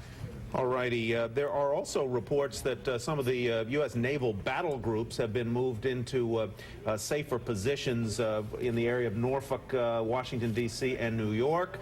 Some shots are showing us on other feeds are showing us U.S. naval craft around the New York Harbor area, whether they are being moved out or not. Whether they're being moved out of the New York area or into, we do not know, but certainly there is naval activity around the foot of Manhattan at this hour. We do have President Bush saying on the wires that the military is on high alert status, and we are hearing that there are some indications of that. Just echoing back to what Maria was saying this morning on the floor of the stock exchange, it was my understanding from traders that I spoke to down there that they were initially told to stay put, that they felt that that was the safest place to be. Some of them did then leave the building because they were afraid, because the New York Stock Exchange, of course, is another center of commerce, and they felt somewhat vulnerable. But as Maria has told us, the area there has been protected. The reports from the New York Stock Exchange are that no one that worked in that building has been injured. I know that many of the traders found some refuge across the street at one of the health clubs across the street. I spoke to one of them who was on the phone there, and he just talked about just the sheer terror that was felt on the floor of the New York Stock Exchange this morning as all of this started to happen, the shaking and sort of the movement of the building when these explosions started to occur, that people then ran outside, that many of them did witness, as Maria did, this second plane, and as most of the world did, I imagine, on national television and around the world, that second plane hitting the southern World Trade Center tower. So it has been a very, very devastating morning on Wall Street, and many of those people are just sort of starting to tell their stories to us over the phone. And we do have confirmation that the commander of the U.S. Atlantic Fleet has sent Navy ships to the New York and Washington, D.C. areas now to assist with air defense and medical needs. He did not identify the ships or specify how many are involved, would not disclose details about this deployment, but apparently naval vessels either in or on their way imminently to the New York and Washington, D.C. areas. Washington, of course, New York is a deep international harbor. Washington, D.C. is, 50 or 75 miles up the Potomac from the Chesapeake Bay, and the Potomac at that area cannot take the biggest naval vessels. Sharon Epperson joins us now with some further reportage and first-hand eyewitness accounts. Sharon. Well, Tyler, I left here a little after 9 a.m. trying to get into New York City. Of course, by that time, all of the bridges and the tunnels and everything had been closed by that point. And so we made our way down, following the river toward Edgewater and West New York. We talked to a number of people who were on the piers there looking, who had seen the entire scenario unfold. Let's hear what one of them had to say.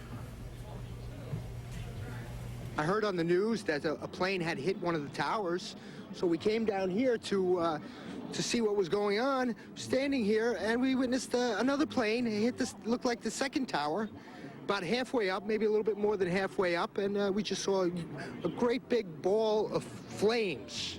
It was terrible. I've never seen anything like it. At that point, a lot of folks were watching, and they noticed that the first tower actually collapsed. That gentleman noticed that, as well as many others who were visiting. One man we spoke to was visiting from Australia, had come to visit a friend from Australia, has been here only a few weeks, and this is what he saw when he noticed that it was exploding. I just saw the very end of the World Trade Center when the last bit of it actually collapsed, and then when it hit the ground, there was just a massive puff of white smoke that was there, and that's when I got the binoculars and had a good look, and I knew that the left-hand side of the Trade Center had collapsed, and there was just the huge puff of white smoke. It was just unbelievable. At that point, he said he was trying to figure out, exactly how it had fallen down. I asked him, did it fall over? Did it fall inside? And he was describing to me a little bit about how exactly he watched this unfold. Take a listen.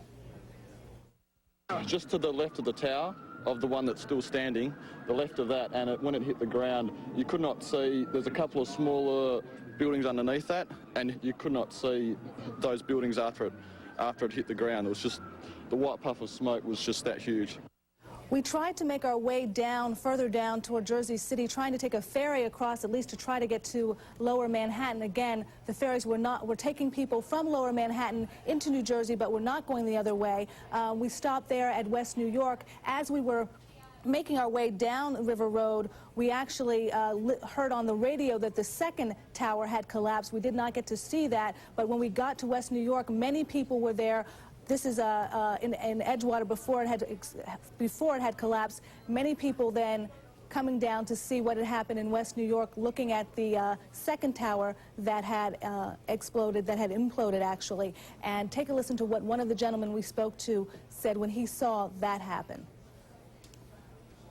It looked like the fire was about 20 stories below the roof of the World Trade Center, and then it just gradually started expanding and expanding. We came out here with binoculars, and about a half an hour later, we saw a huge chunk of the building, one of the World Trade Centers, fall to the ground, and just smoke everywhere. All of downtown was covered in smoke.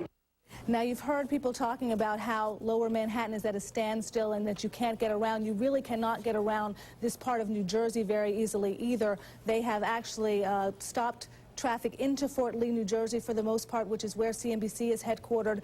The traffic in Jersey is very slow, very difficult to get certain places.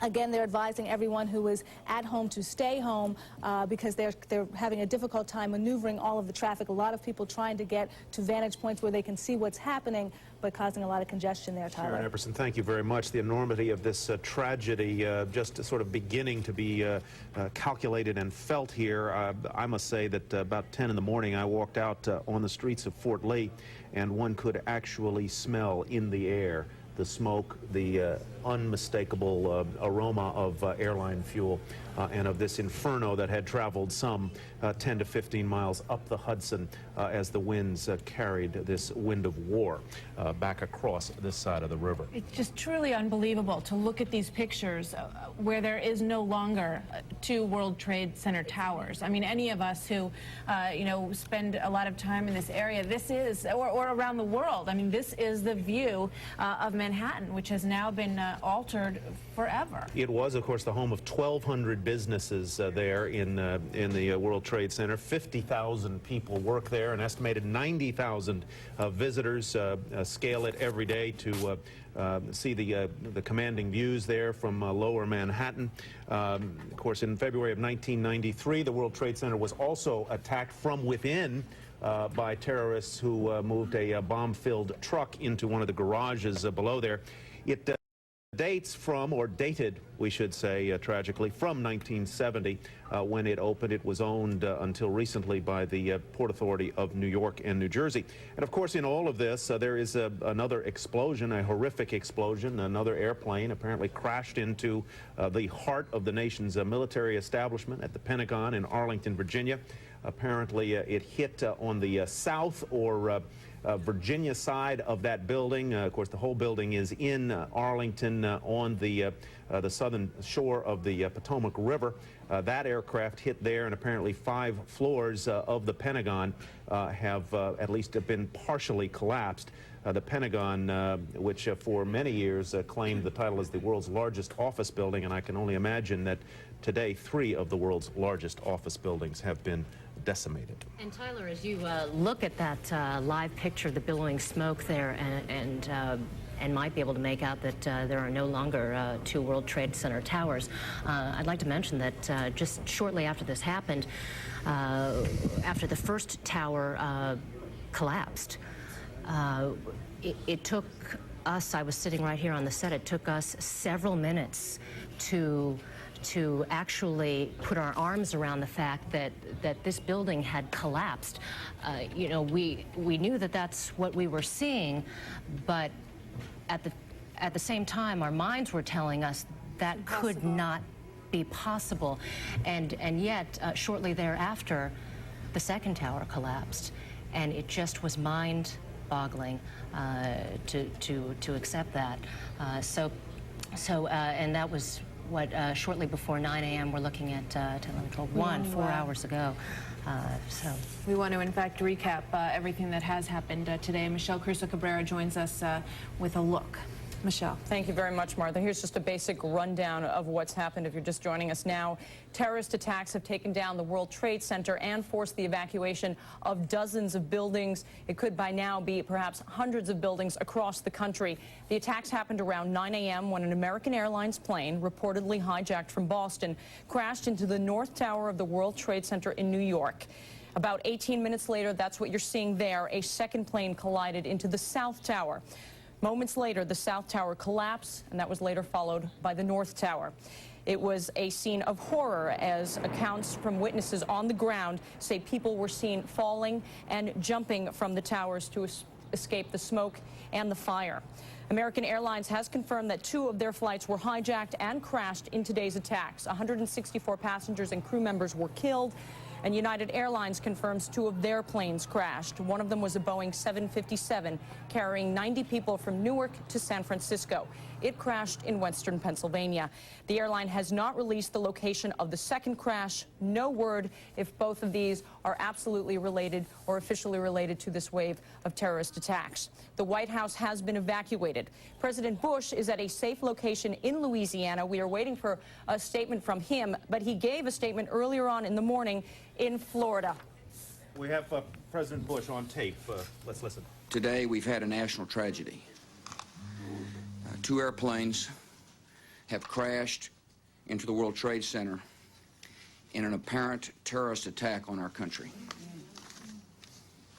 I have spoken to the Vice President, to the Governor of New York, to the Director of the FBI, and have ordered that the full resources of the federal government go to help the victims and their families, and to conduct a full-scale investigation to hunt down and to find those folks who committed this act.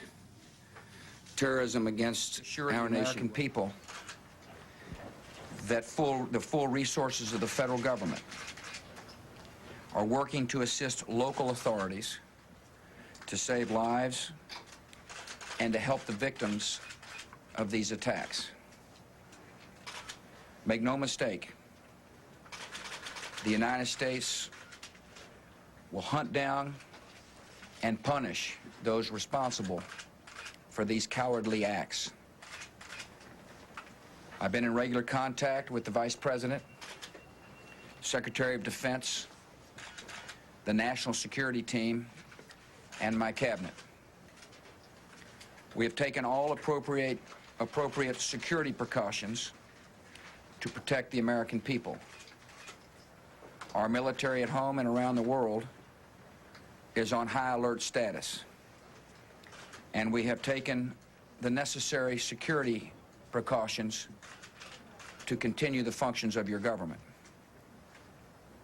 We have been in touch with the leaders of Congress and with world leaders to assure them that we will do whatever is necessary to protect America and Americans.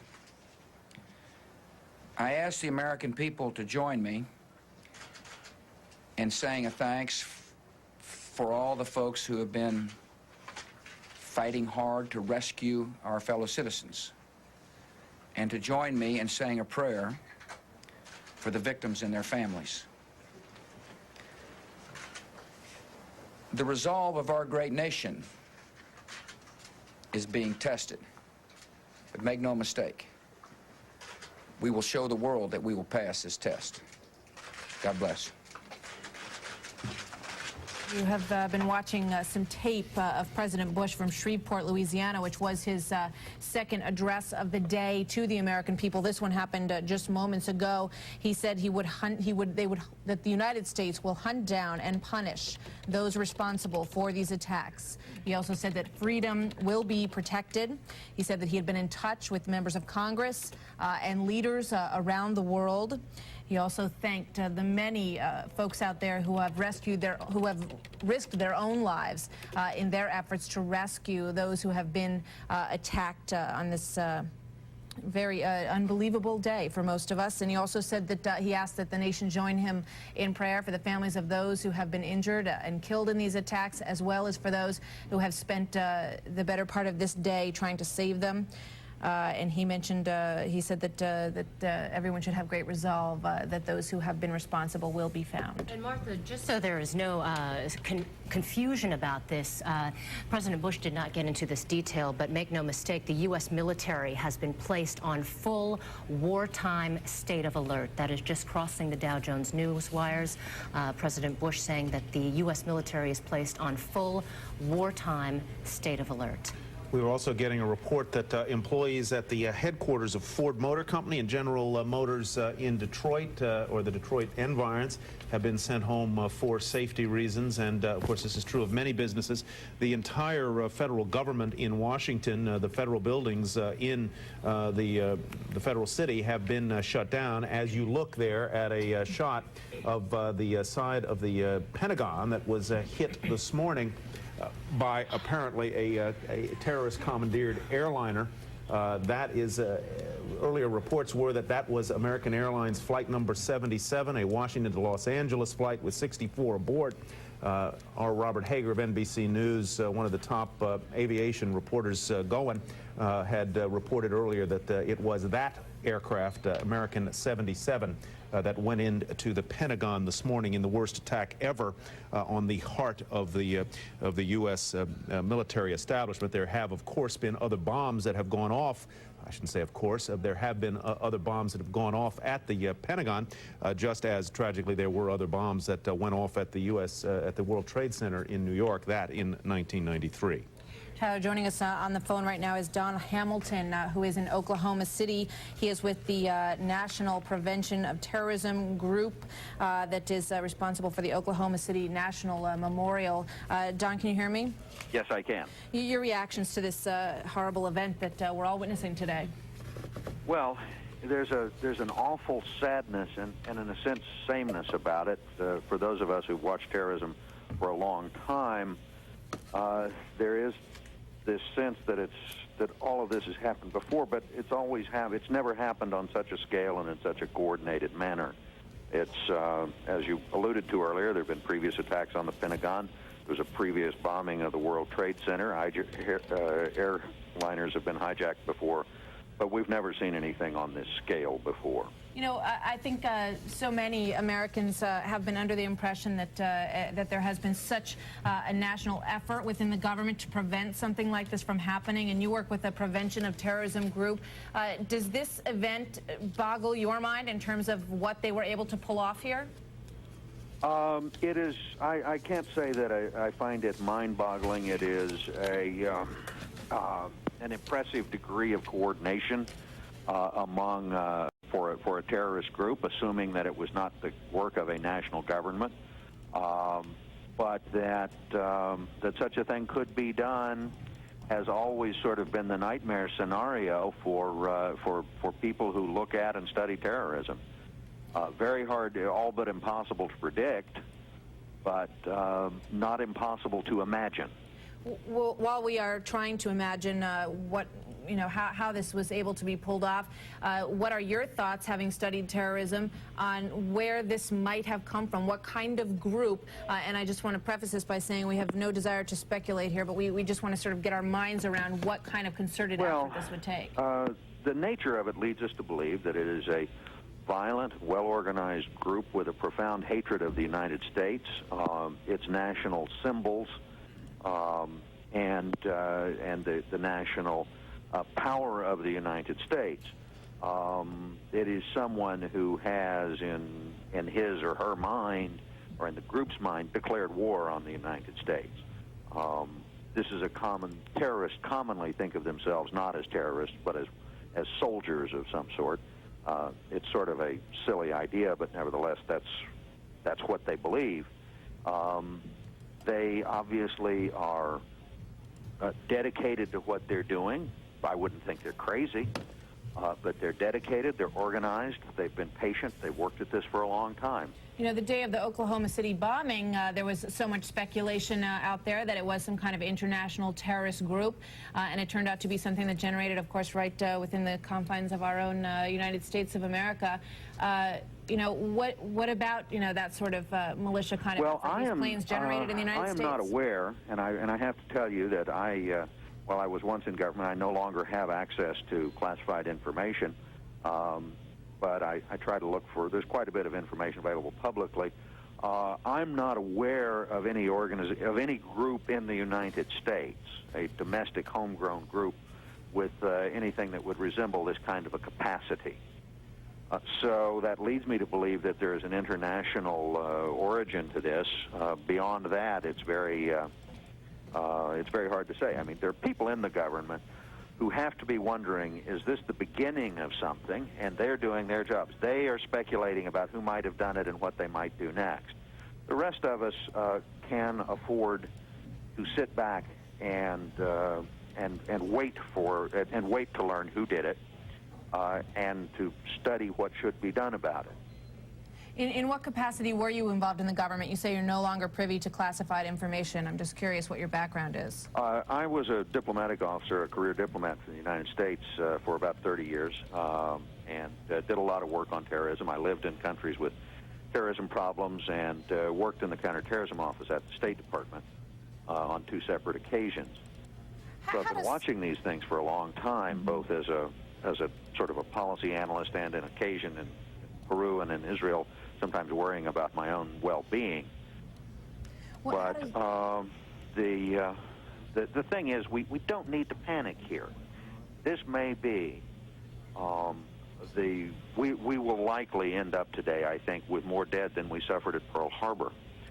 But there's no reason to believe that our government is not functioning, that this is a threat to our national existence, or that we can look forward to a great deal more of this. There are very few organizations in the world. I know of no organization in the world that could sustain a campaign like this. Mm-hmm. This will probably turn out to be the result of months, if not years, of planning.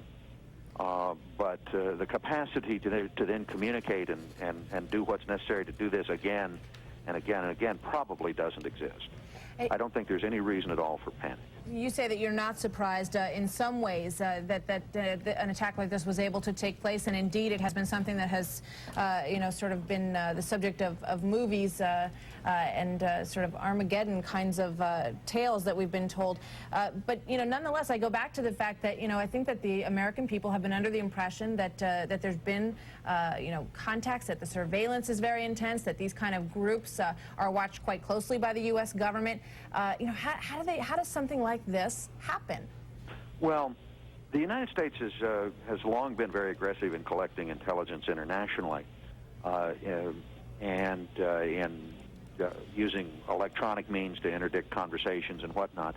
The people who would do this would be well aware of the formidable technical capacities of the United States to collect intelligence on something like this. They would probably take their time about it and move, perhaps even by word of mouth, among a handful of trusted people. Within the United States, we are very jealous of our civil liberties. The Federal Bureau of Investigation cannot open an investigation unless there has been a crime committed or they have reason to believe that the commission of a crime is imminent. And there's good reason for that. I mean, most of us at one time or another have stood around and said, well, the government, look what the government has done. This is the silliest thing. Somebody ought to do something about that. And we're exercising our rights as free citizens in a free country when we do that. Do we still have you, Don? Do we still have Don Hamilton, Andy? Mark, okay. I want to pass on. Thank you to Don Hamilton, who we seem to have lost on our phone line. Alina. I want to pass on 2 pieces of information we're getting across the wires. The first is this. According to Reuters, the White House says that President Bush is to leave Barksdale Air Force Base in Shreveport, Louisiana. There is no comment on the destination. I don't think anyone is surprised about that. The second piece of information is that while earlier reports said that 2 American Airlines planes crashed into the World Trade Center towers, an airline spokeswoman is now saying that all of this information was based on unconfirmed reports, and now the locations had not been determined. We do know that 2 American Airlines planes have crashed. So have 2 United Airlines planes. Yes. We are, of course, still trying to sort out all the details on that. And here, as we look at the horror of the second crash of that plane bearing down on the South Tower earlier today, sometime shortly after 9 a.m. Phil LeBeau is in Chicago following what actions are being taken in the Chicago area, what corporations are saying, and what is going on in America's sort of second financial capital, if you will. Phil. Well, Tyler, that second financial capital is completely shut down, and it's been closed now for at least a couple of hours.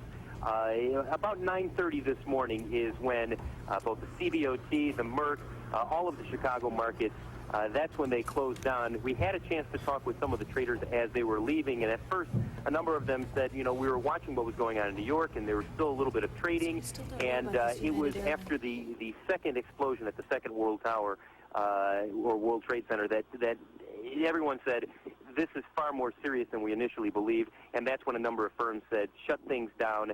I also had a chance to talk with Rick Santelli, who covers the Board of Trade for us, and he brought up an interesting point. He mentioned that about 70% of the world's cash bond market, it flows through the World Trade Center and through some of the big firms there, including, Cantor Fitzgerald and Liberty and Garvin. So for a number of the traders here, obviously, immediately their transactions were put on hold once everything started developing in New York City. As a city, outside of the financial markets here, it is a little bit eerie here in Chicago. A number of people have left. A number of buildings down in the Loop, ours right next to the Sears Tower, they evacuated. They said, get out. If you want to stay here, you can, but we're telling you should probably get out. And there's, obviously, as there is with a number of the major cities around the country, a heightened state of awareness about what's going on and heightened security. Tyler? Thank you very much. We should say that reports from some of the parts of the world where so much of the terrorism seems to originate are that the Taliban, which is the government or the party in control of the government in Afghanistan, which had been the country in which Osama bin Laden, who is the mastermind of some terrorism, has denied that bin Laden was involved in that. There have been reports surfacing in London in recent weeks that a possible terrorist attack was in the offing. Some people think that this is a sort of back channel sort of hearsay, but nevertheless we report it for what it is. Maria Bartiromo has been down in the Lower Manhattan area all morning and is now on the deserted floor of the New York Stock Exchange. Maria. Thanks very much, Tyler. I just walked outside again, and outside really is a sight to see at this point. As I've been telling you, the dust on the floor looks like snow. It's so tall, and the clouds and the dust and the debris around you continue to fall, even if it has alleviated quite a bit from the earlier devastation. I wanted to tell you that we know that trading has been canceled today. I am hearing from a New York Stock Exchange official that they may make an announcement about 2 o'clock p.m. Eastern Time today regarding trading tomorrow. Other sources are telling Dow Jones that it is likely that we probably will not see trading happening tomorrow either, that people are actually considering that the markets will stay closed tomorrow as well. So we're waiting to hear that announcement. Clearly, the area has been basically come to a halt. You go outside, and if people are standing around, it's only temporarily, because you truly can't stay outside too long because the air is filled with debris, and it's very hard to breathe, frankly. And Dick Grasso was on the microphone earlier speaking to the entire New York Stock Exchange, and he has reported that the ferries are running again if you wanted to go to Long Island or to Staten Island from downtown Manhattan. So that is an option, but most people are camped out. In fact, here, of course, it is empty, but there are some secure places down here on Wall Street, and I walked in one of them earlier, and basically you have a lot of traders and brokers pretty much just camped out, who has a white towel on his face, who has basically sitting there and lying down, sleeping. I mean, there's been real shock to everyone, obviously, and most people have chosen to just stay put, not go anywhere. And of course, other transportation aside from the ferry and some of the Long Island Railroad, I heard a minute ago, was also beginning to get back into operation. But most of the other transportation, that is cars, buses, taxis, are very hard to come by, and that's why people are just staying put. I told you about the scene outside the New York Stock Exchange earlier. It was something to see. I was actually outside and witnessed firsthand the second plane going into the second tower, and It was extraordinary to see this plane just making a hole in the tower. Everyone on the ground on Wall Street ran for their lives, including myself, frankly. Then about 10 minutes or 15 minutes later, I walked out there again, thinking that, you know, that we had seen the worst. And of course, then there was a third explosion, and that third explosion was the sound of the second tower collapsing. And at that time, when the tower collapsed, of course, there was metal being thrown and papers being thrown. In fact, just outside, I went outside and I picked up some paper from, I read it, and it was burnt off. All of the edges were burnt, and it was a Cantor Fitzgerald memo. So Cantor Fitzgerald is housed in, or was housed in, the World Trade Center on the 105th and 106th floors. They probably had other floors as well. I'm not sure, but I know they're on 105 and 106, and clearly that had come from there. So you've got debris falling and coming from the building. In fact, earlier there were witnesses who told me that they actually had seen bodies coming out of the building. We're not sure if they were jumping or if they were falling out, but clearly the situation continues as devastating as we've been reporting. Back to you. Maria, thank you very much. Back here in Fort Lee, New Jersey, Morgan Stanley Dean Witter, which is the largest tenant in the destroyed World Trade Center complex, has declined comment on the status of its employees. It has, however, established a hotline. Morgan Stanley rented about 50 floors of that building. The hotline for people with loved ones there you see it, 888-883-4391. Now let's bring you up to date on the, before we go back to Washington, on some of the status of the airliners that apparently were involved in this coordinated and concerted attack. American Airlines number 77 was a Washington to Los Angeles flight. It carried some 64 individuals. American Airlines number 11 was a flight from Boston destined also to Los Angeles. It is almost certainly one of the aircraft that hit the World Trade Center in the first attack. United Airlines number 93 was a Newark departure heading for San Francisco, and that is the aircraft that apparently went down in the south area, south of Pittsburgh near Johnstown, Pennsylvania. And a fourth aircraft, which is also a United airliner, United Airlines 175, is down. There is some confusion, frankly, about whether that is the one that, it was one leaving from Boston to Los Angeles, whether that is the aircraft that hit the Pentagon in Arlington, Virginia. Robert Hager of NBC News had reported earlier that American Airlines number 77, the Washington to Los Angeles craft, was the one that hit the Pentagon. But there is obviously some confusion here as to which planes hit where. Hampton Pearson is in Washington with an update on what is happening in the nation's capital. Hampton? Tyler, several things to bring you very quickly up to date. Number one, the mayor of the District of Columbia, Anthony Williams, and the governor of Virginia, Jim Gilmore, have both now declared states of emergency in their respective locality. This, of course, gives them broader powers to basically begin to manage the situation here.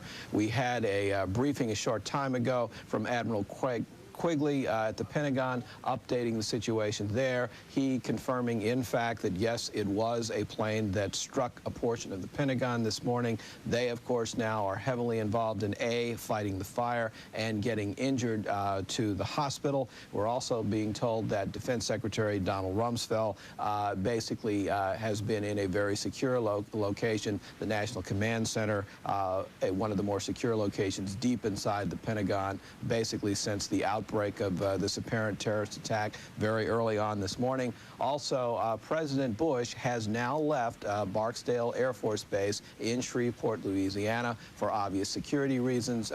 His destination and whereabouts as far as the next stop are not being disclosed. You'll recall he made a statement there on that Air Force Base a short while ago where he said, in part, freedom itself was attacked this morning. He wanted to assure the American people of the full resources of the federal government working to help victims of the attacks and to help save lives, and also giving a rather ominous warning, quote, make no mistake, the U.S. will find and punish those responsible for these cowardly acts. Back to you. All right, thank you very much, Hampton Pearson. Martha? We're just taking a look to sort of clarify which of these planes hit where, and there is still some uncertainty about some of these. American Airlines had said that they were not confirming that the second plane that hit the Trade Center was one of theirs. So we need to sort of stay on this and give you these confirmations as they come through. We're also continuing to get information on different closures and things that are not happening around the United States today. And one of them that I might mention is that Disney World has closed all of their theme parks, and it may seem somewhat trivial as we look at the kind of devastation that we've seen, but it goes to the idea of what kind of impact this is having nationwide. We did get reports earlier that New York City school students were staying right in their schools until their teachers could figure out a safe way to get all of them home. So this has impacted not only, of course, foremost those who were right in these attacks, but people all across this nation. The Disney parks are closed. The Seattle Space Needle is closed. Hoover Dam is closed. Kennedy Space Center is closed.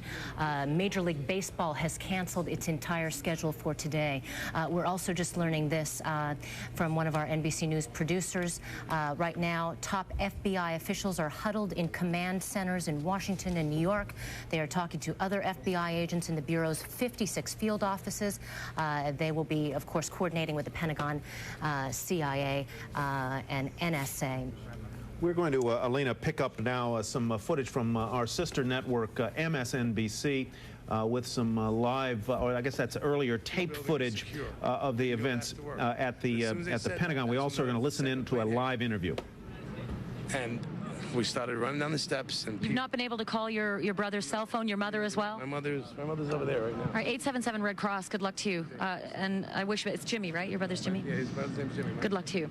This is some of the kinds of stories that we've been hearing since this happened, Brian. There is so much mayhem and so much bedlam that a lot of the police and emergency response crews have only just been able to try to secure the areas, let alone deal with so many of these casualties. I've heard the term walking casualties. We're just allowing the walking casualties to go to staging areas. I've been told there are 4 different staging areas, the largest of which is over at Chelsea Piers, which is on the Hudson River on the west side of Manhattan Island. If you want to look past me with the camera here, you can still see the immense amounts of smoke all the way down. We've been pushed about 3 different times out of locations, moved northward from that vicinity. At the very start of the day when this happened, we were right in the epicenter where the explosion was. I'm right now covered in the debris and the dust from the explosion itself. I was hit with a cloud of debris and smoke. A producer I was working with, we at first had to kick in a door to an apartment building just to escape the clouds because we couldn't breathe, and a police officer followed us in because he couldn't breathe, and a security guard followed us in because he couldn't breathe either. It was pitch black, and now it's just trying to establish whether it's safe enough to even get the crews into this epicenter to rescue those who might still be there, like Anthony's brother Jimmy. He says he can't find him. He has no idea where to even look for him. He was in the first tower. The other thing I want to tell you about is just earlier, this is a sort of an emergency route. They've cordoned it off, and they're allowing a lot of the emergency vehicles to run north and south through here. We saw a caravan of 5 trucks, all with medical supplies, coming right past us and heading down towards the epicenter. Again, the concern is getting those things in there. If you want to just pan up, I don't know if you can see past me. Let me get out of the way. Pan up to that big brown building where you can see most of the smoke. That is 7 World Trade Center.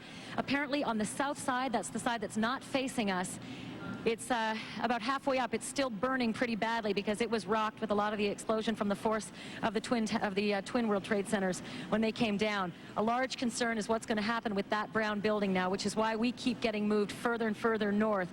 You can see people down on the street moving towards us, even media who originally were allowed to have more free reign to report this story. We're being pushed out as well because there was some concern that there might be additional explosions, possibly other bombs. There was also some talk about gas, whether that was a gas explosion, a gas bomb, or perhaps just Con Ed's difficulties in dealing with some of the natural gas here. We're not sure yet. It's very, very difficult to get the emergency crews to give us this information because obviously they've got a very big problem on their hands, just trying to get people out of here and then, of course, deal with not only those who are still trapped, possibly, but those who are injured. Apparently down this street here, and we're on West Broadway and Worth Street. There's another staging area where some of the victims are being taken as well. Ambulances have been coming and going, and we've seen a lot of city buses. We've seen Port Authority. We've seen just about any kind of organization getting involved in this tragedy to help out. Port Authority workers serving as traffic police. We've seen New Jersey police officers and fire and rescue teams coming in as well. We've been told that every county surrounding the New York area, as well as the surrounding states, have sent in emergency crews as well. Let me hear what they're saying. Sir, what's the situation at this time? Do we know anything more about other bombs? Right now, we don't know anything right now. And where are you being told to move people? Yes, we are. So everybody, because right now we're worried about third building right now. You're worried about which building? Third building, which might be the American Express building. Is it this brown building right here? I don't know if it's the other side of the brown building right now. And what's the concern with it? We've heard it's on fire on the other side. Fire on the other side, which might cause the building itself to fall over and knock that building down. We also have to worry about the gas leaks and everything. Gas leaks. Now, what about the emergency personnel who are on the scene? Are they safe? Are they still trying to tend to the wounded? Or are you getting all the emergency personnel out of the epicenter? Basically, what you hear is what we hear also. Right now, nobody's told us anything. And are you serving as traffic now, just trying to keep people out? Clear people out. God forbid something happens. We don't want nobody no more injuries or whatever. Yeah. And how about your fellow officers? Do you know other fellow officers who were in there? No, we don't. No, we don't. Right now, we're in the dark just like you are. Thanks very much. I appreciate it. Appreciate it. There you go. I think that's probably best reported right from the officer's mouth. They're in the dark too, and that's what I've been hearing from almost every police officer that I've stopped to talk to. Brian, tell me anything, and they're told all I know is what I'm being told, to move people. All right, Ashley Banfield, thank you for that live report from Lower Manhattan, just blocks away from where the explosions took place after, again, both. That is Brian Williams of MSNBC and NBC News reporting as well. Ashley Banfield on the streets of Manhattan, where she has been since early this morning, reporting just then that police officials down in that part of Manhattan are concerned now about a third building. Apparently there is a fire in that area. The World Trade Center is on the east side of a road down there, which is known as the West Side Highway, or West Street in that part of town.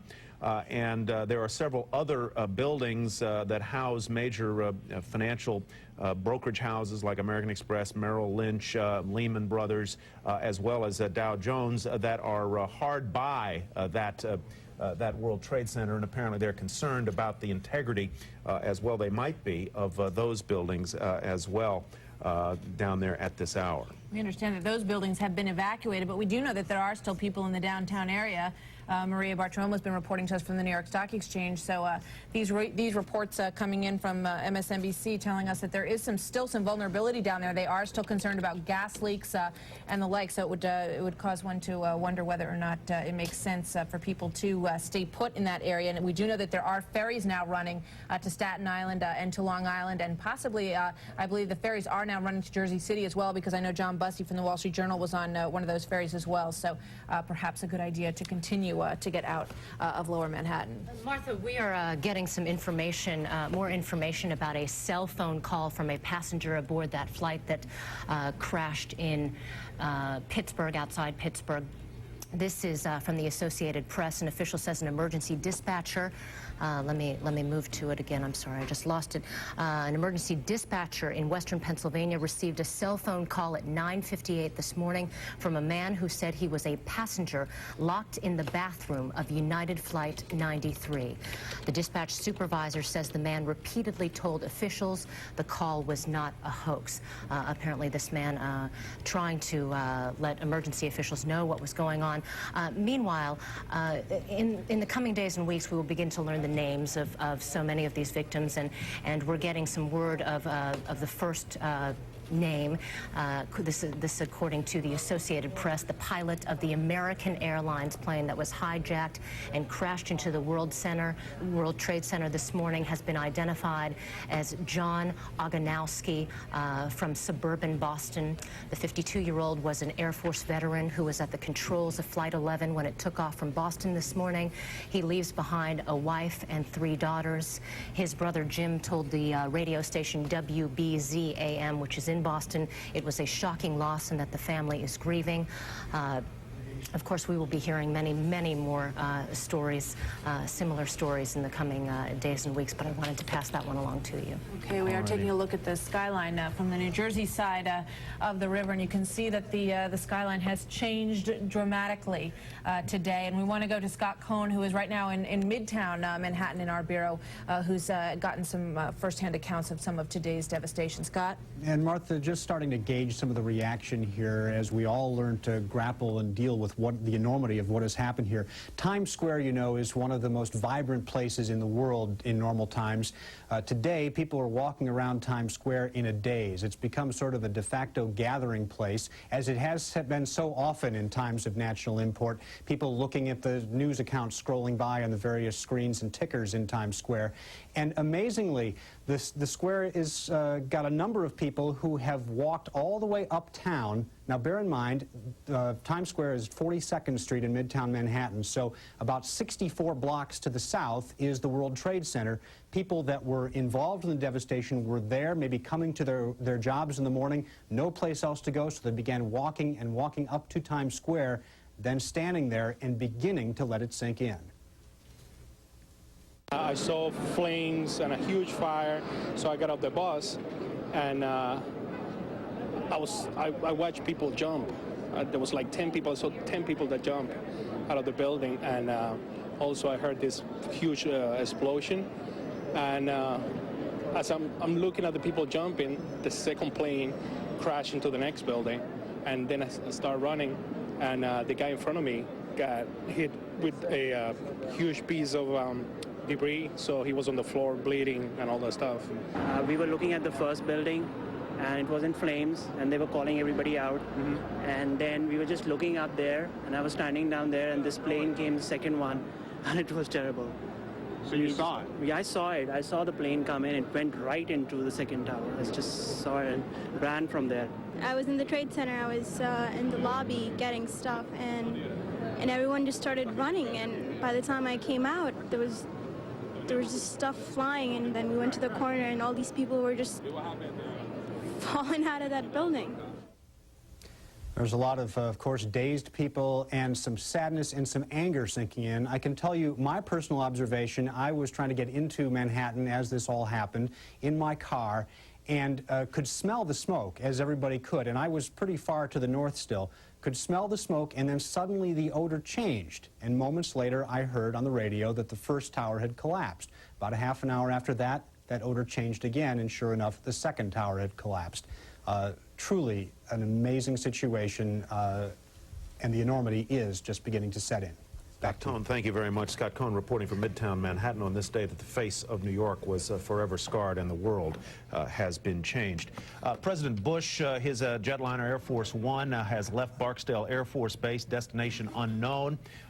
He made a statement about an hour ago, which we carried for you on tape as we take a look at the forever changed lower Manhattan. Let's look at a timeline of today's events as they unfold. Shortly before 9 a.m., an aircraft crashed into the North Tower at the World Trade Center in lower Manhattan. That tower is some 1,300 feet high. 50,000 workers work there, and 90,000 tourists visit that location every day. Shortly after that, 18 minutes to be precise, a second aircraft crashed into the World Trade Center there. At 9:40 a.m., another airplane, clearly hijacked, crashed into the south side of the Pentagon in Arlington, Virginia, the heart of the nation's military establishment and its nerve center there. Came in from the side where the heliport is. Initial reports were that it was perhaps a helicopter, but it has later been determined, evidently, that this was not a military helicopter or a military craft at all. Shortly after 10 a.m., the first World Trade Center tower collapsed. And here, as you look in a small scale there in the window, you see that second plane going in to the South Trade Center tower.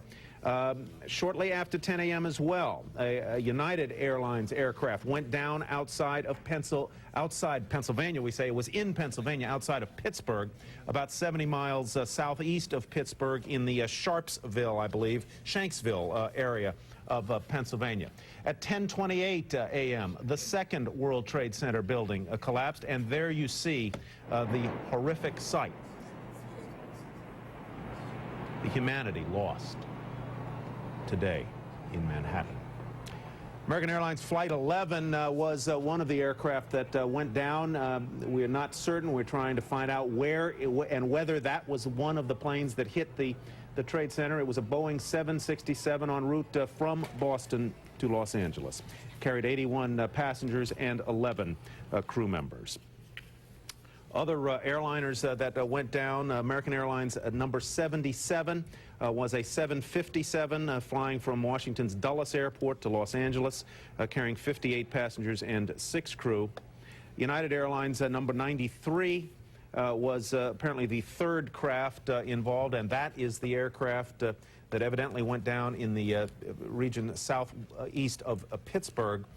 And the fourth aircraft, apparently United Airlines number 175, out of out of Boston, heading for Los Angeles. We want to take you back to London for a moment, to Leslie LaRoche, who has been covering the story from Europe for us. This London was, of course, I believe, the only exchange that was actually trading when this catastrophe started to unfold, Leslie.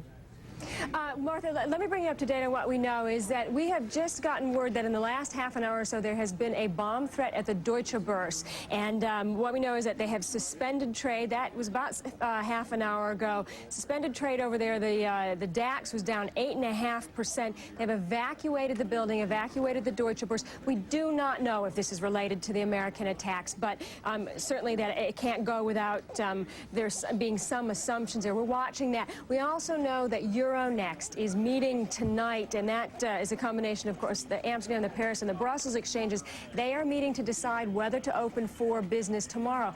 Earlier, a couple of hours ago, we had heard that the DAX was going to be up and running as normal and that London will be up and running. I think all of that is under consideration right now. We won't know whether they will be up and open for business. We do know that the FTSE indeed was open when these attacks took place and began a very sharp sell-off. The FTSE closed for its regular trading day, closed down 5.7%. There were only 3 stocks in the FTSE 100 that climbed today.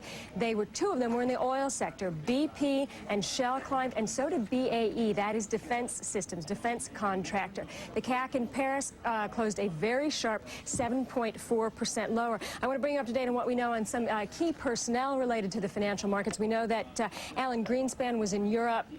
He was in Switzerland. He has apparently checked out of his hotel in Basel. He was there for a BIS meeting. Paul O'Neill was scheduled to have a meeting with the finance minister Shokawa in Japan. That meeting has been canceled. We have had some official condemnation and some official comment out of Europe, out of the European Union. They have said that talking about these multiple assaults on the U.S. landmarks, they call it the worst attack on the United States since Pearl Harbor. They have vowed to stand by their ally, the United States, in their fight against terrorism. The EU External Relations Commissioner said that this is an act of war by a madman. And we also did hear from Pope John Paul II praying for the victims and praying for their families. I was talking to you just a moment ago about the oil sector and how BP had climbed. The oil markets themselves, the front month, the futures contract, the Brent crude contract, had been up 10% earlier on today. Trade was suspended for a while, and then trade came back online, and we have the front month contract up $1.60. And the reason we talk about why there's a reaction in the oil markets is because there is an assumption in the market, or there's a possibility that these attacks may involve the Middle East somehow, or terrorism in that part of the world. And if that is the case, might some response come from the United States and then get some response out of Arab nations or the oil-producing nations? So that's why you watch the oil market markets for any kind of response or even in advance of any kind of response. And I was just handed a note from the news editor here at CNBC Europe telling me that German television is reporting that all Frankfurt skyscrapers have been evacuated. Once again, that follows the bomb threat at the Deutsche Börse. We'll keep you up to date. We'll let you know what's happening as we give you the updates throughout the evening. We'll leave it there for now. Back to you, Martha. Leslie, thank you very much. Leslie LaRoche with an update on how all of the businesses in Europe. It's amazing the magnitude when you think about all of the buildings in Frankfurt. Yes. In the financial area being evacuated, people being sent home. The impact of this being felt worldwide is really just unbelievable. And we're going to talk a little bit about some of the business implications being felt here in the New York City area and across this nation with Darby Mullaney. Is Darby ready in New York with you? Okay, she is ready. Let's go over to you, Darby. Darby Mullaney at our Carnegie Bureau in New York. Hi, Martha. That's right. We're in Midtown Manhattan, and what I can tell you is that the New York Stock and Commodity Exchanges are in complete shutdown mode. Almost all trading shut down indefinitely at this point. The only trading in New York around midday was in the interbank foreign exchange market, according to the wires, where the dollar was down in very thin conditions. Now, the New York Stock Exchange, of course, delayed the start of trade indefinitely. We have no exact word when they're going to reopen, and the U.S. Securities and Exchange Commission chairman says that trading in U.S. stock markets will only resume when it is practical to do so. The NASDAQ, of course, is closed as well. Trading has been halted at the New York Mercantile Exchange, the New York Board of Trade also. The Federal Reserve, however, remains open and is operating normally. A Fed spokesman said that the Fed stands ready to provide additional money to banks if needed. Now, this promise of additional money is similar to a pledge that the Fed made on the morning after the October 1987 stock market crash. That statement was given a large amount of credit for helping to restore calm to the shaken financial markets back then. Now, today, Fed Reserve Chairman Alan Greenspan is taking part in a regularly scheduled meeting of the Bank for International Settlements in Switzerland. The Fed spokesperson did not say whether extra security measures were being taken to protect Greenspan. However, we have learned that he's perfectly safe. But the Fed also would not say when Greenspan would be returning to Washington.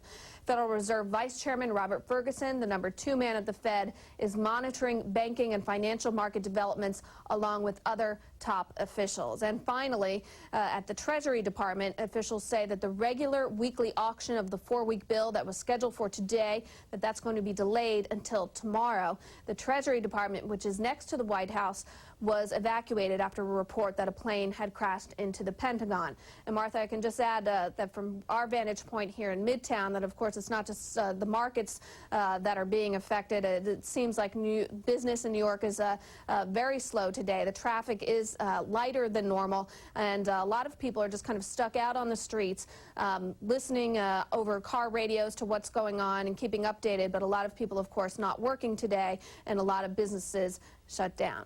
Back to you. Thank you very much, Darby. Darby Mullaney. You know, it's just amazing when you think about coming into work this morning. You know, all of these people heading into Manhattan with, of course, no idea of what this unbelievable day had in store. And Alina Cho has some more breaking news for us. Alina. That's right. Some key information, Martha Tyler, that is coming into our newsroom now from NBC News. We've just had some confirmation. All the flight numbers and crash sites are now all confirmed either by the airlines or an FBI source. Here is what we know. American Airlines Flight 11, a Boeing 767, en route from Boston to LAX.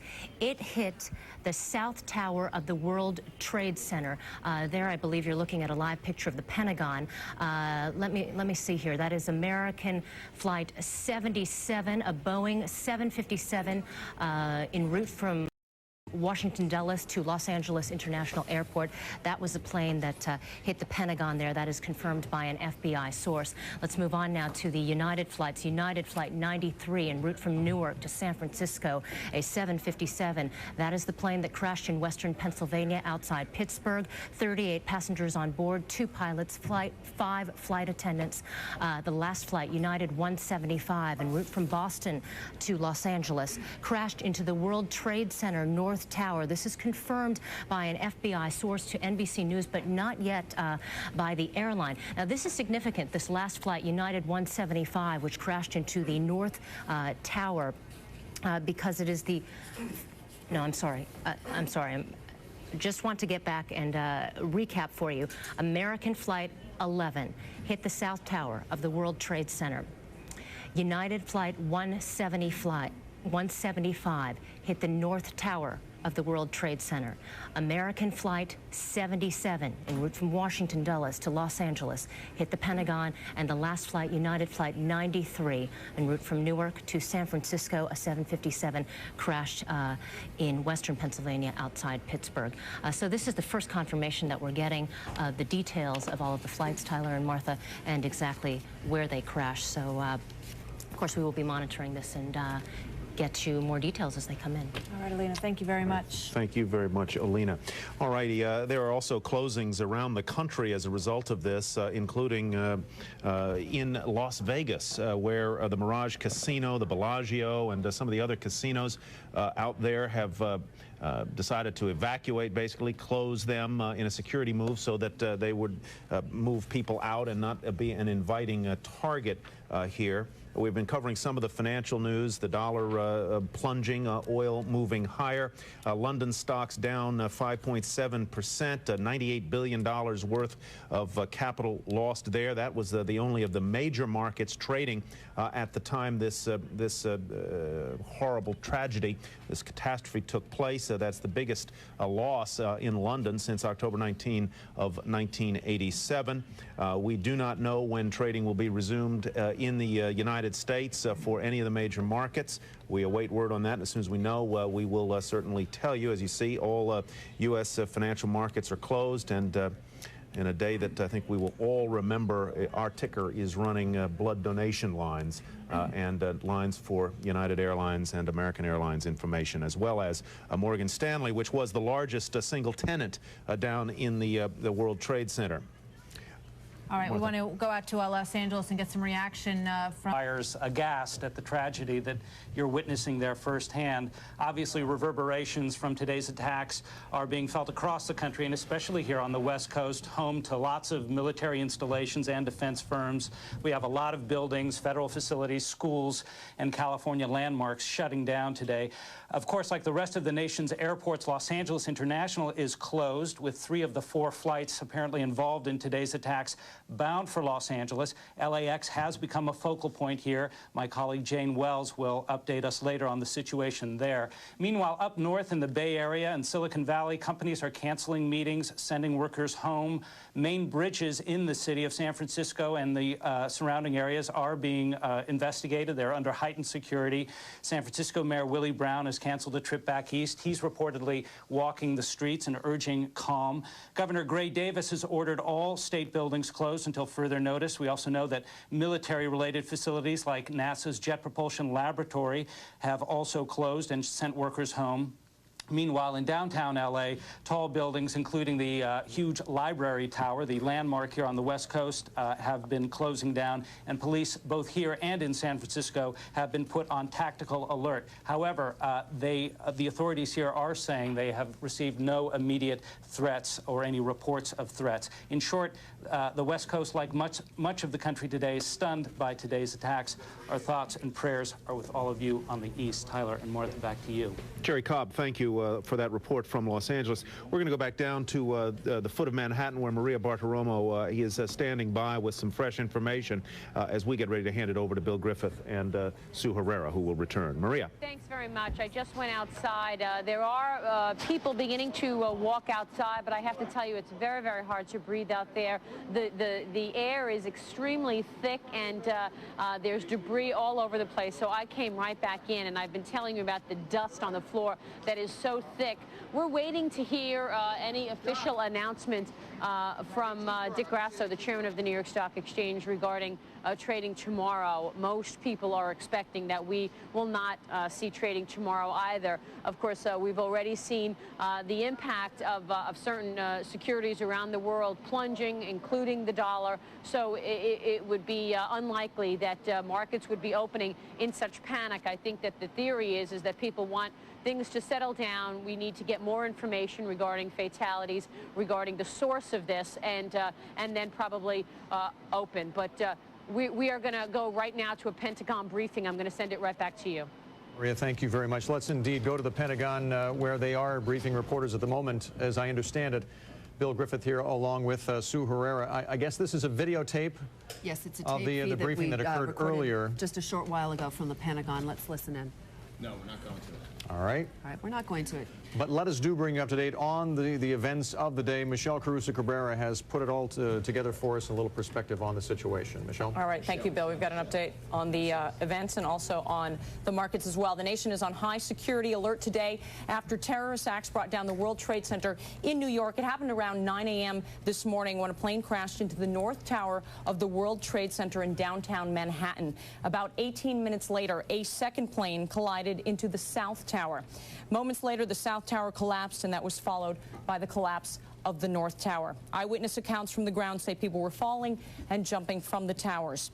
American Airlines initially said both planes that crashed into the Twin Towers were theirs, but now they aren't sure about the second plane. The airline did confirm, however, 2 of their aircraft were hijacked and crashed today.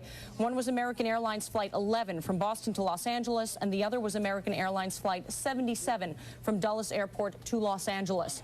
United Airlines has also confirmed 2 planes crashed today. One of them was Flight 93 from Newark to San Francisco. It went down near Pittsburgh. The location of the second one, United Airlines Flight 175, has not been disclosed. No word if the United crashes were definitely a part of the terrorist attacks. The White House has been evacuated. President Bush is now aboard Air Force One, destination unknown. But earlier, he gave a statement on the situation while in Louisiana. Make no mistake, the United States will hunt down and punish those responsible for these cowardly acts. A plane also crashed into the Pentagon. You can see the results there. Explosions also occurring at the State Department as well. The Capitol has been evacuated and the congressional leaders were taken to a secure location, and federal government offices in Washington are closed. All U.S. embassies and consulates have been notified to take adequate precautions, and meanwhile, all securities markets in the U.S. are closed today following the attacks. The SEC has suspended all trading, and the markets may not reopen tomorrow. There will be a conference call at 6 p.m. Eastern Time to decide, but sources close to the situation say it is unlikely that the U.S. markets reopen tomorrow. We definitely saw a reaction in the global markets as well. The FTSE closed early, down 5.7%. The DAX lower by 8%. It had been down 11%. We also know that the CAC fell 7.4%. Oil stocks have climbed overseas. Insurance stocks and bank stocks have fallen, however, as a result of the tragedy.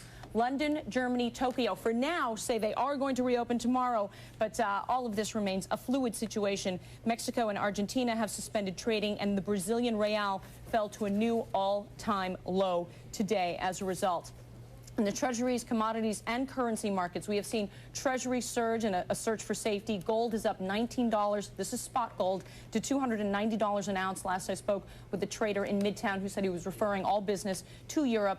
Oil is up about 10% where it is trading. It's not trading here in the U.S., and the U.S. dollar is down versus the yen at a 7-month low versus the euro and below the 119 level versus the yen. So definitely a reaction in overseas. And now there's also talk about what happens when the markets actually do reopen and what kind of reaction there will be. And of course, we'll be following that throughout the day. And as we get closer to the open in Tokyo, and because it's the middle of the night there, obviously, we're going to be getting some reaction from officials in Tokyo. Just to try and get a sense of when the markets may reopen, the chairman of the New York Board of Trade, which is a backup futures exchange based in Long Island City, New York, said that it is his opinion that he would not be able to begin trading at least until Monday at the earliest. Bear in mind that a trade occurs not just between two traders, buyer and seller, but there has to be a clearing operation that occurs, and fully 1/3 of the trading that goes on in the United States is cleared in the World Trade Center area there because of tenants like Morgan Stanley and other companies who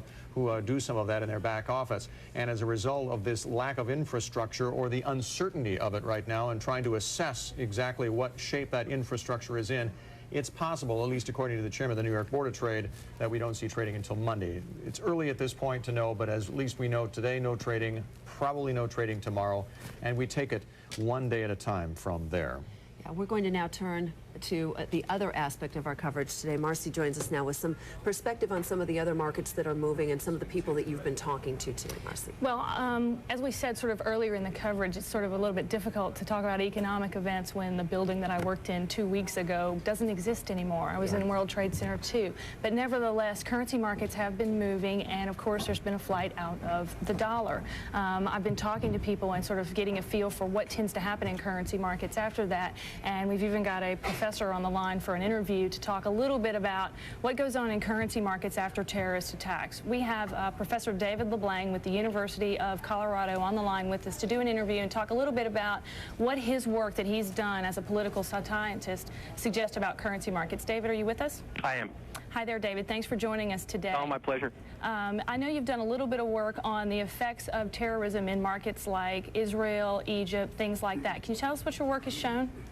My work has shown, for the most part, that when markets experience unanticipated political events, whether they be assassinations, whether they be violence coming from internal or external participants, markets that exist in countries that have strong political structures, such as Israel, perhaps the United States, the currencies tend to become more volatile. They tend to depreciate, but only for a very short time, and they very rapidly recover their lost value. But after that recovery, there still is a continued period of volatility that, again, is specific, that is based, for the most part, on the belief of economic actors, currency speculators, etc. So short-term movements, but in the long term, it tends to go back to the levels that it saw before? Absolutely. Is that what you expect out of the dollar this time? About the dollar, I'm a little more uncertain because the state of fundamentals for the U.S. economy were not at their height of strength. So I think you might see a bit of a dip.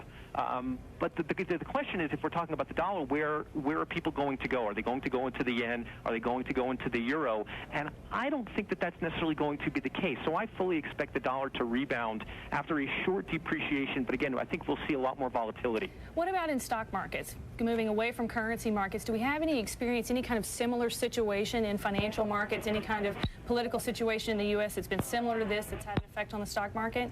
The only two that are close would be the terrorist bombing of the World Trade Center in February of 1993 and the assassination of John F. Kennedy in 1963. And what happened those times? What happened after the Kennedy assassination was that the Dow immediately dropped by almost 3%, but the very next day it rebounded. It gained all the ground that it had lost.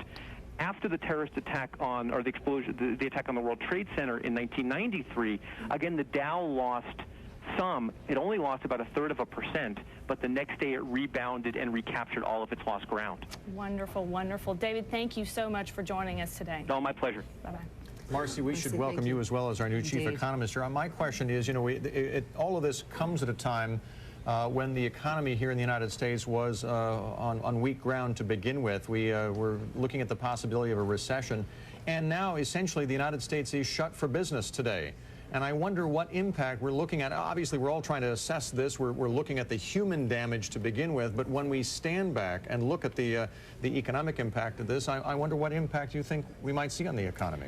Well, actually, you can draw an analogy with the Iraqi invasion of Kuwait. That was the last time we had a situation where the U.S. was in a weak state already, and being drawn into that conflict, a lot of economists believe made consumer confidence plunge, and it made oil prices soar. And those two things together, plunging confidence, soaring oil prices, combined to produce a pretty nasty recession in the U.S. back in the early 1990s. Now, the question is the U.S. economy in such bad shape today? I don't really think so, but certainly we would expect to see consumer confidence plunge with this sort of event. Anytime you're seeing an interruption of commerce, that's going to have an impact. Sure. Marcy, thank you very much. See you later. I know we'll be talking to you throughout the afternoon. Great. Marcy Rosell. Let's turn now to James Phillips of the Heritage Foundation. He is an expert on terrorism. Mr. Phillips, are you with us? Yes. Your reaction today as to what happened and how it happened, given the protections that the U.S. seemed to have in place, but obviously they were not enough. Well, I think the first point that should be made is that this is a fairly new technique for terrorism, and it shows that past efforts to build up security on the ground have succeeded to the point where terrorists are trying to go over the wall, so to speak, with these airline hijackings. Secondly, the fact that they could hijack 4 airliners simultaneously points to a very large organization. Thirdly, the fact that probably they have their own pilots on board, because I don't think any U.S. pilot, even if he had a gun to his head, would crash into one of these buildings, because he would know he and his passengers would be killed anyway. Now, that's speculation. We don't know the circumstances, obviously. That's true.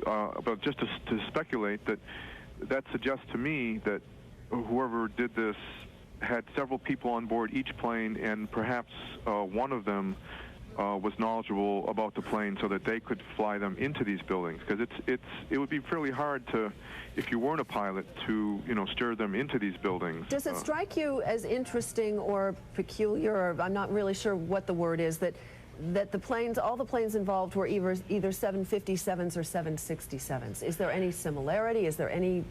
Well, that tells me that the suicide pilots they had were familiar with those planes, and they had to make sure that they got those planes. Jim, this was planned long in advance.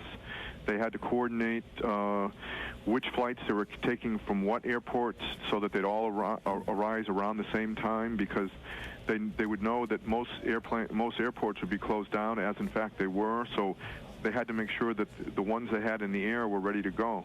Jim, if you were advising the president on a possible reaction or new ideas on defenses against terrorism, what would you tell him? Well, I think it's time to make domestic airline travel as secure as international airline travel. It's important to note that none of these planes were international flights. They're all domestic, where the security is much easier to get through. And secondly, I think I'd look for the people that would have an interest in hitting these targets, national symbols, particularly the World Trade Center, which certain terrorists had tried to hit before. I think I would start looking for people close to that ring of terrorists that tried to hit the World Trade Center bombing in 1993. Jim, you mentioned the fact that in your opinion, this must be a large terrorist group. If it is a large terrorist group and this was such a well-organized event, planned so far in advance, how did U.S. intelligence miss it? Well, we've been very lucky in intercepting many different plots. You may remember the millennium, there were people coming across the border from Canada that were intercepted, and there were other things. So we have intercepted a lot, but you can't get everything. Mm-hmm. Jim, thank you. James Phillips of the Heritage Foundation, an expert on terrorism, and we'll be continuing to canvass many of them during the day as we all ask the very same questions, how this could happen. If you have yet to see it, we're going to show you some of the footage of the World Trade Center towers, the symbols truly of the lower portion of Manhattan Island, the financial district of the financial capital of the world, as it's been proclaimed. And they no longer exist. It was this morning as we were trying to keep up with all of the events as they occurred over the morning that began at roughly 8:45 Eastern time this morning, and then for the next couple of hours continued to pop up here and there, not only in lower Manhattan, but of course in south of Pittsburgh with the crash of a hijacked jet, and in Washington with the plane crash into the Pentagon, that we were witness to this horrifying spectacle of the Twin Towers just disintegrating to the ground. And we had heard from this structural engineer that we interviewed earlier that once these towers had been struck by these jets, I mean, these are structures that are built mainly, of course, with steel, but with concrete. The concrete essentially was liquefied, not to that degree, but it just was very suspect in the structure. And according to him, it was only a matter of time before it came down. And of course, that is exactly what happened after the crashes. Jennifer Lewis Hall is joining us now, and she is taking a look at the impact on oil prices for us, because of course oil has been one of the markets that has been traded overseas, as gold has been, and the oil market has been able to react. at least internationally, to the situation. Jen? Yes, absolutely. Well, we did see a really big spike early in the day in crude oil, sharply higher following those attacks in both New York and Washington. Now, trading in the New York Merc, the building near the World Trade Center, actually was suspended. But we know that early in the day we saw crude prices climbing really to an 8-month high. We've got a spike there for light sweet, up 14 cents, where it closed at 27.77. We'll also have to check many of these numbers, as we know trading was very, very brief.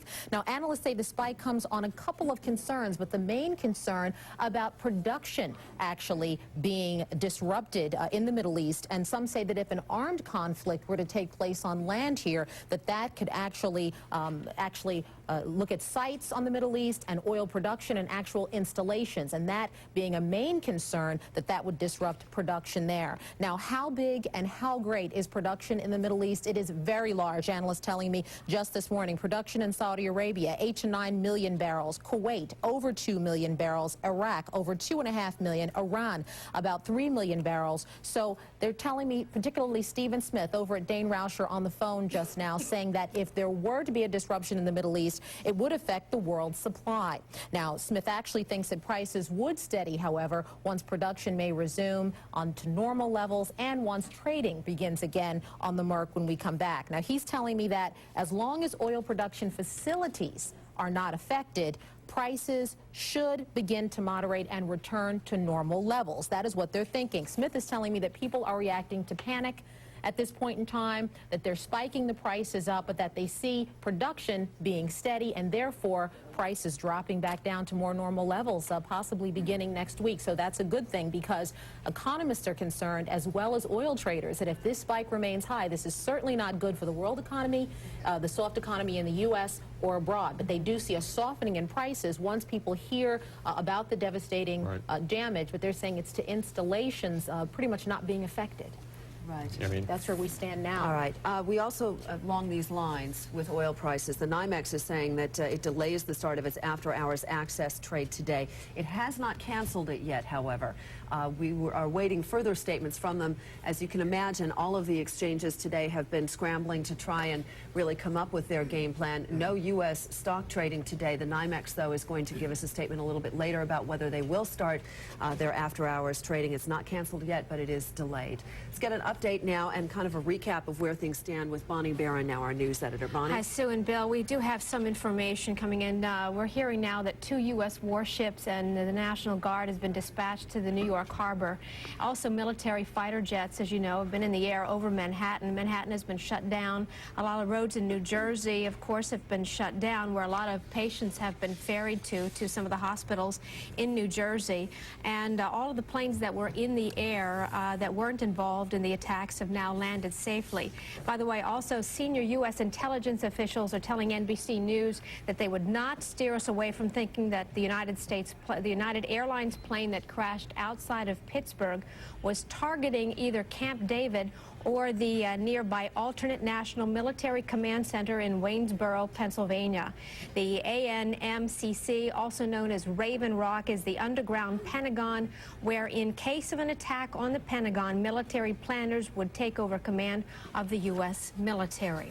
We're also being told that the U.S. Coast Guard is boarding and inspecting cargo ships before allowing entry into the ports of Long Beach and Los Angeles. The harbor is the world's 3rd busiest airport. And of course, another note here saying that Morgan Stanley Dean Witter, the largest tenant in New York's destroyed World Trade Center towers, leased about 50 floors in the Twin Towers, and it declined to disclose how many employees worked in the landmark financial complex. And we have the emergency numbers going along the bottom part of what on a normal day is our ticker, and this day is anything obviously but normal. So if you do need those numbers, we have them for you. They're running along the bottom part of our ticker for Morgan Stanley, for the Red Cross, because the Red Cross is looking for blood donations, Bill. Or you know. It doesn't have to be blood. I mean, they'll take donations of money or clothing. Yep. Absolutely, all of that. Bonnie mentioned the FAA had said that all the planes had landed safely, that were not involved in this terrorist incident this morning. They're now estimating that that's as many as 50 flights that were airborne during the time that the attack was underway in New York City. The other market, I mean, Jen was talking about the price of oil that we often look at times of crisis. Gold, of course, is often one to move as well. at times like these. On the phone is Frank Holmes, who runs U.S. Global in San Antonio, Texas, which they themselves have a couple of gold funds. And Frank, I thank you for joining us. Can you hear me? Yeah, I can hear you fine. What would you imagine? I mean, we've been hearing that gold has been trading higher. Is it reacting as you might expect at times like this? Yes, this is gold is up $14 before it closed, and then we heard in aftermarkets around the world it was trading up to $290. And Frank, can you explain for those people who might not understand, or because gold has been in a slump for so very many years, why gold is considered the safe haven in times like this? I mean, obviously the dollar is not considered that today. It's dropping. But explain the relationship between an incident like this and gold. Well, gold has always been considered the original currency of exchange.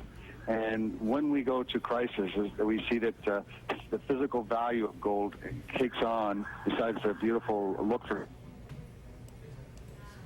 exchange. Yeah, it appears we're on a cell phone with Mr. Holmes, and we're losing him at this point. Let's go back. You have some more information for us? I just have a reaction from the Muslim groups from around the country who have been saying that we feel that our country and the U.S. Is under attack. All Americans should stand together and bring the perpetrators to justice. They, of course, say also that we warn against generalizations that will only serve to help the criminals and incriminate the innocent. Also, we have a reaction from the Palestinian militant group, the Hamas, saying that today America is reaping the same sort of misery and oppression that it has sowed around the world. But firstly, Hamas is saying we are against any attacks against civilians, nor do we condone attacks on the innocent. However, America has to go over its accounts, saying the Arabic expression for meaning that America has to rethink its past policies. And of course, much is made of alleged threats, according to an editor who runs an Arab-based newspaper in London, quoted by Reuters, who said that it was his understanding that people close to the known terrorist Osama bin Laden 3 weeks ago were claiming that there was something planned that would be big and unprecedented. And today, Afghanistan's Taliban rulers who have connections to Osama bin Laden are saying that they are devastated by the terrorist attacks, and they have rejected suggestions that Osama bin Laden could be behind them. The quote from the Taliban is, "We have tried our best in the past. We are willing in the future to assure the United States in any kind of way that we can, any way that we can, that Osama bin Laden is not involved in these kinds of activities." I mean, I don't know what we're to make of that. All sides out there. Also, Senator Orrin Hatch said this morning that this does have the markings of Osama bin Laden all over it because of the orchestration of the attacks, and listing several of the attacks that he has been linked to in the past, and the widespread, enormous organization. One of his colleagues, we know, was to be sentenced tomorrow in federal court in Manhattan for the bombing of the embassy in Tanzania. In Lower Manhattan is where the court correct, is. yes. Yeah. Whether that is connected at all, we don't know yet. Of course we don't know at this point. If you are just joining us, or if you were not with us earlier, we're going to try and give you a sense of a timeline of the events that happened this morning. It was just shortly before 9 a.m. East Coast time in Lower Manhattan when the first plane crashed into the tower of the World Trade Center in Lower Manhattan. It was then about 18 to 20 minutes later, you see that explosion there? That was the second plane going into the South Tower of the World Trade Center. Then, shortly after that, we had a plane go into the Pentagon. It was absolutely unreal this morning to be watching our air live and see these events unfold, but unfortunately, that is exactly what did happen. Shortly after that, President Bush did make a statement. He was not in Washington at the time. He was on the road. He made a statement and then left to go, we thought, back to Washington. He did not end up back in Washington. He ended up in Shreveport, where just a short time ago he made a statement to reporters. The 4 planes that were involved, we've told you about briefly before. They were American Airlines Flight 77, Dulles to Los Angeles. It was a Boeing 757. American Airlines Flight 11, Boston to LA as well. 767, also a Boeing make. United Airlines Flight 93, Newark to San Francisco, California, a Boeing 757. It crashed outside of Pittsburgh, Pennsylvania. And UAL, United Airlines Flight 175, Boston to LAX. That's Los Angeles International Airport, and that was a 767. All four of those planes were eventually supposed to end up in California. They did not. And California, incidentally, Bill, is one of the states among almost all around the nation who have taken a number of steps to close down not only airports but key landmarks in the city as well. This is the kind of information we will probably be getting for a while now, as we all, especially those people who live in what's called the Tri-States area, perhaps know somebody who lives in that area, or given the companies that were centered in the World Trade Center complex. Akamai Technologies has just announced that its co-founder and chief technology officer, Dan Lewin, was among those killed in the World Trade Center crisis earlier today. Here's a guy I was a little concerned about, quite frankly. I hadn't heard from him in a while, but Bob Pisani is at the New York Stock Exchange, and I'm very happy to see you're safe and sound. Bob, what's going on? Thank you. I just back from walking around outside to a bit of a ghost town, right? The New York Stock Exchange have left. Obviously, we're having a problem with Bob's microphone, and we'll get back to him as soon as we can. Let me bring Yale Hirsch in here. Yale's one of the great historians on Wall Street, who has seen many things occur, not only economically, but politically and militaristically, and its impact on the stock market. And of course, you published the Stock Market Stock Traders Almanac. And you know, we're all looking back at times like the assassination of John F. Kennedy. We look back at Pearl Harbor. I also recall from my reading that at the beginning of World War I, they stopped trading for as long as 6 months at the New York Stock Exchange. I believe it was 4 months, July into December. But put this in perspective for us right now and what this means historically to the financial markets of the United States. Well, being that we're in a bear market and have just broken down, it doesn't bode well. This could take us down into the Dow 8000s as soon as they even open trading, if they do this week. It would be unprecedented in our memory, though, would it not, Yale, for them not to open trading for the rest of the week? Because of the clearing operations in the area that may have been demolished, it may be difficult for them to have electronic trading unless they go back to... Can they go back to the old way of doing it? I mean, isn't that one of the arguments that people have been putting forward about the fact that the role of this... Will this not be a time when the role of the specialist is extremely important in Yes. matching up a buyer and a seller and keeping liquidity? The human being as opposed to the computer, Yeah, right. But that would take me back to 1963 when President Kennedy was assassinated. And the market was not that fast, and it took about, the runoff went on till around 7 o'clock at night. So that would be something that we could expect now. And in those days, they were trading, what, 10 to 15 million shares a day at the New York Stock Exchange, whereas we're doing more than 1 billion shares now. Exactly. As far as the other markets we itemize, gold, oil, they traditionally will be, they will rise at times like this, right? And oil rising does not help the world economy, which you remember when the OPEC did their thing in November of 19... Which one you're talking about? 1973. Yep. 1973. And the market went straight down, and we didn't recover until really 82. Yeah. And the market... We're going to go to Maria Bartiromo and to Bob Pisani on the floor of the New York Stock Exchange. Both of them, of course, were in Lower Manhattan. Maria, we heard from you a bit earlier this morning. You were really in the thick of things, and Bob, I know you were as well. So let's turn it over to you. That's right. Let me just, before I check in with Bob, because Bob has been outside for the last couple of hours, really in the thick of things, but I just left the crowd where Dick Grasso was standing. Dick has all his lieutenants here on the floor of the exchange, just a few feet away from us. And he tells me that they're going to do a 6 p.m. conference call tonight, basically to tell us whether or not trading will go on tomorrow. He may come on and talk to us about what the New York Stock Exchange has planned going forward. He's considering it, but as I mentioned, the 6 p.m. conference call will be worth watching. We'll be here. We'll get that live, of course. Now, Bob, you just came in. You've got burnt papers. What have you been doing outside? Well, I've been walking around, Maria, thank you, and just checking what's going on outside. It's a bit of a ghost town. About an hour hour and a half ago, they started releasing people from the buildings, and streams of people started coming out of the buildings, most of them with masks on or kerchiefs on.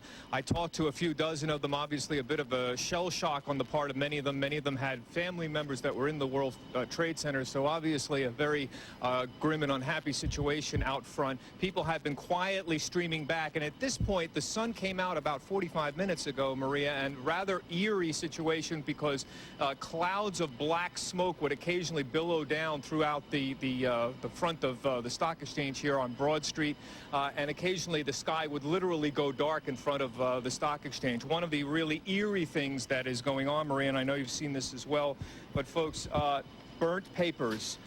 Pieces of burnt papers. This says Chase on it. I'm wondering if there was an office in one of the towers. I don't know, but there is burnt paper virtually everywhere on the street at this point, and about a half an inch of gray soot covering virtually everything that's down here. People are rather oddly are spraying down the sidewalks trying to regain some sense of normalcy, but the soot is virtually everywhere. In fact, you could see it on our shoes. Bob and I took a walk together outside, and we came back really covered with it. Earlier, when I witnessed that third explosion, the third explosion being the collapse of one of the towers, I was filled with the soot, and it was really white powder all over me, and that's exactly what we're seeing out there right now. Yeah, and the real panic, I think, in my mind occurred, Maria, I was out front as you were when the second explosion occurred because so many people had been attracted to what was going on. The explosion threw debris on top of a lot of people. That was when the real panic began. A lot of people began running over on top of other people. That's when things got quite serious. Right now, though, most of the people on Wall Street, as I was walking around on Broad Street and out front on Wall Street, have left the area, and the police have cordoned it off. It was very difficult to get back in the building. There's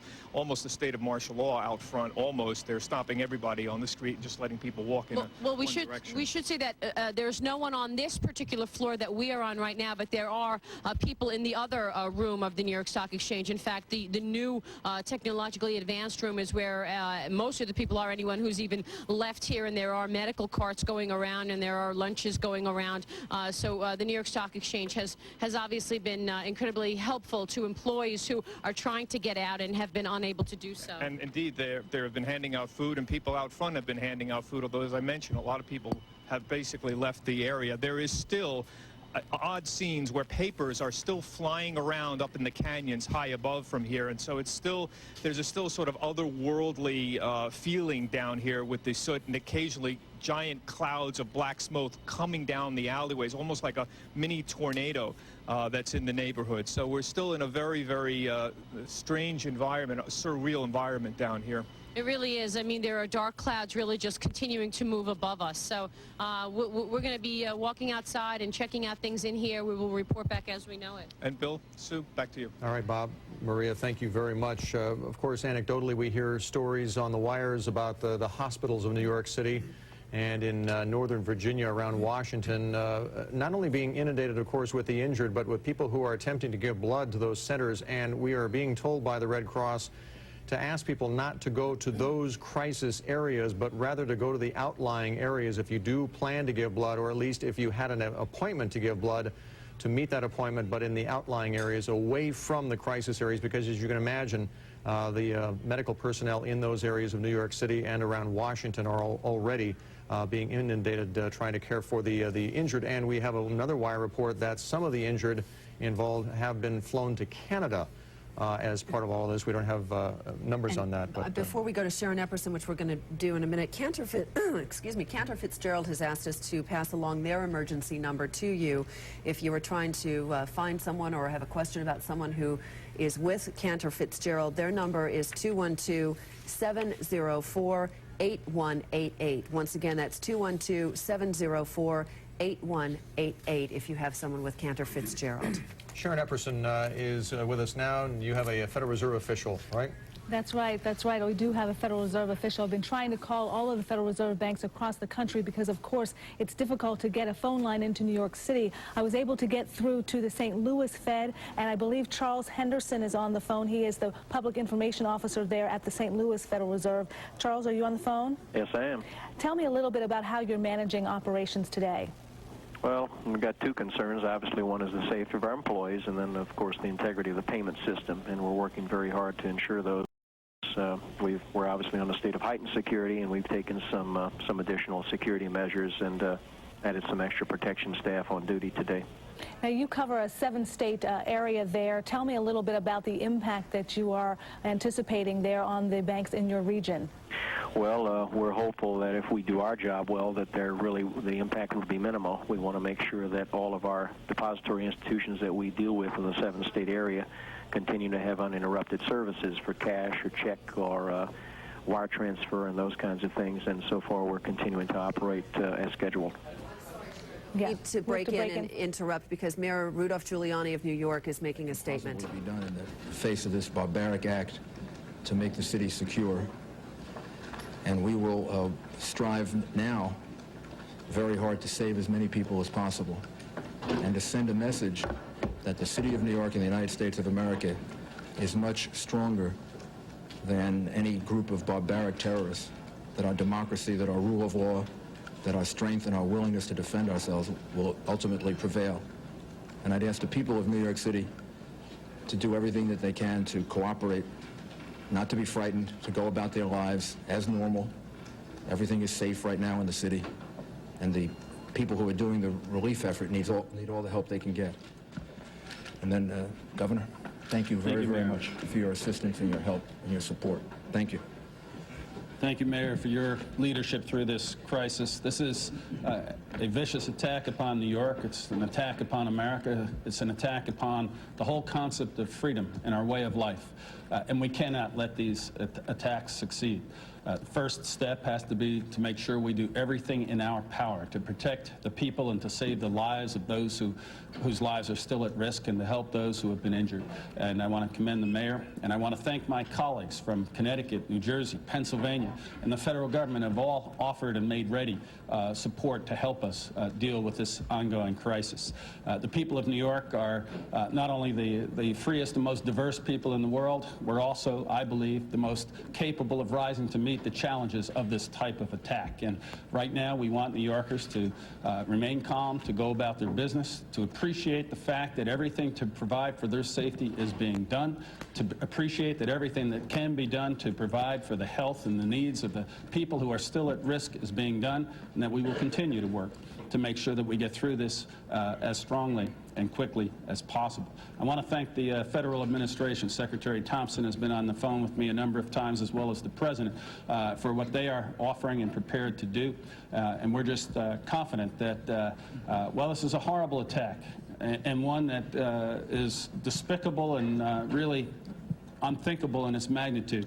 We will get through this, and we will continue to have a great and free country, state, and society. Do we know the number of casualties at this point, sir? I don't think we really want to speculate about that. The number of casualties will be more than any of us can bear ultimately.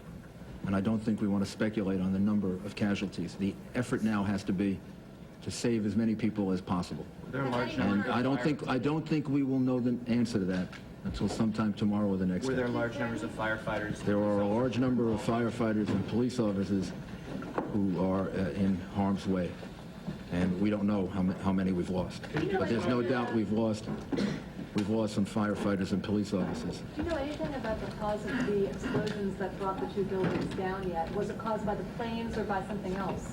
We believe that it was caused by the after effects of the planes hitting the buildings. We don't know of an additional explosion after that.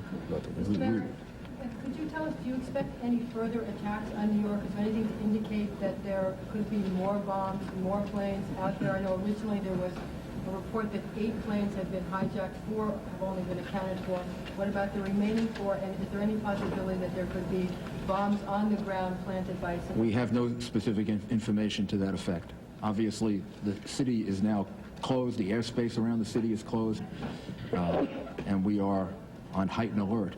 But we have no specific information suggesting any further attack. Can you tell us where the planes came from? Major warships coming into the port of New York. I think to give the people of New York confidence, to show that the federal government is standing with us, and to just to make certain that nothing further happens. This has been very, very difficult and traumatic day for the people of the United States and the people of the city.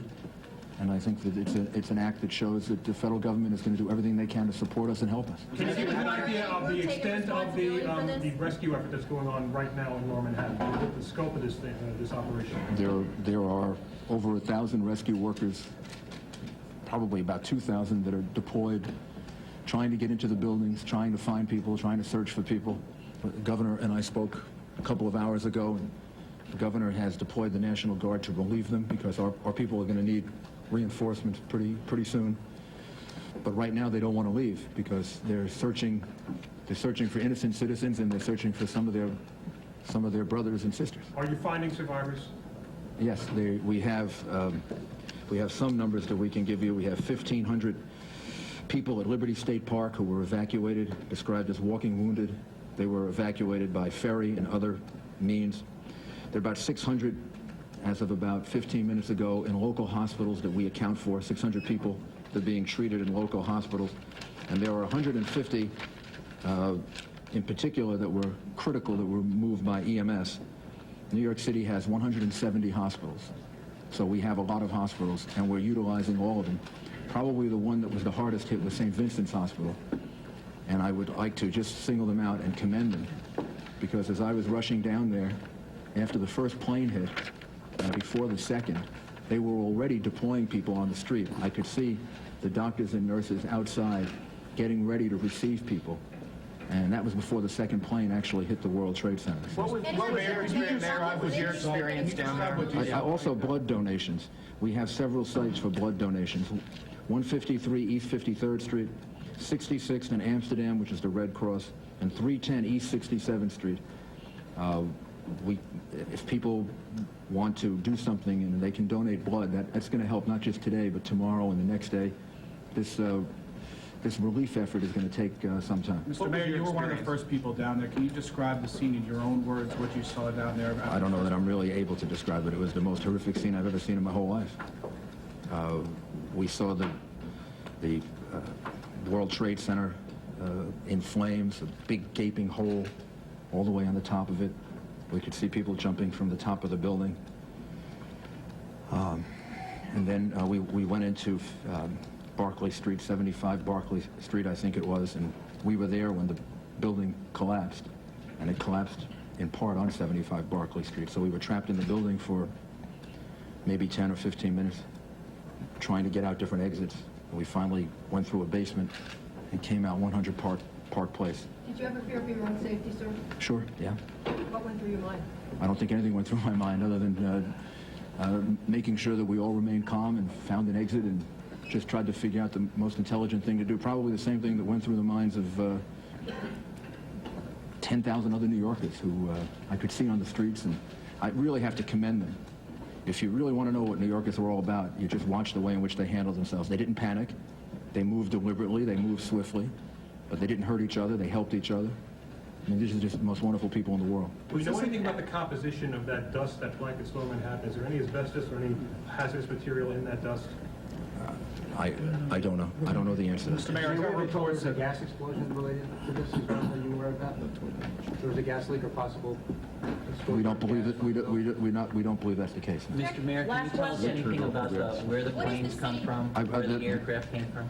Bill Diamond reminds me that we've turned off the gas in the city buildings, just to be certain. Can you tell us as a precaution where these aircraft came from? There was a report they may have been hijacked in Boston. I think we should leave. I think we should leave that up to the federal government to yes, we do have some information, but I think we should leave that up to the federal government to release that information. Our focus is on the relief efforts. And Governor, do you think there should be any retaliation on the part of the United States for what happened here in this country, both in New York, Washington, and other places? First step right now, Marcia, is to make sure we do everything to help those people who need our support, and whether they're injured or still trapped in buildings.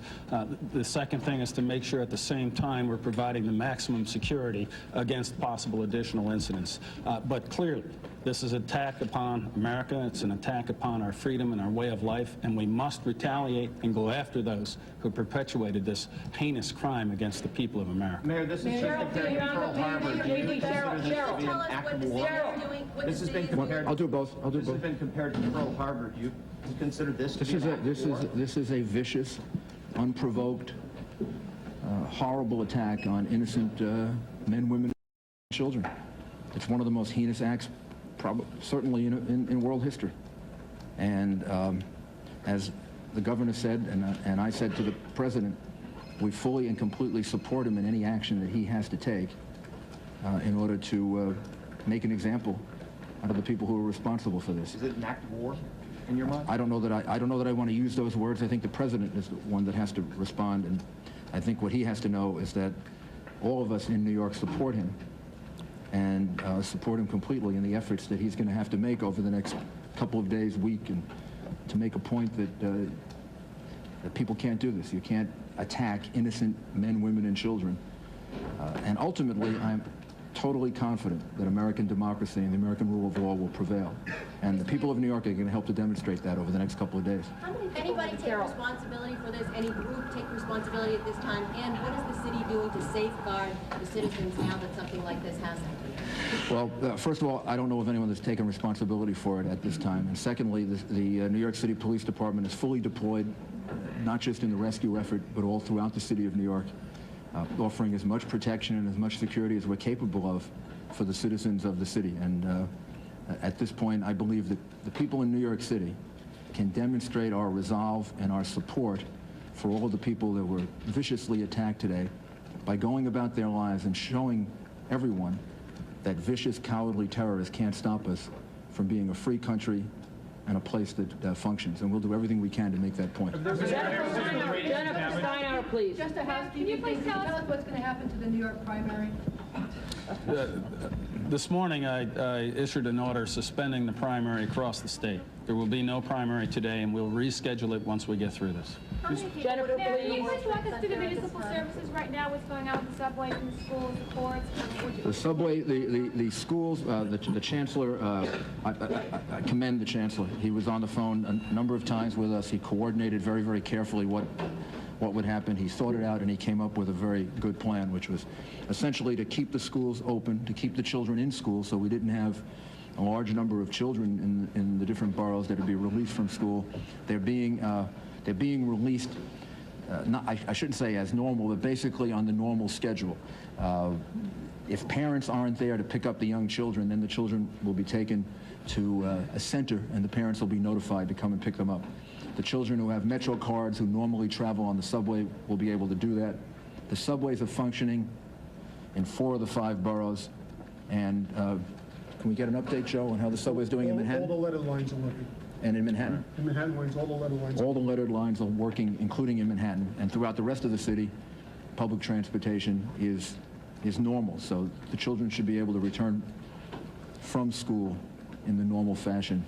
And if any children don't have parents to pick them up, then we'll hold them, let the parents know, and then the parents can come and pick them up. Mr. Mayor, you mentioned you were on Barclay Street. What's the radius of damage that's been affected? How many other side streets around the world? I don't think we know yet. The whole area of Lower Manhattan has been very much affected by it. How many police and fire are involved? Like how many all NYPD off-duty officers as they come in, or like all NYPD and FDNY officers are on duty now, and we're going to need all of them. And again, thanks to the governor and the way in which the state reacted, we will have 1,600 National Guard to relieve them over a period of time, so we can get some relief for them. If anybody's looking for someone that may have been in the World Trade Center or in and around that area, what should they do? How can they do it?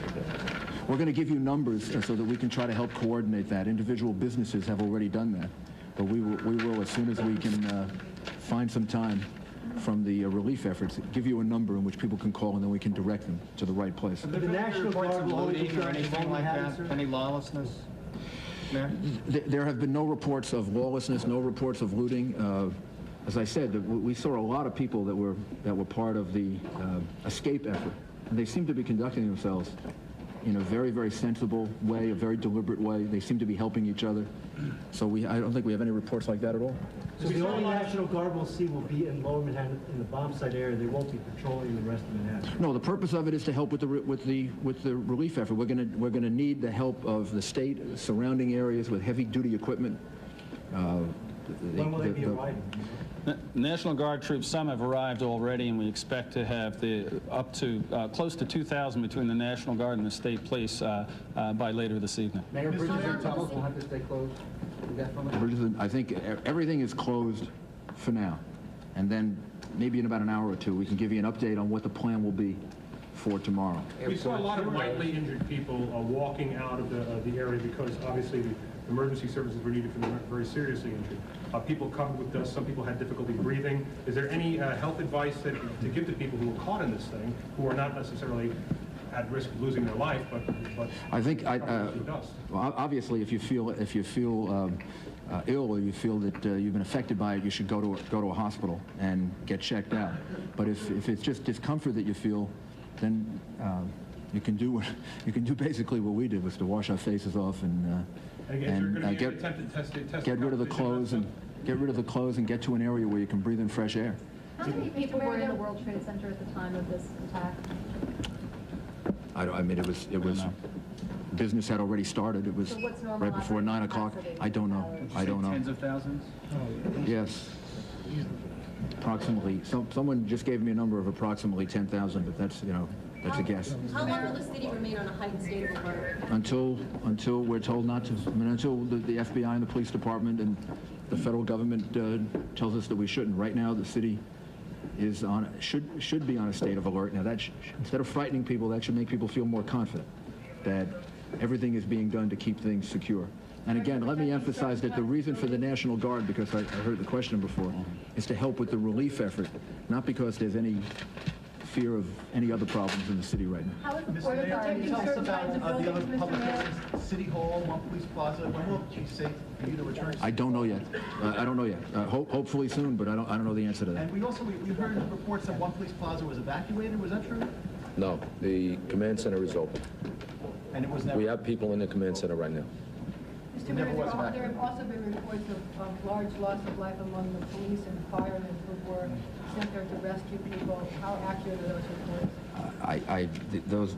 There is no question that we lost police officers and firefighters, and some that I know personally, and all of us here know personally, that we're very worried about. And we're not going to know the answer to that until much later. And maybe we should just close now and give you a briefing later. And I would just ask everyone, I talked to Cardinal Egan before, because he's at St. Vincent's Hospital. Everybody should, in their own way, say a prayer and ask God for help and for assistance, and also ask God to give us the strength to overcome this, because I know we're going to need strength to overcome it. And I want the people of New York to be an example to the rest of the country and the rest of the world that terrorism can't stop us.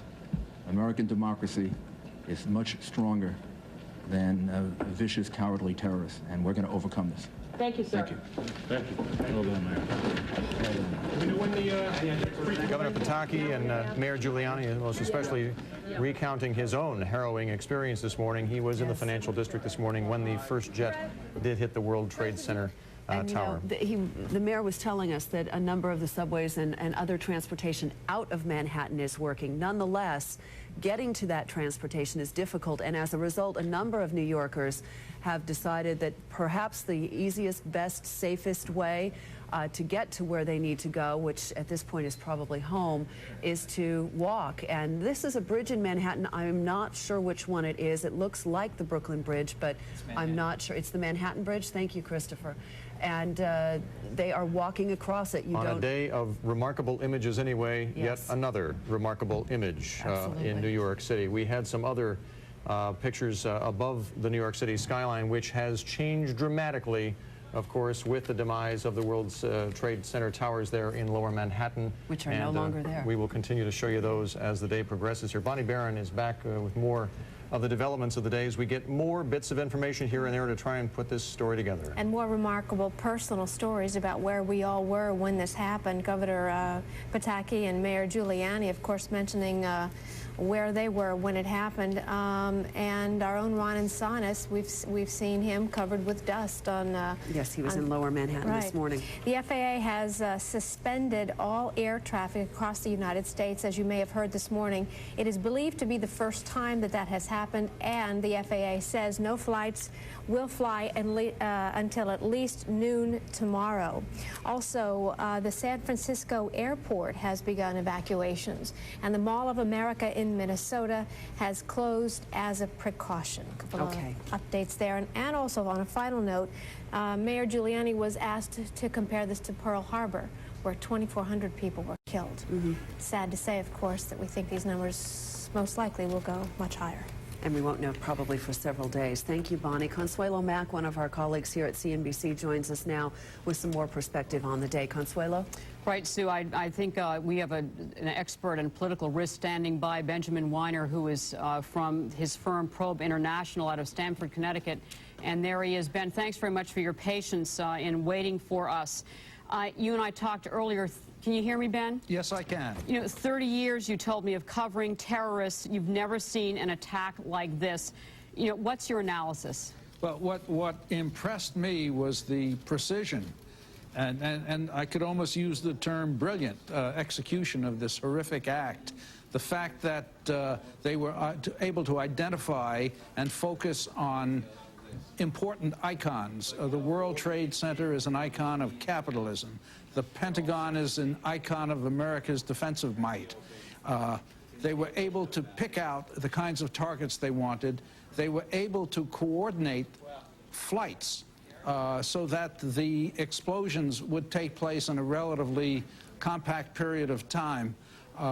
This obviously is not a crazed amateur walking into a coffee shop in Tel Aviv or anywhere. These are people who've had training, who know how to deal with aircraft, who know how to deal with bombs, who obviously had good funding, who obviously had places from which they could work with a great deal of cover for them, which leads me to a conclusion that, and of course we don't know where we're going with this. It could be an Osama bin Laden who's had the experience and the background and the safe haven. At the same time, it could be Iran or some other government, or Iraq, that was involved in some way in this. And it's going to be some time before we get the answers to it.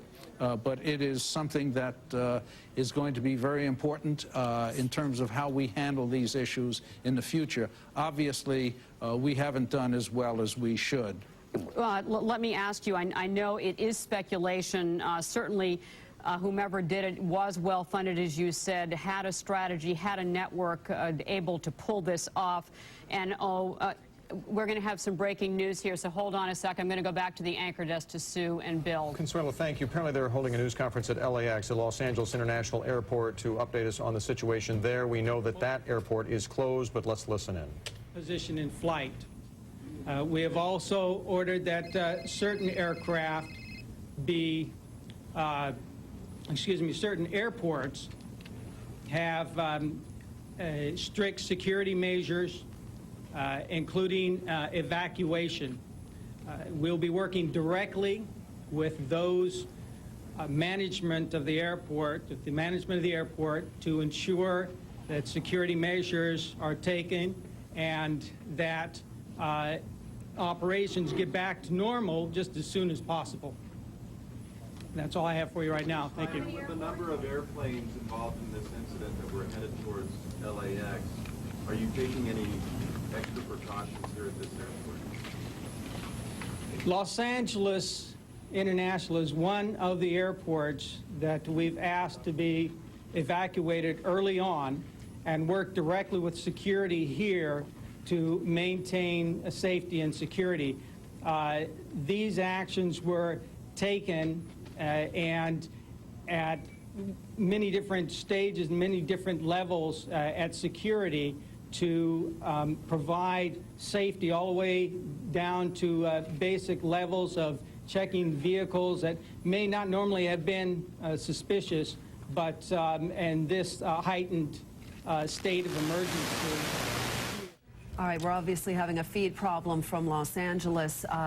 One note that we want to tell you about, NBC News is reporting that the president has now landed at Offutt Air Force Base, where he is going to be obviously huddling with his advisors.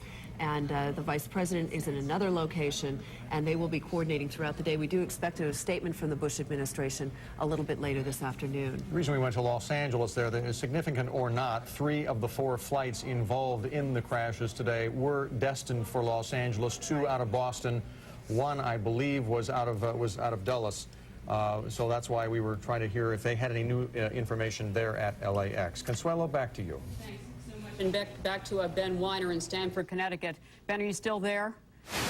Consuelo, during the break there, I noted one of the things that has not happened, and I hope it doesn't, is that religious institutions have not been targeted. I was going to ask you that because is this it? Now what? Could there be a follow-up to these attacks? Well, a lot of the fundamentalists look upon the West and upon Christianity, Western governments and Christianity, as one and the same, so that it's possible that religious institutions could be targeted, and also Jewish institutions, because their New Year, Rosh Hashanah, takes place next week. So there's a need for continued alertness in this context. And is there a need for continued alertness by Americans basically everywhere as well, Ben? Is this something that's just going to happen in this country, or could Americans be targets elsewhere as well? Well, there was a fatwa issued, a religious edict issued a couple of years ago by Osama bin Laden and some of his cohorts. And may I take a moment just to excerpt something here? If it's quick. It was, the ruling to kill the Americans and their allies, civilians and military, is an individual for every Muslim who can do it in any country. Ben, appropriate policy response, is there, number one, what should Washington do? And number two, what can we do to prevent something like this happening if we can? Well, you know, there's an old canard about if they want you, they'll get you. And this is particularly frightening when we realize the lives of the perpetrators are irrelevant. They're quite willing to blow themselves up in this context. So in terms of being able to do something and not worry about being caught or being killed is something we have to be concerned about. And how we're going to deal with this is one thing. I don't think, you know, vengeance is mine, said the Lord. I don't think we should panic. I don't think we should get involved in any vigilantism, whether on an individual or a national basis. And we should slow down and think this thing through, and when we act, we should act forcefully. All right. Ben Weiner, thank you very much from Probe International out of Stamford, Connecticut. Thanks, You're welcome. Ben. And back to you, Sue and Bill. Consuelo, thank you very much. Bonnie Barron stepping back in with more developments as they're being released. Thank you, Bill and Sue. Where the President Bush is now at Offutt Air Force Base in Omaha, Nebraska. As Sue just mentioned, it is the 55th Wing. It is the largest and most diverse wing in Air Combat Command, executing worldwide reconnaissance, command and control, and presidential support, treaty and verification, and airlift missions. And also, we now have the information on the name of the pilot of one of the planes used in today's horrible terrorist attack. His name was Tom McGinnis. He is from Stratham, New Hampshire. And his church officials say that he is a father of 2, and they were with his wife when she was told that he was involved in the crash and killed in the crash. American Airlines flights. Right. Thanks, Bonnie. Now to Mike Huckman with some perspective on this as well. Mike? And the response from corporate America, really, to what's been going on. Yeah, no doubt, Sue and Bill, that companies big and small today have let their employees go home simply because of the distraction level. But one has to wonder whether when we're talking about 3 of the world's biggest corporations, if there is much more to it than that. So I just got off the phone a short time ago with spokespeople for each of the big 3 automakers, and this is how these companies are responding to the attack today. Let's take a look at that graphic now. Daimler Chrysler is saying that it has shut down its Auburn Hills headquarters and all of its United States, not North American, just United States Chrysler Group offices and plants. That is only Dodge, Chrysler, and Plymouth. That does not include the Mercedes-Benz manufacturing plants in the U.S. GM, and that's Daimler Chrysler, really taking the largest steps here in terms of a response. General Motors has shut down its headquarters building in downtown Detroit. It's called the Renaissance Center, and from a landmark perspective, it's really the equivalent in Detroit to New York City's World Trade Center. They have also shut down a 250-person office in New York City, which was not located, by the way, in the World Trade Center, and they have closed a small office of about 24 people in Washington, D.C. However, they have closed 4 plants. One of them is in Linden, New Jersey, and that's because of its proximity to the New York area. The second one is in Wilmington, Delaware, and that is because the governor of Delaware, GM says, has declared a state of emergency. And so they followed up by closing the plant in Wilmington, and they've also closed 2 plants, a transmission plant and an assembly plant in Baltimore, Maryland. And there again, it's simply because of its proximity to the Washington, D.C. area. Ford, on the other hand, with its what they call the Glass House, its headquarters in Dearborn, Michigan, has only closed its headquarters building at this point. But as spokespeople for each of the big 3 told me that they are evaluating this situation on a minute-by-minute basis, and there could be more closures. Now, I hesitate to even bring this up at the risk of sounding insensitive at this time, but some, of course, may be asking how much all these closures and inconveniences, if you will, that this could cost the big 3 automakers and other American corporations. Obviously, as one spokesperson told me for one of the big 3, that their focus at this point obviously is on the people, on the victims and their families, that they are not willing to make any kind of estimate at this point of what this might end up costing the companies. But in Daimler Chrysler's case, the closures extend throughout today only. So after the first shift, which ended about now, so second and third shifts will not be done at the Daimler Chrysler plants. And for GM, they say they're going to evaluate this on a day-to-day basis. Keep in mind as well that many of these companies depend on what's called just-in-time delivery, where parts are brought into plants as needed, and they're usually flown in. So depending on how long this no-fly order from the FAA is in effect, depends on what kind of impact this is going to have on these companies. Indeed. Mike, thanks. Mike Huckman. Yep. We're going to go to Scott Cohn now, who's at our Carnegie New York Bureau, and he's had a chance to take a look at another aspect of the story, some of the businesses that are in that particular area of Manhattan. Scott? Yeah, Sue, you know, the World Trade Center, for those who are not from New York, not familiar with it, is a much more enormous complex than just those 2 towers that we've been so familiar with. There are 7 buildings. This complex situated on 12 million square feet on 16 acres. It's a really complex facility, including not just a number of offices, but also a shopping mall, a hotel, and the trains that go back and forth to and from New Jersey, and a main New York City subway station as well. So we've been trying to get a sense of some of the businesses that are there and what they're saying, and naturally this information is slow in coming. I will start with some positive notes, areas that we do know. Nike, which maintains a Cole Haan store in the World Trade Center complex, says that its employees, 10 employees there, are okay. Charles Schwab also has a branch office there, and they believe that the employees are okay. But the areas that are of much more uncertainty here, Morgan Stanley, Dean Witter, we've been talking about, which leases 50 floors of the World Trade Center complex. You're seeing the number crawl by on your screen on our ticker where people can call for information. No word yet on the situation with the employees there. Cantor Fitzgerald and eSpeed, which of course do a major clearing business, particularly in the Treasury bond market, Treasury futures market, with 1,000 people on several floors, several upper floors of the World Trade Center, also not talking yet about what the situation is with them. The state of New York has about 300 employees located there, as well as the U.S. government, which operates the Customs House there, and quickly a couple of other names that you certainly would be familiar with watching CNBC. Keefe, Bruyette & Woods is headquartered in the World Trade Center, the big banking analysis firm. Oppenheimer has headquarters in or near the World Trade Center. The New York Society of Security Analysts is there, and the National Association of Business Economics was holding its annual meeting at the Marriott Hotel in the World Trade Center. No word from any of these groups on the status of the people there. Back to you. Thank you very much, Scott. Before we continue, we have a note for you that the FBI will be holding a news briefing at 3:15 p.m. Eastern Time today. We will, of course, have that for you.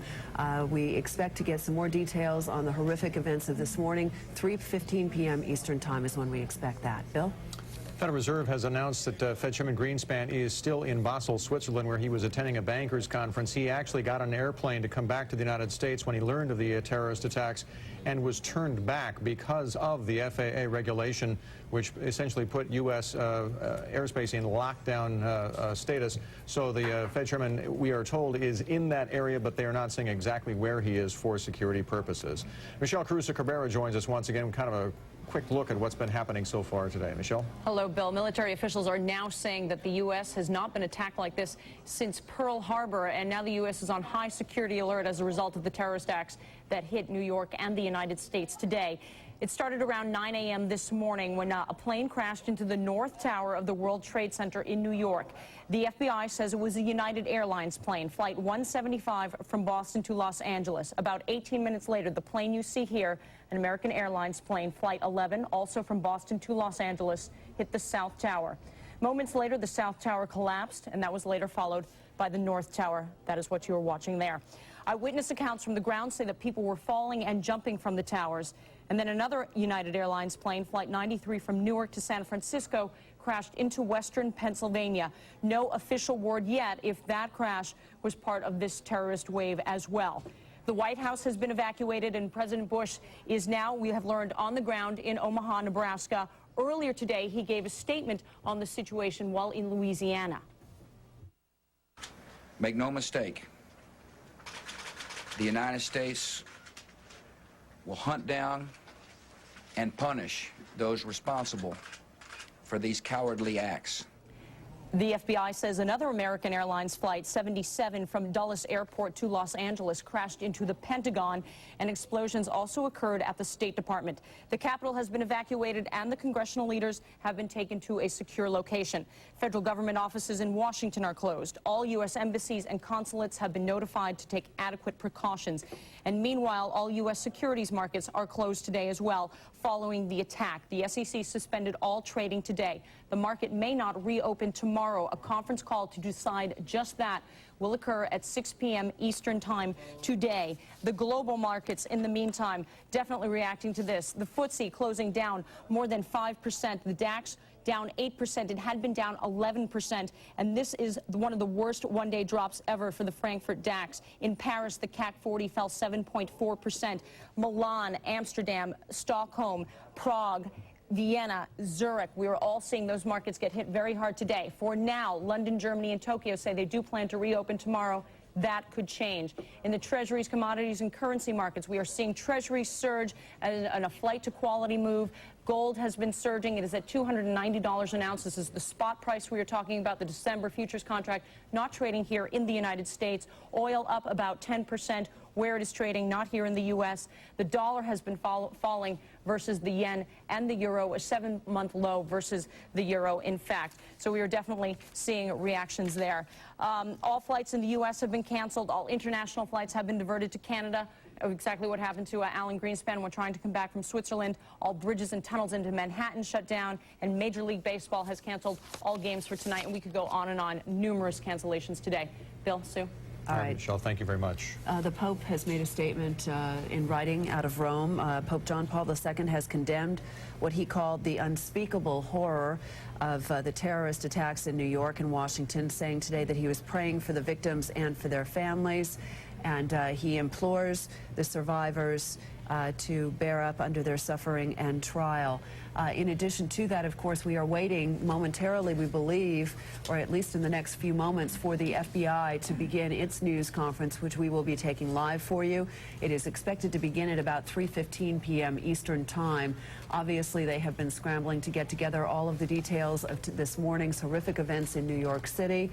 Jane Wells is in Los Angeles, and of course, the West Coast is in shock, really, especially in California, because all of those planes were headed for some part of California, Jane, and I know the reaction there has been one of horror, just as it has been here.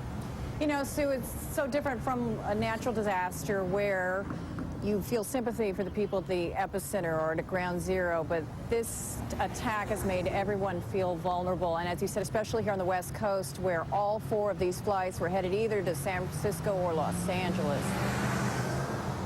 We have video of some of the families of those passengers arriving at LAX. They were taken to a special area where they can get information and counseling. And like you've been hearing, the rest of the country's experience, the entire airport has been shut down, all flights canceled for the day, the terminals being cleared out, passengers being told to go home. Much of the rest of the city, like cities everywhere, shut down, commercial areas shut down, armed FBI outside the federal building here. Every high-rise basically evacuated. Even Disneyland is closed, as Americans everywhere are stunned and they're worried. People don't feel safe. I think that when something like this happens, that you question everything that you do, and right now we're trying to secure our families and our people inside our business the best that we possibly can. If life stops, we allow them to win. We can't allow them to win. We have to go on. I have my family in New York, and I'm trying to reach them and relatives all in New York City, and it's devastating, and you just think it's too quiet out here right now. So I'm hoping that's good, but I don't know. It really is quiet here today. There's not even much traffic, and in places like up north, security's been tightened at the Golden Gate Bridge, the Transamerica building, that San Francisco landmark has been closed down. Trains have been stopped. There's some concern in the short term of what that might mean to gasoline supplies. I could go on and on and on, but the biggest concern here is for the families of those passengers bound for Los Angeles and San Francisco. Presumably, some of the flight crews were also based here in California.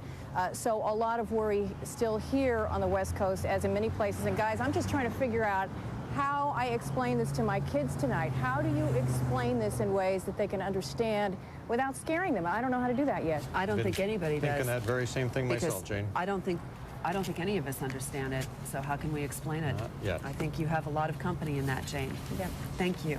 Jane Wells in Los Angeles.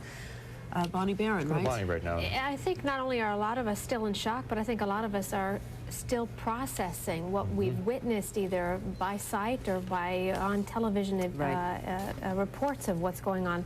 We have what may be the first of many declarations by a U.S. Senator. Kansas Senator Pat Roberts says today's terror attacks, quote, he says, "This is war." The Republican leader says today's terrorism shows that America must beef up its intelligence efforts. He was speaking, of course, from what he called a safe area away from his office. He said, "I have to tell you, this is an intelligence failure." Sue and Bill, back to you. Okay, thank you, Bonnie. Another story that we have through NBC News, before we get to Phil LeBeau in Chicago, of another victim of all of this. Barbara Olson, who's the wife of the United States Solicitor General Ted Olson, was on the flight out of Dulles Airport. This is the flight that struck the Pentagon. I don't want to say it's the one out of Dulles, but it is the flight that struck the Pentagon. And according to a friend of the Olsons, she called her husband, Mr. Olson, Solicitor General, on her cell phone and informed him that they were being hijacked. And as she did that, the line went dead. And that's the last he heard from her. And earlier we had said that the co-founder of the information technology company called Akamai Technologies, Dan Lewin, was on a flight from Boston, one of the flights that struck the World Trade Center. He perished in that as well. That announcement coming directly from Akamai Technologies. Chicago is also on high alert, as are a number of cities throughout the United States. As a matter of fact, almost all major cities. Phil LeBeau is in Chicago, and he joins us now with a reaction there. Phil? You know, Sue, we heard Jane Wells mention earlier that it was very quiet in Los Angeles, and it's the same situation here in Chicago. If you look down the street, we're just a block away from the Chicago Merc. You see a few people who are walking, presumably going home, taking the trains home, but this is nowhere close to what it's usually like in the middle of the day. Our building is right there next to the Sears Tower. We were basically told you can stay if you want, but wink, wink, we're shutting down some of the elevators, and I wouldn't stay in the building. And also, here's the Sears Tower. Here's the main concern for a number of people here in Chicago. There was concern that this might might be a Target. A couple of blocks from here is the Chicago Board of Trade. And as we've been talking about all day, the CBOT, where the treasuries are traded, as well as the Merc, where the futures are traded, those shut down trading about 9:30 Central Time. Rick Santelli covers the Board of Trade for us. Rick, give us some sense of what happened this morning as we were watching the events in New York and the trading slowly stopped. Well, actually, the first thought on the Chicago Board of Trade is that it was a small plane that hit one of the towers. Trading was concerned, the markets were affected, but it wasn't until the second blast hit, the second building had a plane move into it, that the traders then started to put together the ramifications, what was occurring, and the talk that the New York Stock Exchange wasn't going to open, the Sears Tower was being evacuated, and the heads of all the Chicago exchanges talked, and the first thing they did was address the equity markets. The Dow futures and options were closed at 9:21 Eastern. What progressed then was the existing markets that were already open were then shut down at 10:15 Eastern, and from there, traders then moved out of the building, and you saw what started out as concern move to a generalized, somewhat state of panic, especially some of the staff and operations. The traders were the last to leave the building, but at that point, it became a safety concern. The last thought on people's minds were the markets. Okay. Rick, we're going to be watching this all day long, and I know you've been talking with people at the Board of Trade as well as at the Merc. All of the markets will be talking later today in a conference call to make some kind of a decision about whether or not trading will resume tomorrow or if it's going to be delayed a little bit further on. But I can tell you, Bill and Sue, it's very strange to be in a big city like this. Certainly, it's nothing like what's going on in Manhattan, but almost all of the major skyscrapers, the Sears Tower, John Hancock, the Aon building, which used to be the Amoco building here in Chicago, all of them have shut down, and really it's slowly becoming a bit of a ghost town at a time when it's usually thriving with a lot of business people. Bill and Sue? Phil, thanks very much. Phil LeBeau there in Chicago. Bob Pisani is on the phone now back at the World Trade Center complex there in Lower Manhattan. What do you see right now, Bob? Well, Bill, I'm standing on the corner of what was Liberty and Trinity Place. I am on the site of what is left of the South Tower. And as I left you about an hour ago, I came down the street and came onto the site along with the first wave of EMS people that were allowed in. There is an enormous pile, a 30-foot pile of wreckage that is now being scaled by emergency EMS people looking for any signs of life. Firemen are trying to scale this very small mountain of rubble here. It is rather difficult to breathe. There is still enormous amounts of smoke and debris in the air. And there is also a somewhat, I'm not sure if it's an unstable building to the left of me here, but the firemen are not getting near it, and they are a bit concerned about it as I see them not even going near it, just sort of staring at it at this point. But the sky is dark here, although the sun has come out as I have been walking around outside of the exchange, which is about a quarter mile away. On the site itself, which is where I'm standing right now, it is black all around us, and you cannot even see the sun right now. So, Bill, you can imagine they are just climbing it like ants climbing the side of a mountain now, looking for any signs of life here, and obviously a rather grim business going about. But this was within the last 20 to 25 minutes was the first time they were letting people actually on top of the mountain. There are big 30-foot tall twisted curtains of the side of the trade center that is standing here like some surreal scene in front of us, and I think they are a little concerned about the stability of that as well. They won't let anyone near it, but I am 75 feet right now watching a large number of firemen just starting to scale the side of this mountain of rubble looking for people. Bill? Bob Pisani, Lower Manhattan there at the World Trade Center complex. Thanks. And Rebecca Quick joins us now because we are all trying to put some perspective on this particular situation and put it perhaps in historical perspective. It obviously is one of the biggest disasters the United States has suffered, certainly domestically, if not the. And Rebecca Quick has had a chance to take a look back in history for us. Rebecca? Well, Sue, as you said, this is clearly one of the greatest tragedies our nation has ever faced. People we've been talking to all day long can't help but compare it to the assassination of President Kennedy or looking back at the attack on Pearl Harbor. And clearly this is going to be a day that everyone remembers where they were when they heard the news. We have had, today has another dubious distinction in that there are very few events that can actually rock the nation's confidence enough to close the financial markets.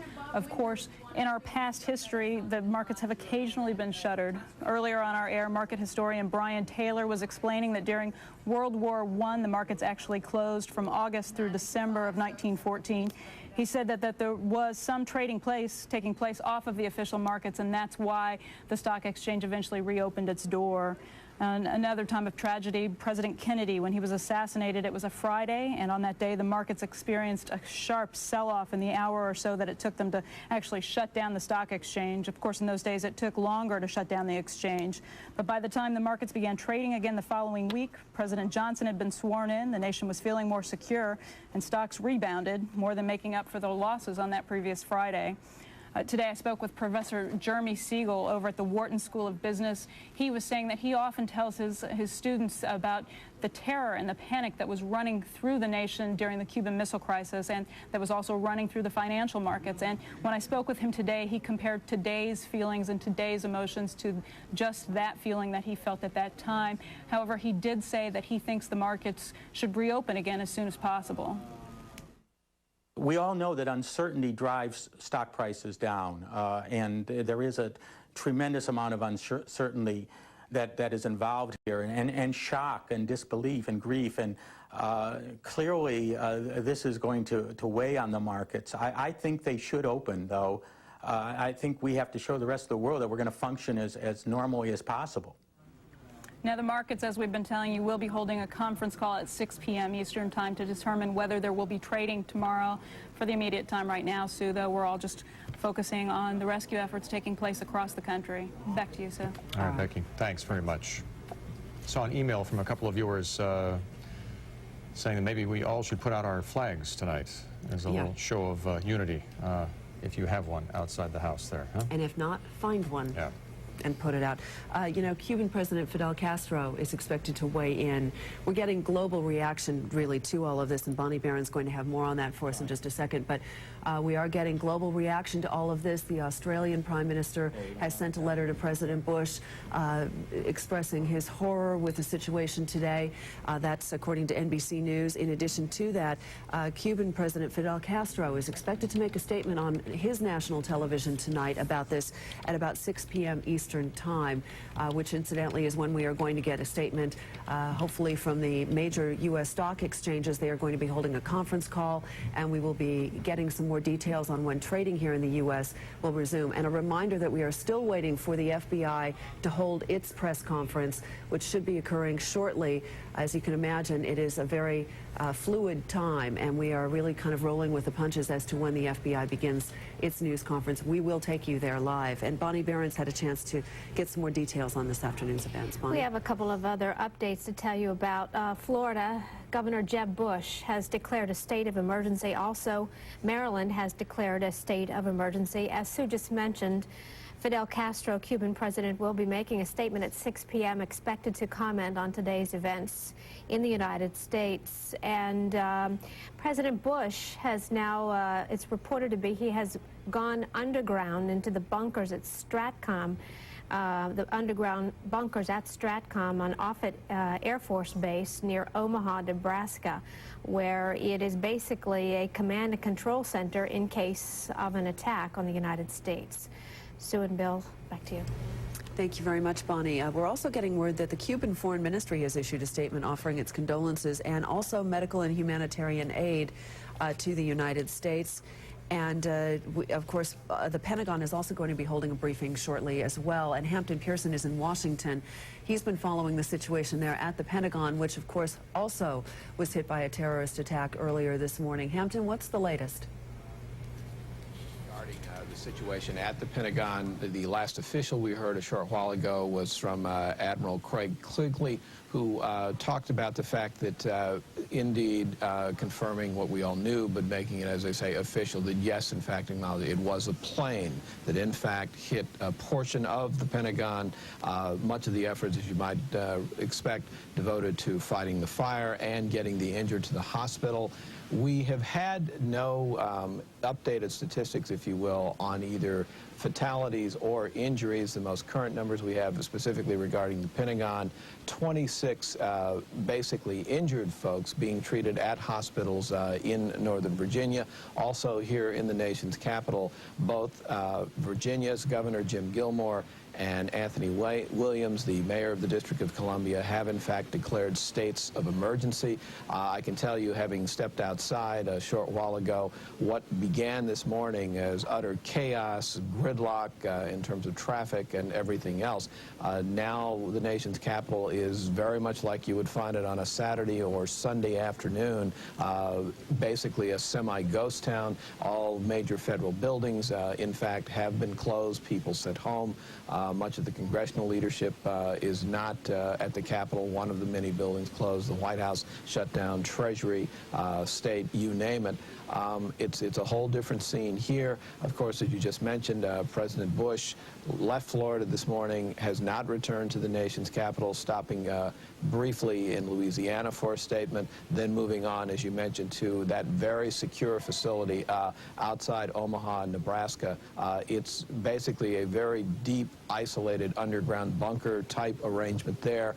But at the same time, the president saying a short while ago, making his second statement of the day, that in his view, freedom itself was attacked this morning, but make no mistake about it, the U.S. will find and punish those responsible for what he called these cowardly acts. Now, we also had words earlier today from the Federal Reserve that it, in fact, has been open for business as usual, if you will, available to, among other things, provide liquidity not only now, but in the days to weeks to come as we more fully assess the total impact of all of this. You're looking right now at some earlier pictures in and around the Pentagon of the devastation and the aftermath there. Also, Harvey Pitt, the new head of the Securities and Exchange Commission, basically concurring with that decision to close financial markets for today at least. And of course, that situation, as you mentioned, will be reassessed, and we'll get more word on that as of 6 o'clock this evening. So it's a very eerie day here in the nation's capital, as it is, of course, in the New York area where you are. Also, by the way, the FAA, for the first time ever in the nation's history, basically totally suspending air traffic in the U.S. Another of the major aftermaths of this incredible terrorist tragedy, a tragedy that Senator Chuck Hagel of Nebraska is calling this generation's Pearl Harbor. Back to you. Hampton, thanks very much. And along those lines, American Airlines is echoing what the FAA said, that they have now accounted for all of the jets that were in the air at the time of the attacks. They are all now safely on the ground. Sue? All right, Kathleen Tansey joins us now as we continue to take a look not only at the devastation domestically, but also overseas. And Kathleen is taking a look at the Latin American market's reaction to the devastation here in the U.S. and the lack of trading as well. Kathleen? I do want to get to that, but just here as you were coming to me, there was an announcement coming into the building about some limited service available now to people that want transportation around New York City. You know, it had come to a virtual stall. There is no downtown subways working, but we've now been told that there are subways now operational to Uptown and Queens on the 1, 2, 4, and 6, and that the railroad systems limited service on the Long Island Railroad, Metro North, and New Jersey Transit. Most of that, of course, going outbound. Grand Central is open. Penn Station is open. The Midtown Tunnel is open to outgoing traffic. So I just wanted to give you that update since there's been a lot of freeze on the transportation in this city. Let's talk now about people now, even amidst this tragedy, saying, gee, are U.S. assets now a liability to global portfolio owners? And what we find is that people are looking back to history. Pearl Harbor, December 7, which was on a Sunday. The New York Stock Exchange fell 5% over the next 2 days. And so what we saw in Latin America today, those markets were open for the couple hours of trading before they were halted. The Latin stock markets dropped 5 to 10% and then closed again just after a couple hours of trading. Brazil's market closed at a 23-month low. The Mexican peso and the Brazilian real were pressured in general, about 2 2% because of dollar selling, and most of those currencies in Latin America are linked heavily to the dollar, and the real sank to its lowest level since its birth of 1994. The Latin bond markets were down about 3% on average. They are a very volatile market, but they were down because of concern about the U.S. bond market. Treasury auctions across Latin America were halted today due to uncertainty about the U.S. Treasuries and how they would move. A normal volatility move in a Latin American bond market is closer to 1%, so this is about 3 times worse than regular volatility. The investment flows, I'm told, just so you know, I talked to stock markets, the heads of bourses, I talked to finance ministries and equity strategists. They said the investment flows have gone to gold, oil, grains, and the Swiss franc. They say the mood for the stock market open, whenever it is, will be negative and will continue to be negative until the U.S. response to terrorism is more clear. And I can have more on the financial market updates from the Latin ministries a little bit later. Back to you. All right, Kathleen, thank you very much. Kathleen Tansey there at Instinet. Tom Costello normally is at the NASDAQ market site. He's on the phone right now with a contribution right now on the... What do you have, Tom? Well, first of all, let me explain to you that we were all evacuated from the NASDAQ market site very soon after the second plane attack, and it took me about 5.5 hours to get back over to the New Jersey side. What I did want to contribute here is, ironically enough, my mother-in-law was today on a flight from Brussels bound for the United States. All of those international flights, or a good chunk of them anyway, from Europe were diverted to Canada. In the case of my mother-in-law, she is now sitting on a tarmac in St. John's, Newfoundland, and she tells us that there are roughly 14 or 15 other American carriers on the same tarmac, and they have been surrounded by the Canadian military. One presumes that, of course, their concern is nobody knows whether there might not be another alleged terrorist on one of those flights, but they're taking no precautions. They are apparently being told that they are going to be put up in a tent city of sorts in St. John's, Newfoundland. Of course, it gets a lot colder up there this time of the year, but that's the concern.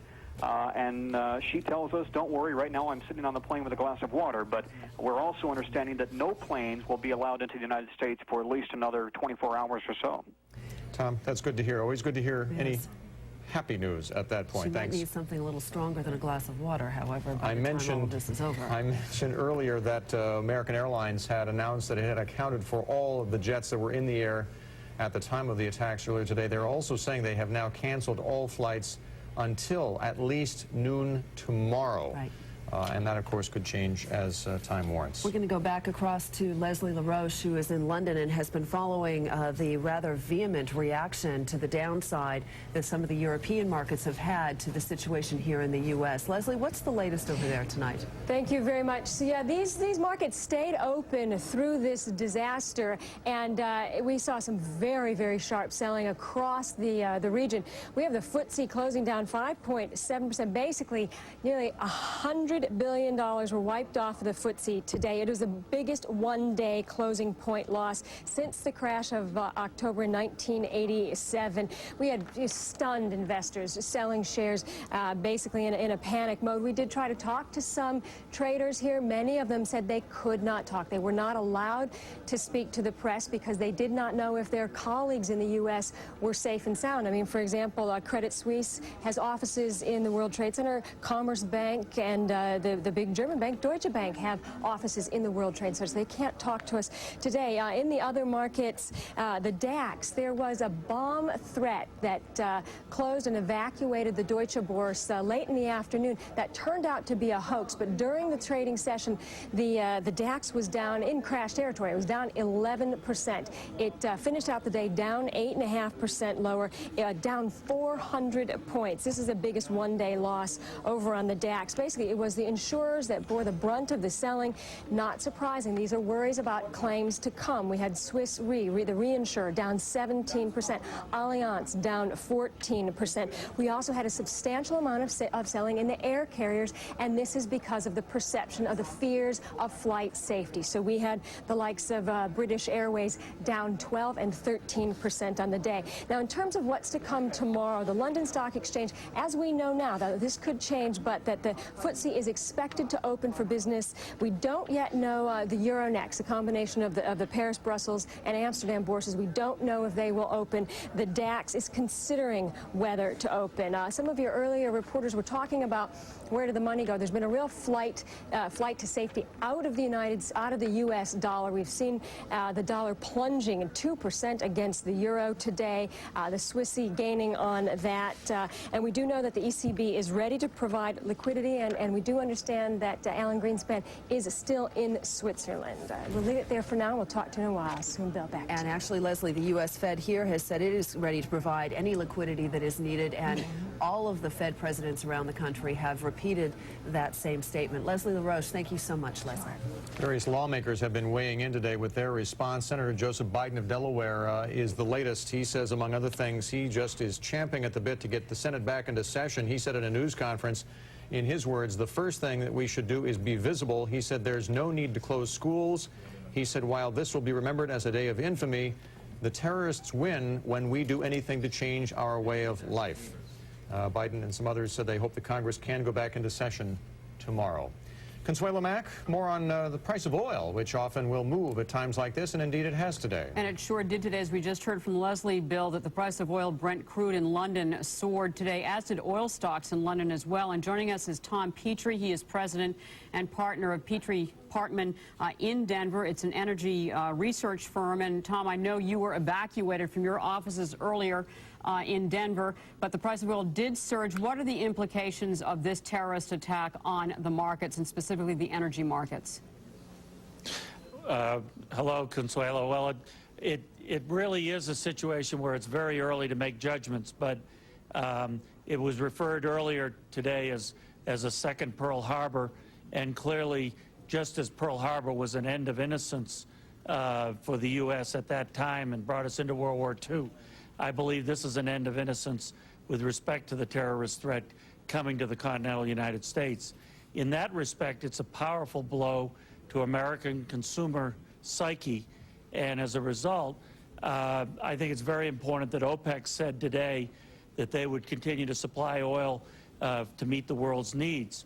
And I think once we get behind us somewhat the tragedy of today's events, then with the recognition is going to be that the challenge for OPEC and perhaps others will be really defending a lower oil price as opposed to worrying about $40 oil. We may be worrying about whether oil goes below 20 and because of the lack of demand.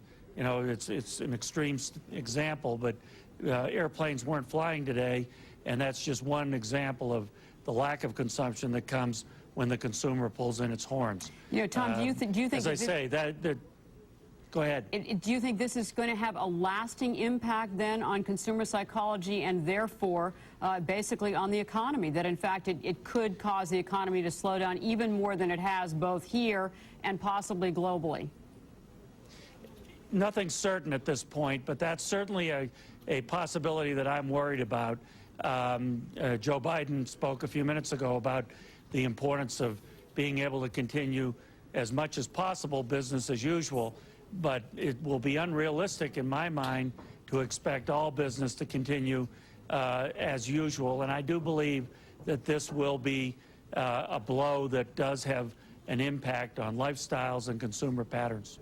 You know, Tom, this is speculation, and it's only speculation. Names that have been mentioned, we had a political risk specialist on earlier, Omar bin Laden for one, Iraq for another, that, you know, among the groups or individuals that could pull off an attack of this scope. What kind of a message does this send to Middle East producers as well? Well, it's certainly a chilling message to everybody in the world who believes in a degree of order and civility. And so, you know, there are those implications. Traditionally, we've always thought of terrorism as linked to cutoff of oil supplies, interruption, and therefore oil spikes. And certainly there'll be some of that, and that was, in my opinion, the reason you saw the spike in oil prices in trading today. But as I say, I really think when we reflect on what may come down the road, more of the forces are going to argue against demand growth and maybe even some demand shrinkage, and therefore deflation, the deflationary forces that were already in place being reinforced by this event. Tom Petrie, thanks for joining us from Petrie Parkman out of Denver. Thanks, Tom. And Sue and Bill, back to you. Consuelo, thank you very much. We are about 30 seconds away from a Pentagon press briefing. Admiral Quigley, the press spokesman there, will be conducting this news conference to let reporters know the status of not only the situation there at the Pentagon, where there was attack, as well as at the World Trade Center, but perhaps about anti-terrorist alert and the status of the U.S. Army, which we already know has been put on heightened alert as well.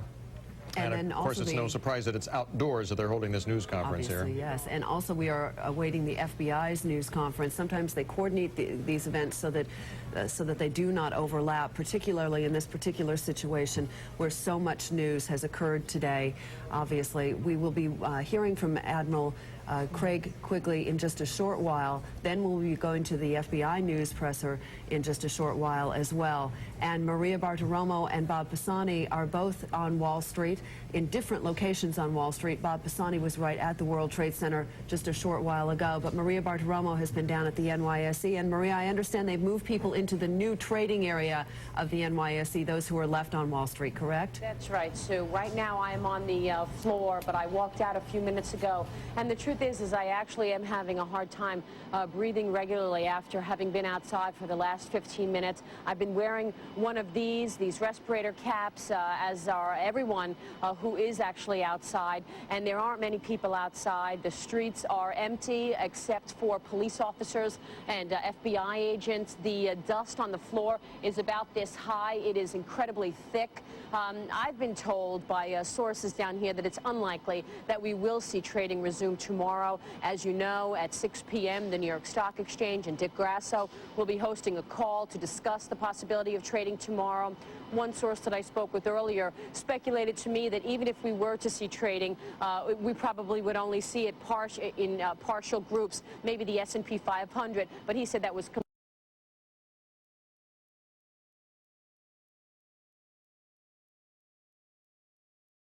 Biden a bit earlier today saying he would like to see the Senate and Congress get back into session and deal with this. How is the Hill going to come together, if you will, over this disaster? Well, number one, we did have the unprecedented statement very early on today from Senator Tom Daschle and Trent Lott, basically condemning the apparent act of terrorism and fully supporting the Commander-in-Chief, George W. Bush. Be that as it may, though, you are getting a cross-section of reaction from members of Congress. One school of thought to sort of hunker down and take a step back. The other, as evidenced by Senator Joe Biden and his comments, that any sort of giving in to terrorism in terms of disruptions of our way of life beyond the obvious security precautions would be just that. So let's raise the profile. Sue, one other thing, too, I want to take the time to do is try and make some sense, if you will, of the fragments of that Pentagon briefing you were hearing just a while ago. You heard, for instance, one of the officials talk about that, quote, this plane that apparently struck the Pentagon, quote, penetrated at least 3 rings. That's significant because the Pentagon basically, in addition to being a 5-sided structure, has 5 rings from A to E, inside out, if you will. So that gives you some sense of really the force of the plane striking the Pentagon. Also, it happened in an area that had been newly renovated, as well as a portion of the existing building. So that's why, for instance, trying to get accurate figures on injuries and casualties is going to be a bit of a problem. You also heard Pentagon officials say they can't account for the safety and the whereabouts of basically the major members of the Joint Chiefs of Staff and obviously Defense Secretary Donald Rumsfeld. So as I was listening, as you and our viewers, to that, I thought maybe one of the things I could do is try and make some sense out of a very fragmented briefing that, you know, obviously we had to join in progress. Back to you. And we appreciate it, Hampton, because those of us who are not familiar with the Pentagon were somewhat confused by their reference to the 3 rings. It's good to know exactly what they were talking about. Our coverage continues now here on CNBC with Tyler Matheson and Liz Clayman. This is a CNBC special report. Attack on America. Good afternoon, everyone. This is CNBC special coverage of the attack on America. I'm Tyler Matheson. And I'm Liz Clayman. We are now nearly 7.5 hours past what appears to be the worst terrorist attack in the history of the United States. And now just to clarify and recap what began a day of almost unspeakable shock and horror across the entire United States. It began in Lower Manhattan in the financial district of New York City at 8:42 a.m. Eastern Time. This is at a time when thousands of people were heading to work downtown. A plane heading from Boston to L.A. was hijacked and flown directly into the North Tower of the World Trade Center. You see that on your screen, causing a massive explosion and subsequent fire that drew hundreds of firefighters and rescuers, police officers to the scene to try and evacuate that 110-story building. And then a mere 21 minutes later, 9:03 a.m. Eastern Time, a second hijacked jetliner draws a terrifying bead. There you see it. It hits the South Tower of the Trade Center. Flight caught live on camera by crews covering the first attack. The impact, ferocious projectile exit wound of fire and smoke. Then, at approximately 9:40 a.m. in Northern Virginia, just outside of Washington, D.C., a third hijacked plane crashes into the Pentagon in a burst of flames. One side of the Pentagon, that's the world's largest office building, collapses as hundreds flee that structure.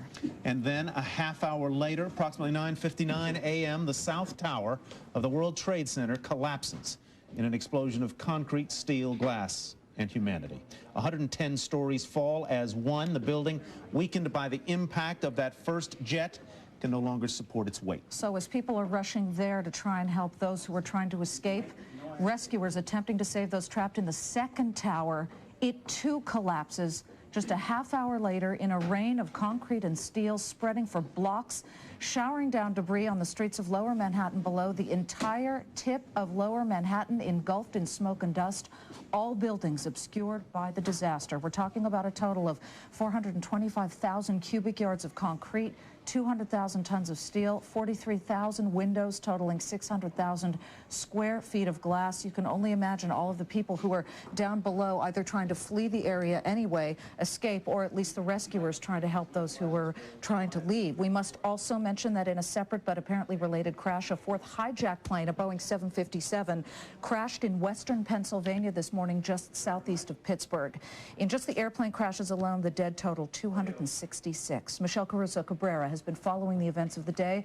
Also, of course, as we are a financial network here, the impact on financial markets. She joins us with the latest. Michelle. Thank you, Liz. As a result of the terrorist attack on America today, the SEC halted all trading in U.S. markets. International markets plunged while oil, gold, and bonds soared.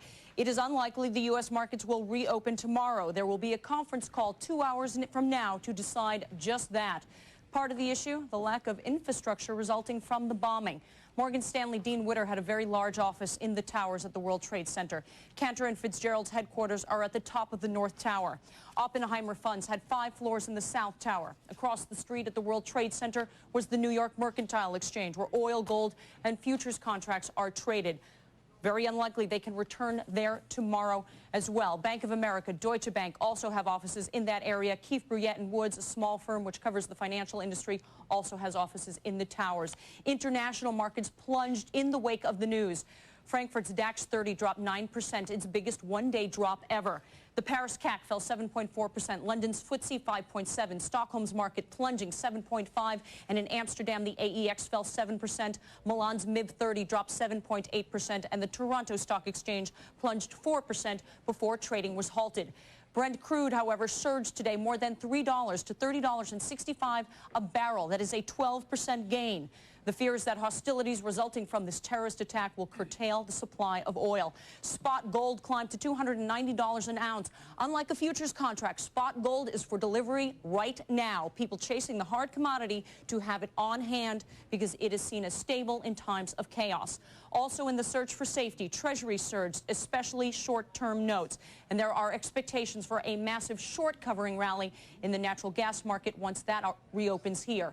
Fed Chairman Alan Greenspan is in Switzerland for a meeting there. He tried to come back when news of the attack broke, but his plane was turned back as part of the lockdown on U.S. airports. His whereabouts are being kept secret. The Federal Reserve said it is ready to provide liquidity to the nation's banks if needed. And we will keep you up to date on any overseas trading The bond continues to trade overseas, as do a number of commodities. That's it from here. That's today's play-by-play. Back to you, Tyler and Liz. Michelle, thank you very much. Maria Bartiromo was right in the area of the World Trade Center during those attacks this morning at her normal place in the New York Stock Exchange. She was covered in debris and ran for cover along with other folks. She is now safely at the New York Stock Exchange, where she has spent the afternoon reporting for us. Maria, describe the physical and emotional sensations, what you saw, what you felt, and the reaction at the exchange.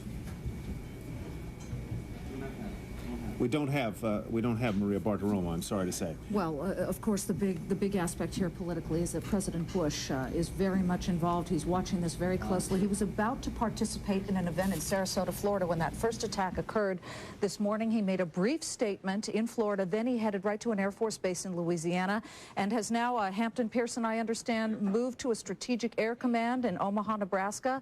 Hampton is standing by in Washington, D.C. with more on that. Hampton. Liz, right you are. The president is basically in a very secure location outside the Omaha, Nebraska area. We just got a briefing and a brief statement moments ago from here in Washington from Karen Hughes, a top White House advisor, that pretty much cataloged the outline of responses from the president, his top national security advisors, in steps being taken in reaction to this apparent unprecedented terrorist attack in both the New York City area and, of course, here to Washington, D.C. at the Pentagon. She basically cataloged, among other things, that U.S. forces and embassies around the world are on the highest state of alert. The president, the vice president, the Speaker of the House have all been moved to or are in very safe and secure locations. The National Security Team is meeting with the president at this hour, the meeting being conducted by the president from that secure location outside the Omaha, Nebraska area. There have been obviously a number of actions taken by the government that impact basically all facets of life as we know it here today. All airports closed nationwide by the FAA for the first time, an unprecedented move. International flights outside the U.S. Basically, or headed to the U.S. have been diverted outside U.S. borders, most notably to Canada. And we are also being told by the FAA that at this point in time it appears that there will be no domestic flights at least until noon tomorrow at the earliest. Also, it was pointed out that, yes, while the financial markets, in fact, were closed today, the banks never closed, and the Federal Reserve system was up and fully functioning, as has been mentioned elsewhere, providing liquidity not only today, but in the days and weeks to come in the aftermath of this incredible tragedy. Back to you. All right, thank you very much. Hampton Pearson in Washington reporting for us from the nation's capital right now. We're just seeing a flash that the U.S. Treasury Department says it has now canceled its Wednesday 4-week bill auction with no plans to reschedule that. So clearly the financial reverberations continuing to be felt as a result of this. And nowhere were the reverberations more intimately felt than down at the New York Stock Exchange in the financial district of Manhattan today. Bob Pisani has been there all day and has just returned from the streets of Lower Manhattan. What can you tell us, Bob? Well, I was, Tyler, on the site of the South Tower, what was the South Tower of the World Trade Center. About an hour and a half ago, went there and went in with the first wave of emergency people and fire people who were actually allowed to start climbing what is left of the building. There is a gigantic, as you can imagine, 30-foot high pile of twisted steel and rubble that the EMS people were beginning to climb onto, along with the fire people, looking for any signs of life. I did see them take what appeared to be a body out, and again, they are simply there looking all over for any signs of life, although, as you can imagine, at this point, just wading through the rubble of the street that I was on, which I come up every morning, Liberty Street, which is next to the World Trade Center, was been virtually obliterated. It is just piles and piles of rubble at this point. There are probably several hundred firefighters and EMS people that are on the site right now. Many of them just, frankly, like me, staring at it, never seeing anything like it, and hopefully never seeing anything again. They are now beginning to cordon off the area. To my knowledge, I was the only reporter that was on the scene, or at least that was standing on the site. They asked me to leave a short while ago, and now the place is being flooded with with firemen. But I want to point out that for the longest time, it appears the fire department didn't feel it was safe for people to go into the area, even for the emergency teams to go into the area. And it's only been in the last hour and a half or so that people have actually started climbing around on top of the rubble. So a lot of people, even I talked to some experienced people who've seen many fires and many serious disasters, some of them just staring themselves in shock at the twisted piles of steel that are there. Tyler? Well, Bob, I just want to ask one question, then I know Liz has one. Did you see whether there were any fires still burning? Oh yes. When I was there, and unfortunately I don't know the number of the building, but the building immediately next to the World Trade Center building, there was still a building that was on fire, and there were a lower part of some rubble pieces that was on fire and was continuing to burn, quite notably. There was also a building, and I'm sorry, Tyler, I don't know the number of the building, that is directly to the south of the South Tower of the World Trade Center that was very seriously damaged, and that the fire department and the emergency people have simply been frankly staring at, trying to figure out what to do with it, appears. But there may be some question about its stability. I couldn't get any definitive answer from anybody down there. As you can imagine, it's rather chaotic right now. And again, they are just on the scene now in the last hour and a half, really beginning to comb through the rubble. Bob, we are just getting a word over the wires that Morgan Stanley, which of course is the largest tenant of the World Trade Centers, they had something like 50 floors dedicated to their trading and to their employees, is coming out with a memo that of course says that the Trade Center personnel had survived Tuesday's morning's attack and apparently were all right. This from Phil Purcell, the CEO, and he's saying that some of the employees have survived. The investment firm's senior management is reporting that they expect operations up and functioning tomorrow. Their clients should not worry that their records are safe. More importantly, of course, is the human toll. 3,500 employees work there. Who else is in there? We've got Cantor Fitzgerald. We had Commerce Bank, Deutsche Bank, some other big names. There are. Liz, in the immediate area around the World Trade Center, there are virtually dozens of brokerage houses, as well as the NYMEX itself, which is directly across the street itself. And I was not allowed to cross over the West Side Highway to where the headquarters of Merrill Lynch, American Express, the NYMEX, the exchange that is over on the other side of the West Side Highway. But they are adjacent to each other. There is the World Trade Center, the West Side Highway, which is 6 lanes, I believe, and then the World Financial Center, which houses Merrill Lynch and American Express's headquarters, as well as the NYMEX. We were not allowed, I was not allowed to actually get through it. It's just a twisted pile of rubble at this point, and I'm not sure of the damage. But I can tell you on the south side, where there are office buildings and brokerage firms situated there was serious damage to the buildings that were directly adjacent to the World Trade Center. So it wasn't just those that were damaged. All in the immediate area next to it has been serious damage. All right, Bob Pisani, thank you very much for that report, and I'm sure we'll be checking back with you repeatedly this evening. Well, London continued trading during the attacks today. The stock markets there crumbled, however, because of what happened in New York City this morning. Leslie Roche is standing by in London now, where it is, about 8 o'clock in the evening. Leslie?